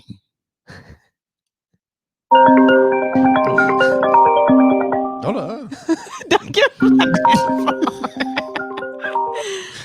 kids ain't no joke. Barbara, you ain't played around nowhere.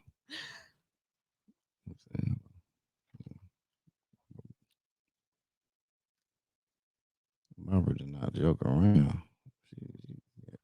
Was that Kanisha coming in? D did that. Hey, Kanisha, hit it back again. Kanisha. I'm reading the comments. They so funny. They fight men. I'll tell you. Really do. People don't even see that side because really, just I don't start no problems. But if you ever start one with me, you'll see it. Some issues in the city. But then when you got more to lose, you kind of have to back up off of that reactions. I let a lot of things slide now. You're supposed to. I got too much to lose. I'm matured. But back in the day, yeah. Just like riding a bike. Once you know what somebody asks, you don't really forget. You just to hold back from doing it. Listen. Y'all so special. In a way of like, it's such a sophisticated way, huh? Yeah, it's like y'all. Listen, y'all don't look like y'all act. I don't know how to put that. Like, you know, these killers out here, y'all. Don't. Hold on.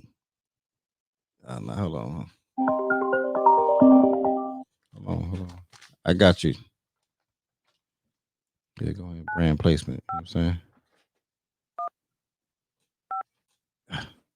Oh, come on, man.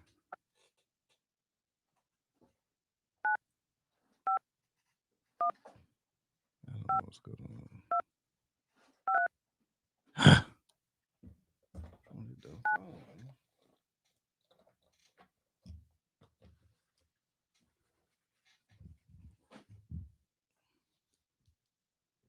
All right, 1 second.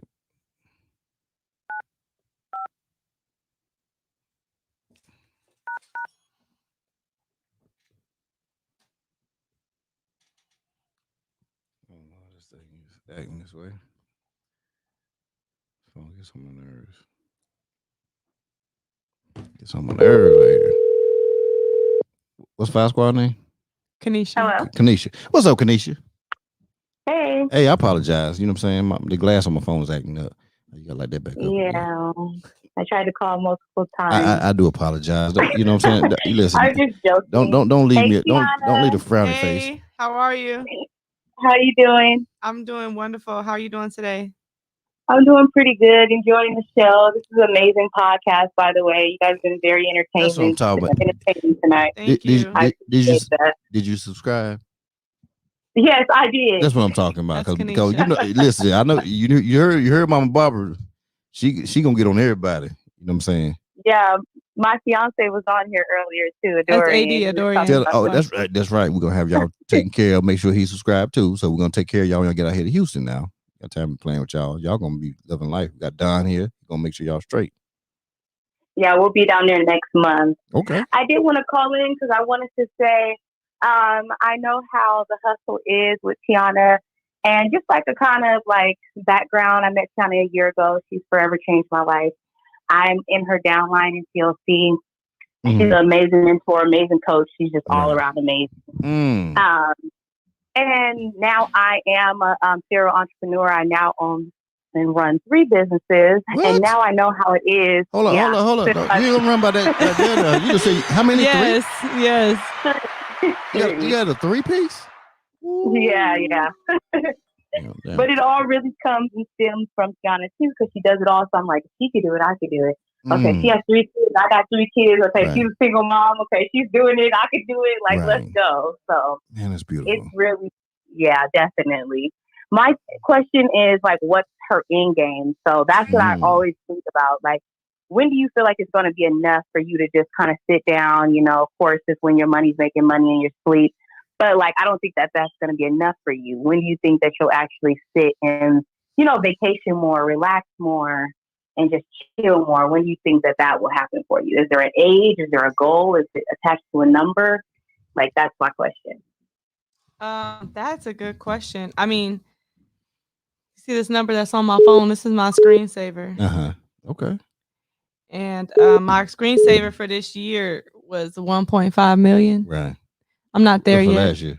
That's for this year. What was last year? You know, mess with you. 6 figures. Oh, okay. You just went 6 on. Okay, got it. Mm-hmm.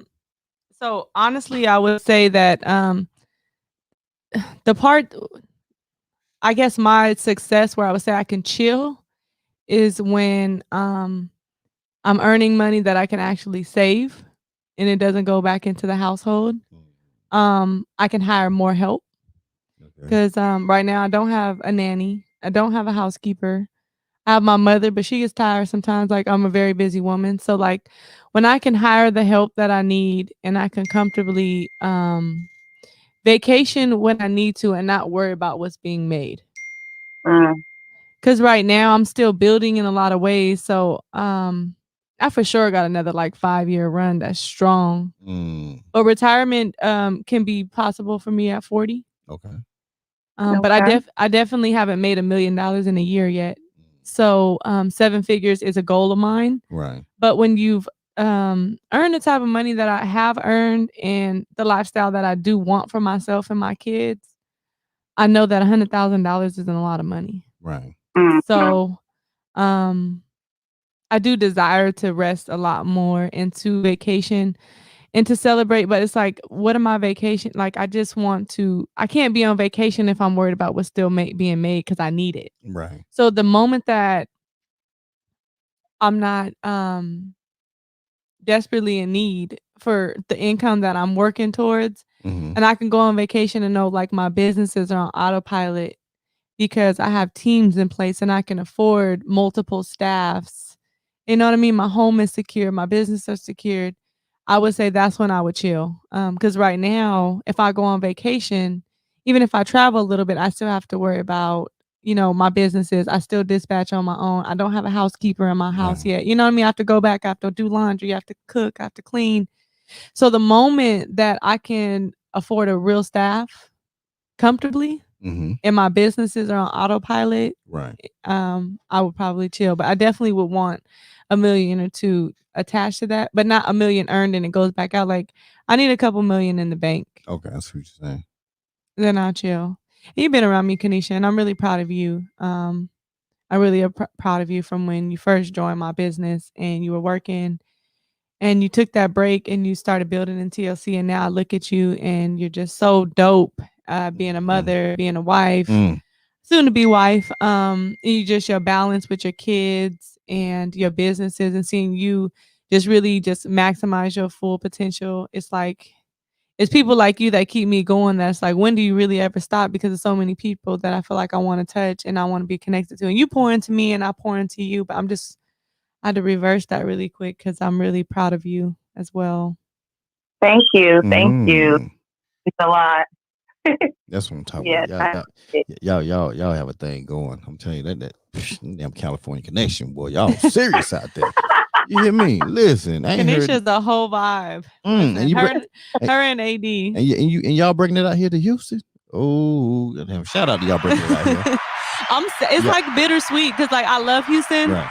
So by them coming to move here, I'm like, yo, why you leaving me? But then it's like, okay, well, you save me a room, and I got y'all a room when y'all come back, and it's like I'm just excited for her next level because that's cool. They're gonna grow so much out here. You sure will. You know what I'm saying?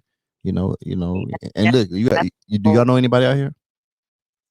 Well, my fiance's from here, so he knows everybody. I know no one.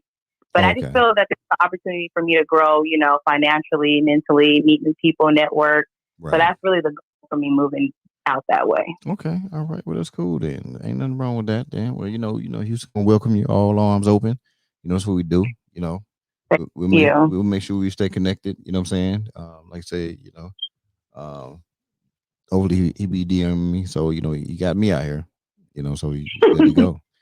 We can make some things happen. Period. Okay, definitely. Okay, hey, we appreciate you calling in. Of course. You guys enjoy your night. Bye, Teeauna. Bye, Kanisha. Love you. Love you too. Thank you.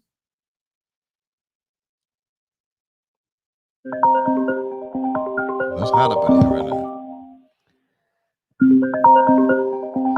Road to Riches Trucking Academy, where the results are made at J Ridge Trucking, period.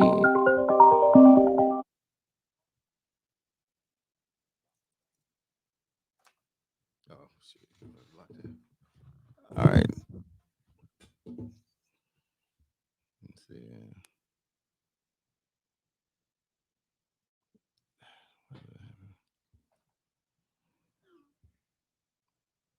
Let's see. Hey, do me a favor real quick. Talk to me about what you got over there. That tea right there. Talk to me about those. Yeah, talk to me about that. It's a detox tea. So this comes in instant packs. When you take this tea for 5 days, you will lose 5 pounds. So when I was on the road trucking really heavily, I gained weight. I love honey buns. I love coffee. I loved caffeine. I didn't really eat clean at all, for real. So I ate really bad and I was trapping. So whatever I could eat, I would eat. And I gained a lot of weight. And so when I started taking the product, I was actually drinking our brew tea, which is this same type of tea, but in a brew form. And I actually lost 7 pounds in a week. And I was just amazed. So I started pushing this product a lot. So you can lose 5 pounds in 5 days. You consistently take it. You can lose even more than that. But it's not a weight loss tea. It's a detox. So men can take it. Women can take it. And it's really just healthy because a lot of people, like 90% of the people have things that are backed up in their body. And a lot of y'all just full of shit, literally. And you got to get it out. And not just from what you eat, but from what you breathe, what you smoke, the toxins in the air. And so detoxing is just healthy, period. Right. Because you're backed up. She don't say they're full of shit. Yeah, if it means literally and, not. And so I really encourage it because it's important to be healthy and to cleanse your body. Not just your environment and your thoughts, but your body. Right. So what's up? Okay. Me mic check over there. Nah. Hello. Yeah, okay. Hey, Don had a damn question on the books. You know what I'm saying? Don calling in. Oh, you got a question? He was in. Yeah, he was calling in. That was him calling in. You know what? I'm sick of you, Don. Come on. You got me over here sipping the Pim juice. Look. So I got a question. And a lot of the times when we're busy, we're just going through the motions, right? And we don't get the opportunity for our family to give us our flowers while we're here. Mm. So I was intrigued and wanted to know, because you have some major support and everyone is calling in and supporting you. I really just wanted to know how that made you feel or how that makes you feel. And if you've heard it on a consistent basis, and does that push you to go harder because you have some serious support out here? I do. My sister just actually texted me talking about Grandpa want to call in. Okay, shit. So like to answer your question, it feels really good. It makes me feel like the times now that I'm grown, when I was helping like my sisters out, my mom, I used to feel so unappreciated. They didn't listen. They were adolescents. They used to make me feel like y'all bitches got me fucked up because I don't gotta be out here helping y'all, and I don't have to, help y'all buy school clothes. I used to get all the new Jordans that came out, and then they would sneak my shit, and I used to want to whoop their ass. I used to want to do all these things, and like they just really didn't appreciate me. But I have kids now, right? And so it's almost like it reversed. Like before I had kids, it was like I felt so unappreciated. I felt like, dang, y'all really don't see like the sacrifice that I do for y'all, like the help I give y'all. But they pour into my kids now, and they pour into me. So now that we're adults, it's like the immaturity is lacked. Right. It's a lack of immaturity, and it's a more of like they're grown women now, and they see and they have their own struggles, and you know what I mean. They see how hard it is, and they know what it's like to earn $1 and to pay bills.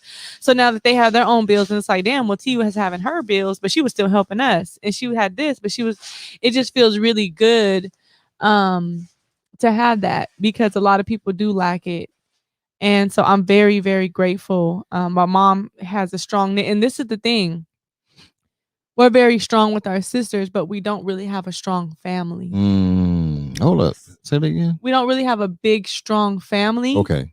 But my mom's kids are close. All right. Okay. So our family support there's none. Right. Do you know what I'm saying? Okay. We have my grandfather, my grandmother passed away. We don't really know my mom's side at all, but one sister, a couple sisters, but one that we're really close to. Right. We don't know any of her family. Okay. Any of them. We don't know the aunties. We don't even know where we come from. Mm. So then on my dad's side, we know them, but it's like, it's just not no unity there. It's a lot going on over there to where it's like, we'd rather sit out on that negativity. You know what I mean? So we're like really isolated from other family, but within our unit, we're really strong. Strong network. Yeah. So sometimes it's like, wanting to have like a big family and show your kids like, hey, these are your uncles, these are your aunties. Like there's a lack there. But our small unit is more powerful. So it's more like a quantity over quality. Okay.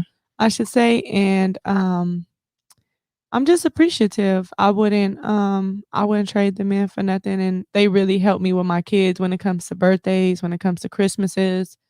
It's like, you know what I mean? They come through to where it's just really helpful. My mom's always there for my kids. Right. She sometimes doesn't want to watch them, but she I didn't tell her all the way. I just let her know right before, hey, I'm going to Houston. The kids are coming this weekend. Okay. My mom was rolling. She ready to go. Okay. Yeah, she was like, yeah, okay. Like, leave me some gas money. Mm-hmm. Your kids be eating. Where's the snack money? You know what I mean? And shout out to them. You at least damn snack money. Got like the kids be eating all the shit up in the house. Your bougie ass kids don't eat this and that. So, like, my mom's really there. Even when she doesn't feel like, even when she's tired, it's just like she trusts that I'm on a mission to do more for our family. Right. I'm gonna be the first millionaire in our family. Come on now. I'm breaking generational curses. I'm setting a foundation. I've also built a company to where you hear my sister saying white way fouling. I'm pushing my sisters to be entrepreneurs to where like my mama don't have sons, but like her daughters are gonna buy her a house. You know what I mean? We're gonna take care of our mama. And I just love that she, even though she talks a lot of shit to me. Right. I know it's with good intentions and sometimes she's just tired, but she also trusts like I'm out here doing what I say I'm doing. Right. So like if you don't help me, who's gonna help me? Right. Cause for them badass kids I got sometimes, like it's gonna take a whole lot of funds to pay a babysitter. They gonna be like, nah, we need extra. So to answer your question, it feels really good. I hear a lot of lack, like with other people. Right. So it's one of those things. Like if I didn't never have any friends, it's cool because I got my sisters. Ooh. If nobody else supported me, it's fine because my mom and my sisters do. And then I have kids by 2 men. They're very supportive of me. They're great fathers.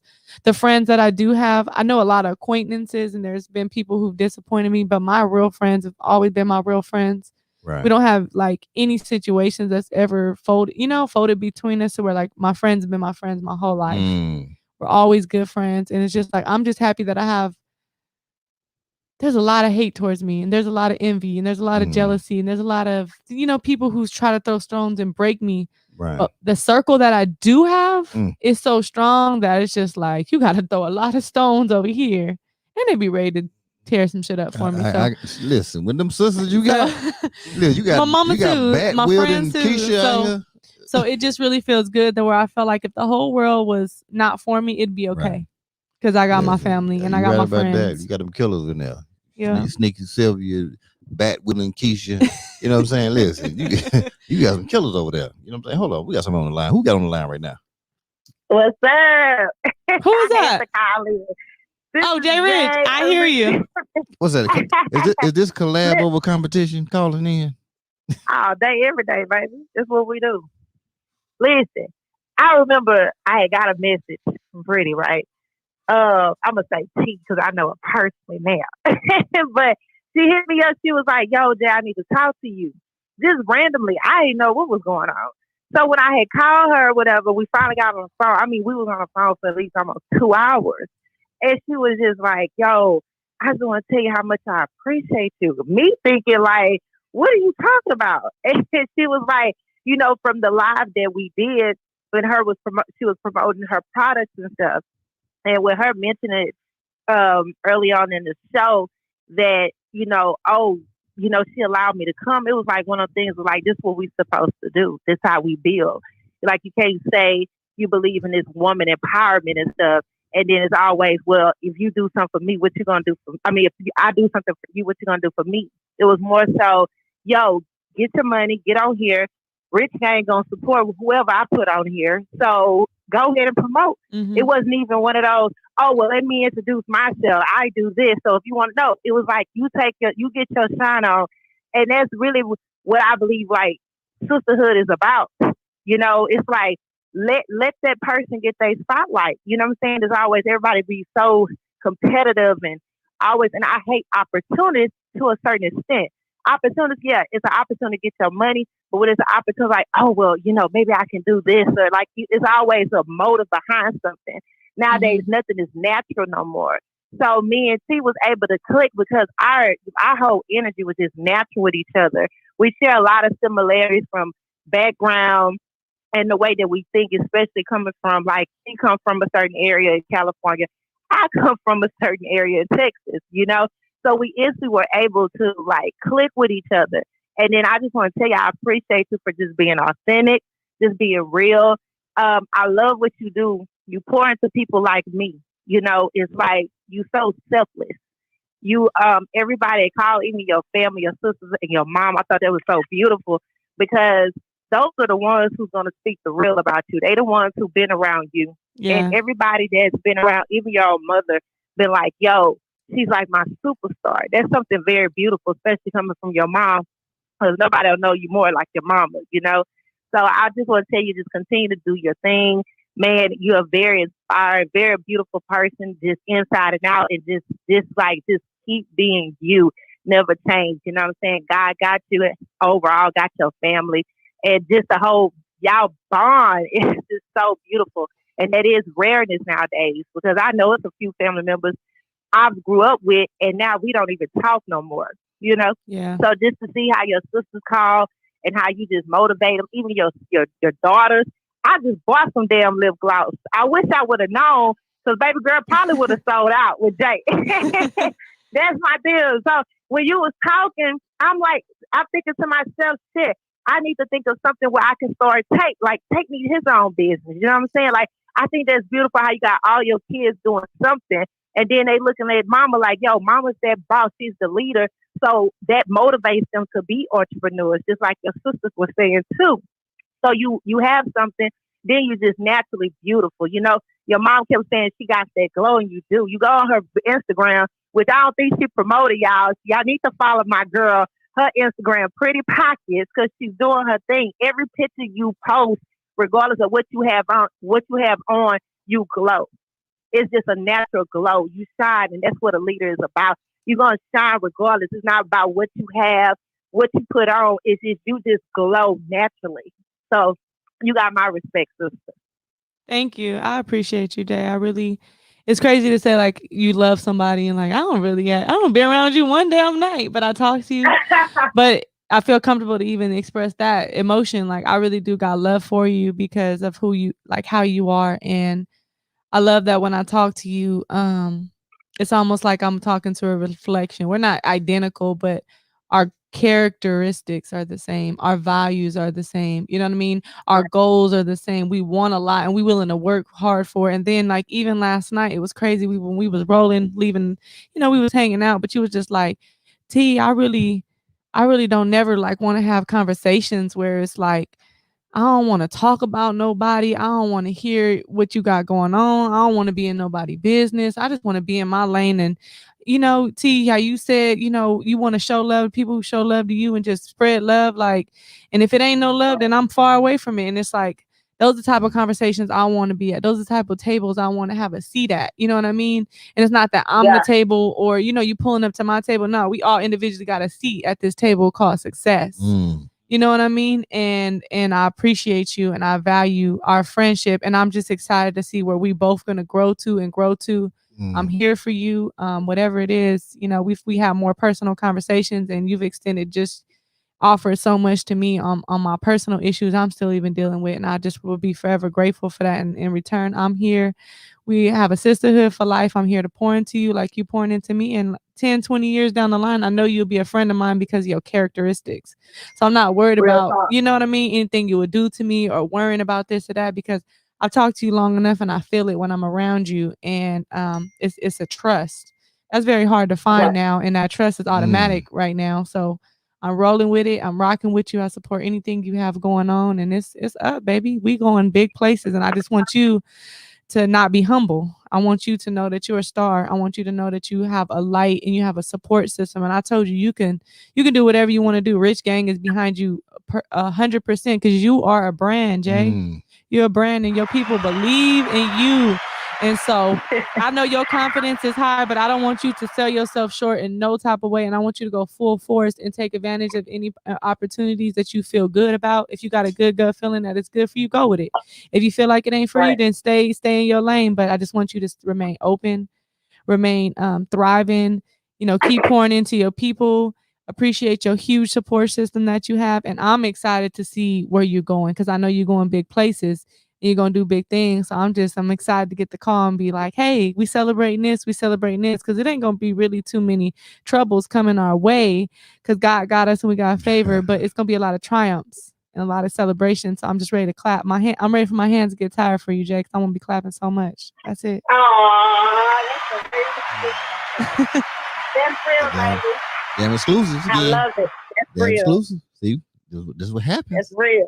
Don, That's real. This is what happens, Don. That's tough. This is what happens, Don. Tough. It's a movement, Don. That's some love, because Jay Rich a beast. Come on now.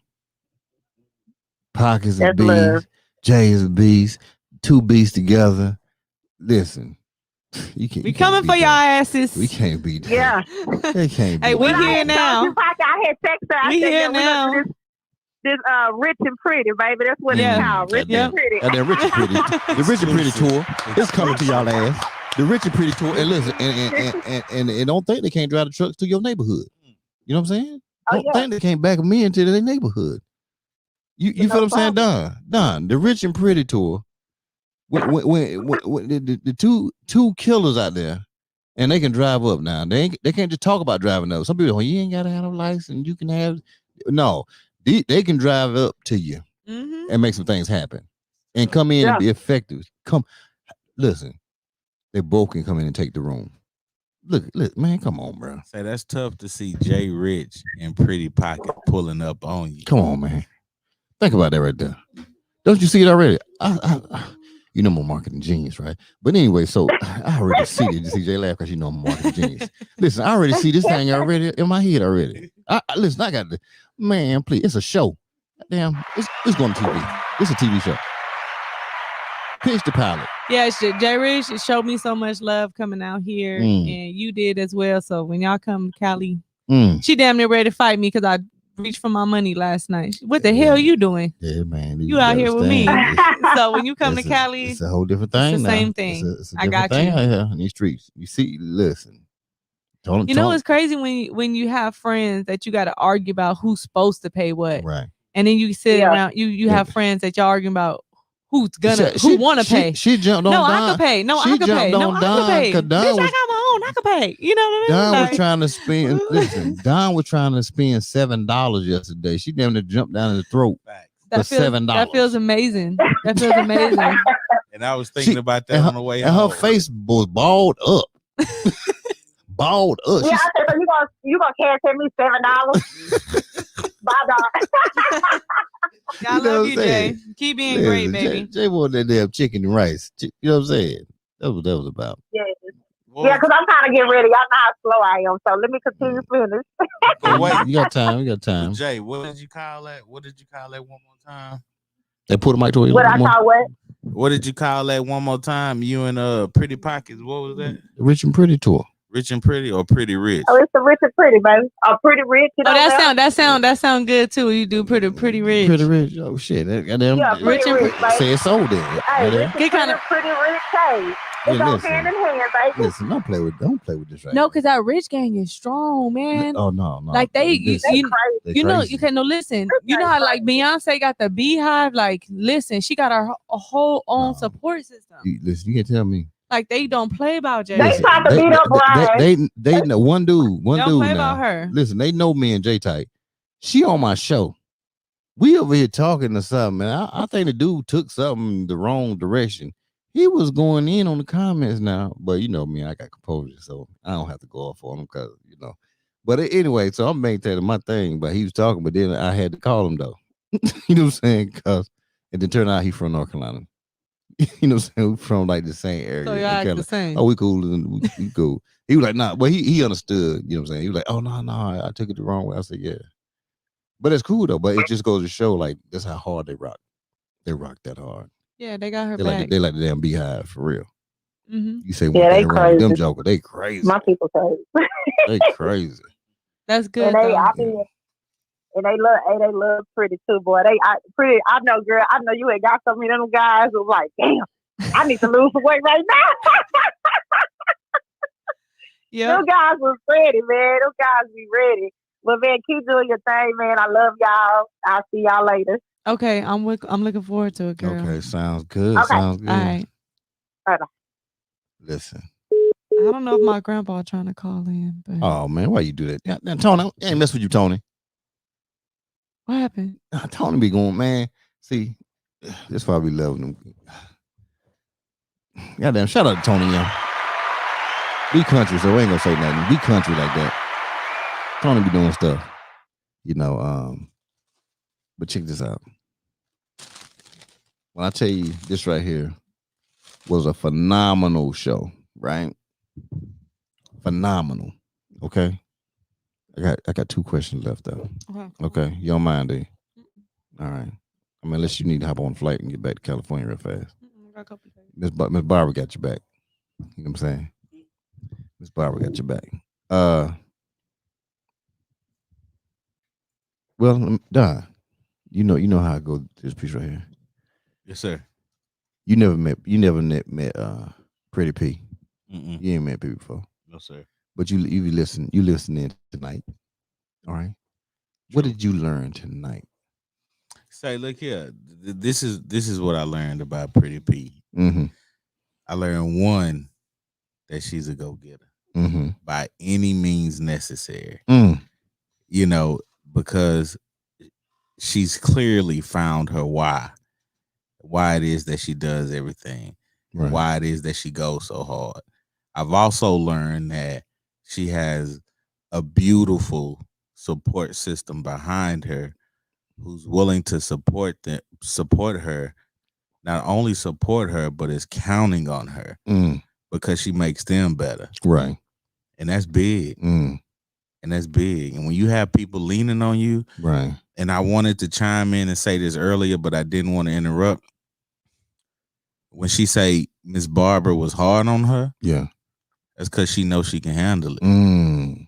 Everybody can't handle that, right? Because I have kids. It's certain things that you say to certain your kids because you know which kids can handle what and what is going to pull out of them. Knowing that everybody leans on her, right? Is only certain things that Pretty P can handle. You know what I mean? And everybody's looking up to her because she brings the best out of everyone. Right. And she has a beautiful support system. And for that, I commend you. I commend you. She's a hard worker and I commend you. She makes me want to be better. So for that, it's a great woman now. Thank you. Listen, Don, don't do me, Don. Listen. You done heard from one of the most killer realtors in Houston.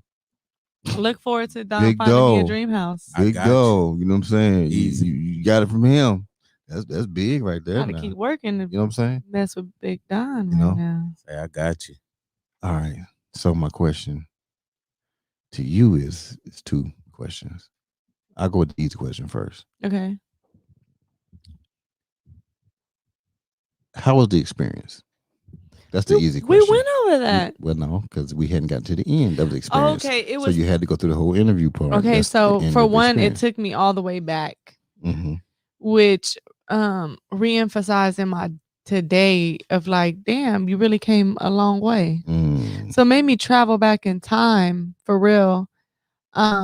Just remembering like what I've really been through. And there's some things that a lot of things I shared that people didn't know about me at all. I've never spoke about. And then there's a lot of things I didn't touch on, but I was inside thinking like, damn, you've been through a lot of things. You know what I mean? Right. And so it just you made me proud of myself today. I don't give myself enough credit. I'm so hard on myself. Right. I'm so hard. So internally it did something for me to be like, you know what? You just keep your fire, keep doing good things. And like it that traveling back into when I was 8 years old, it's like that just took me all the way back. So I appreciate that because you re-emphasize my why, and then hearing my family on here, when we're around each other a lot, like they say it, but it feels good to know like my whole family is really still there and they support me, and hearing my team calling in and Right. just hearing just everybody's view of me. Because sometimes people wait till like people die Yeah. to give them their flowers, to tell them how great they were. Right. And so when I hear people talk about the impact that I have on their life, and it was just amazing because like I'm really emotional. I'm an emotional person. Okay. I try to control it. Right. Sometimes I can't. So I was holding back tears a lot tonight. And good tears though, but I just Right. really appreciate it because it made me sit down for a few hours and go over my life and talk about it. Because there's certain things I would never, be able to talk about. And it's like I just appreciate the comfort that you give me to just open up. Like that is a gift you have. So my experience here was I value. I feel like it holds a lot of weight here. And I feel like when I leave this room, I'm gonna leave an impression on it. I'm gonna leave an impression on you because when you talk to other people after my podcast and when you talk to people before, I just feel like there's never been nobody that's sat in your seat like me. And so I just really appreciate it because sometimes we try to forget the struggle. We Right. try to forget where we came from. We just want to think about, where we're going, but remembering where you came from keeps you grounded in your values, Right. And what your purpose really is, and not really allow you to stray from it. So although I get really busy, this weekend overall has allowed me just to rest a little bit, enjoy myself a little bit, laugh, Right. appreciate like my family, like even hearing my mom come on here, like, damn, my mom really do be helping me with my kids a lot. Right. You know what I mean? I don't always pay her.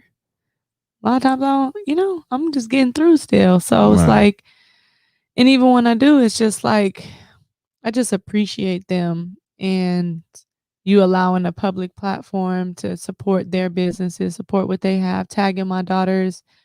People die for recognition. Right.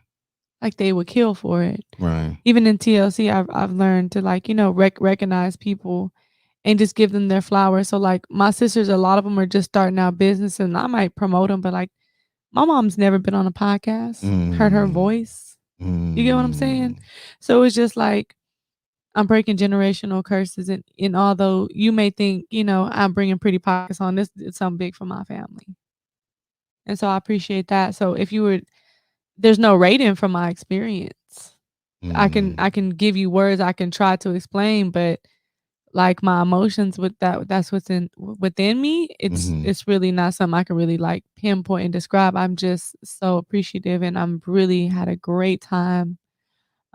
This experience added a lot of value to my progression because you poured back into me by allowing me just to reflect on myself. That's what your talent is.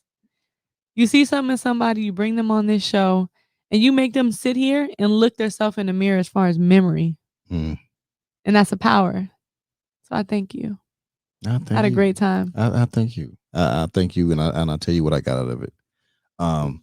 Definitely, I got everything that I wanted to get out of it. You know what I'm saying? Which was have you here because one, you are a great talent. Period. You're a great inspiration for people, not just women. You know what I'm saying? You're a great inspiration for people. The things that you do, the things that you're going to do, and the things you continue to do. It's definitely a highlight, and it's something that one we all, should marvel, and then we all should really just take a time and take some notes from you. Honestly, you know what I'm saying? And I told you, everybody that comes here, I learned something, you know what I'm saying, about myself, you know what I'm saying, through them, and that's what it's about. It's about an exchange, and it's one of those things like, you know what, G, I can push a little harder. You know what I'm saying? And that's the thing that I really got from you, for me, you know what I'm saying? I already don't take a break. I really don't. Oh, you don't? I don't take breaks. You know what I'm saying? Like I work, I'm a person, I work to exhaustion. Me too. You know what I'm saying? Like, so if I go to sleep, I went to sleep because I was sitting here and I go to sleep, because I really work up to that point. You know what I'm saying? And so, but you still push me, you know what I'm saying, to listening to you and everything, and it's to go hard. The thing that you had is like the support system and stuff like that is something I never had. You know what I'm saying? So one, I I champion your family. You know what I'm saying? That you had that. That's great. You know what I'm saying? And the fact that y'all continue to support each other to make sure that the other one is great, and just push and push and push, and you stuck together. You know, yeah, we laughed about it, but badass kids and shit like that. But the fact that y'all stuck together, you know what I'm saying? A lot of people don't even have that. Yeah. They'll have siblings who totally My mom separate. don't have that shit though. Right. Because it seems Even like Miss when Barbara put because y'all we ass do in the get head into like, it sometimes. We yeah, but girls. that's normal. We done fought and everything. My That's mom be normal. like, she not having it.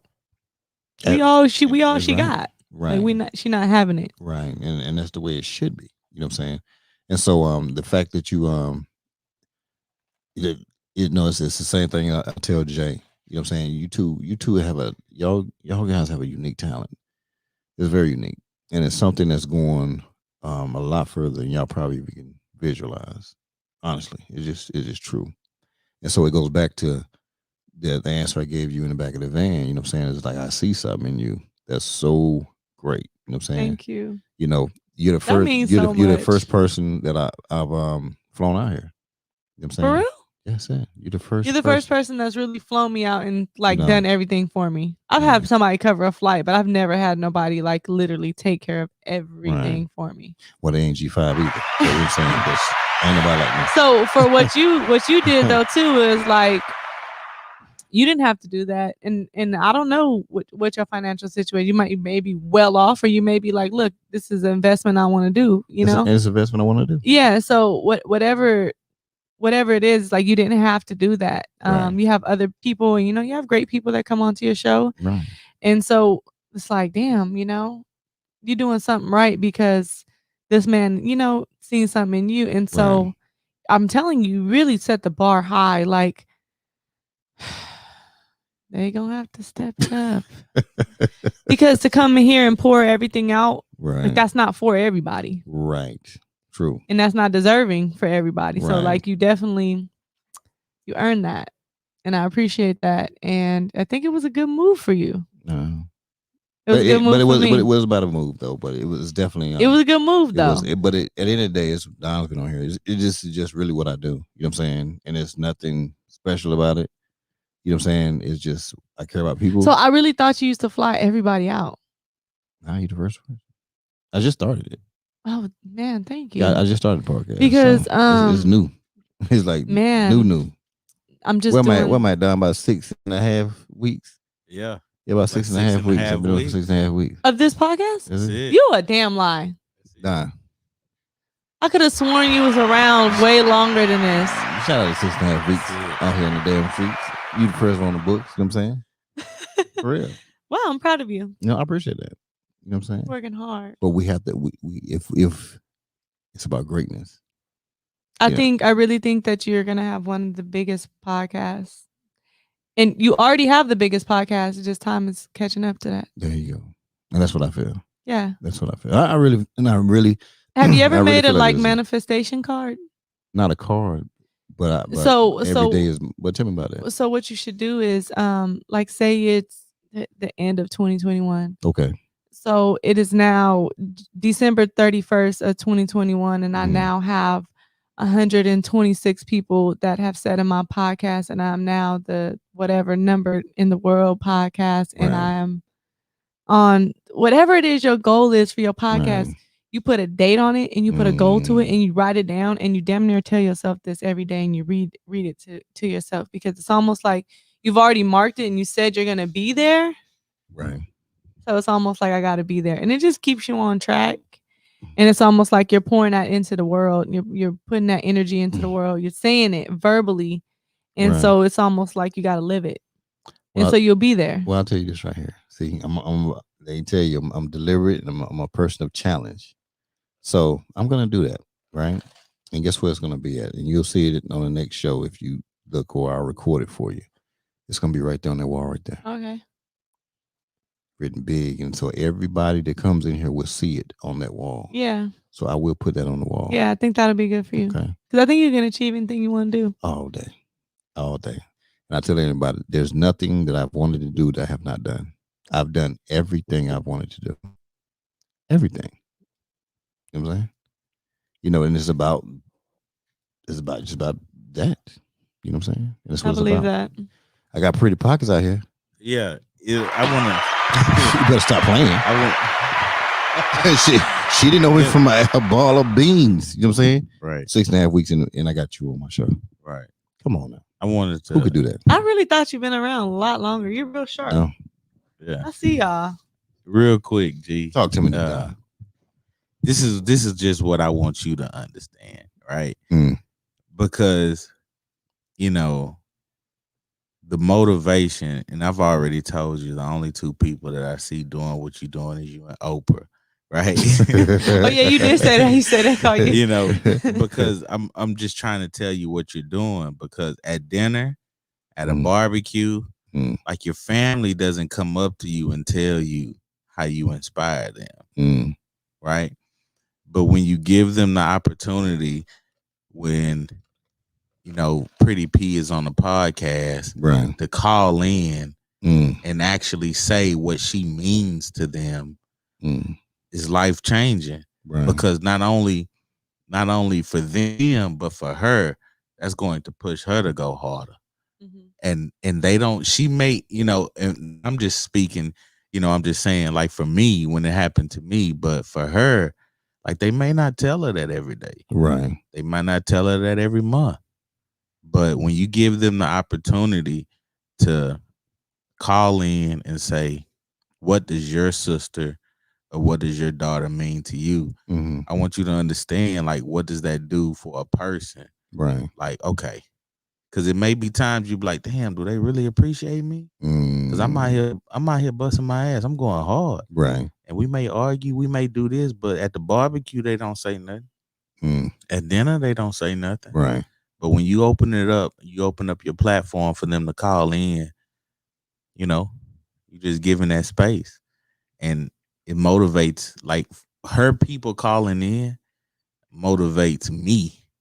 Just hearing how much they depend on her. Right. You get what I'm saying? Yeah. So I just want you to understand, and I want you to give your flowers of the platform that you have, man, is a beautiful thing. And it opens people up. You the next Oprah. I see that. They got to shout out for the 5 cast program then. How about that? You know what I'm saying? Hey man, I appreciate y'all. I really do. Every day. Appreciate what you do. You know what I'm saying? I know we're gonna be connected from this point forward. It's you know what I'm saying? This is said. I'm connected Miss Barbara, badass Keisha, sneaky ass Sylvia, you know what I'm saying, and the rest of the crew. You know what I'm saying? But I'm not this was great. This was great. I promise you. This was great. You know what I'm saying? And it's not over, of course, you know what I'm saying? You're not out of here till Monday, you know what I'm saying? So we're gonna take care of you till Monday and make sure, Miss Barbara, we're gonna get the baby back. Okay, she's gonna be back and good to go. She's gonna be taken care of while she's down here. I promise you. Nothing happens, okay? We'll tear everything up if something even thought that try to happen, you know what I'm saying? But that wouldn't happen anyway, because that's just the kind of love we have down here. So hey, I appreciate everybody. Pretty P, thank you for coming through. Thank you know what I'm saying? Don, I appreciate you, you know what I'm saying, taking the time to come through, doing what you're doing. If, like I say, if you need that dream home, you definitely got to hit Don. Hey Don, what's your Instagram? My Instagram is dream_home_realtor. And I'm telling you, that's the one you want. That's the one you want. And that's all we got to say about it. Hey, join me next week. On Monday, we're gonna highlight Sylvia, right? Are we? It's Sylvia's. Who has to get the Instagram? It's Sylvia. Oh no, Keisha. No, Keisha. All right. We highlighting Sylvia. Keisha's badass Keisha. We highlighting her company on Monday because she's gonna have the Instagram done so you can get these tumblers. We already got my man Ice Cold. He said he needs some for his let me find Ice Cold right here real quick. Ice Cold Television Network. Ice Cold, in fact, we're about to have him on the show here in the next week or so. He has a television network, and he said he would like to purchase some cups for his television network. So already, Keisha, if you see right here, look up Ice Cold on Instagram and DM him or somebody DM him in the family because she don't have the Instagram yet. So one, he can get those tumblers made for his network. Okay, and he will be on the show within I don't know, it won't be next week, but week after next. He'll be on the show because I'll be going out to 1186. I got invited by the CEO of 1186 Water to come out there. 1186 has some good You know water. what I'm saying? We're gonna do this thing. And I'm very transparent. and If it was nasty, I'd say it. Yeah. Not like that, but I'd be like, hey, y'all onto great things, but not my preference. But you sell them zeros? It's really But you sell clear zeros, water, right? though. Yeah, It tastes really good. It's 700 feet in the ground, underground stream out there in Alabama. This is the official state water for Alabama. Wow. Think about it, Alabama. Mm-hmm. A black-owned water. Mm-hmm. This right here. Mm-hmm. Everything. Game changer. You know what I'm saying? So, like I said, CEO invited me out, and so I'm leaving out next Wednesday. I'll be out there for 2 days, and I'm actually shoot a show out there too while I'm there. First podcast to be out there, 1186. You know what I'm saying? Listen, exclusive. Don't play with me. Don't play with me. I'm getting exclusives right there with the CEO. I ain't got time to be playing. But that's what we're doing. So, hey, I'll see y'all on Monday. I really appreciate everybody. You can just check my feed, and you'll see who's coming up. I'll be promoting it like the day before, the day of, because it's about really the content and not just trying to drive people to the channel. But if you did watch tonight, I really ask that you subscribe. It helps people feed out and get everything out there. And Pretty P, what time it is. You know what I'm saying? She's gonna enjoy the rest of her time here in Houston. We're gonna make sure she's good and she's safe. You asked both of my questions? Because you answered it. Oh. You answered it in your answer. Because I talk too much. No, it wasn't that. But it got it. I was gonna ask you, what did you learn tonight about yourself? Oh, so I answered it both. You answered it. You know what I'm saying? So I didn't want to sound like rhetorical. I asked the same thing again. Okay. You answered it. So, and that's good. But you didn't tell me about this amazing smelling candle that's been in front of me the whole time. Oh man, come on. That I want one of. Come on, don't worry. I got you right here. I got you that G5 candle right there. It really smells good. That's that G5. Listen, remember I told you that my downtime is bath. Right. Okay. So when I take my bubble baths, I soak and I light my candles. Well, don't worry about it. You're gonna have the G5 going back with you. So I love candles. You're gonna be good. Good. Y'all can send me any candles. Bath and Body Works candles. Y'all can order his candles and just double them up. You know what I mean? P.O. Box 7040, Moreno Valley, California. Hey. Go on, send all the candles.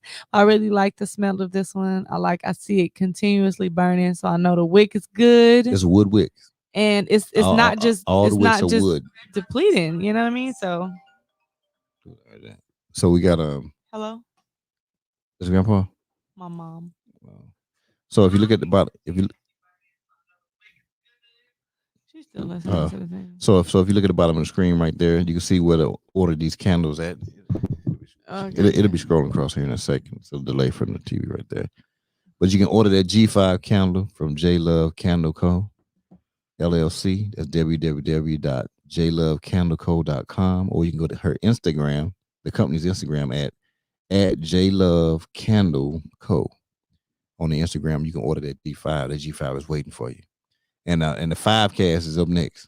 She just sent me the while the show was going on, she just sent me the label that she's putting out for the 5cast.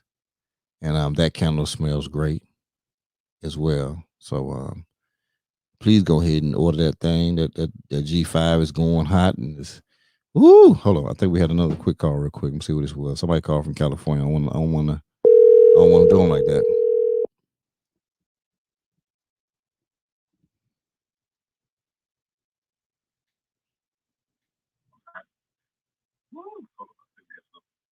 Hello? Hello?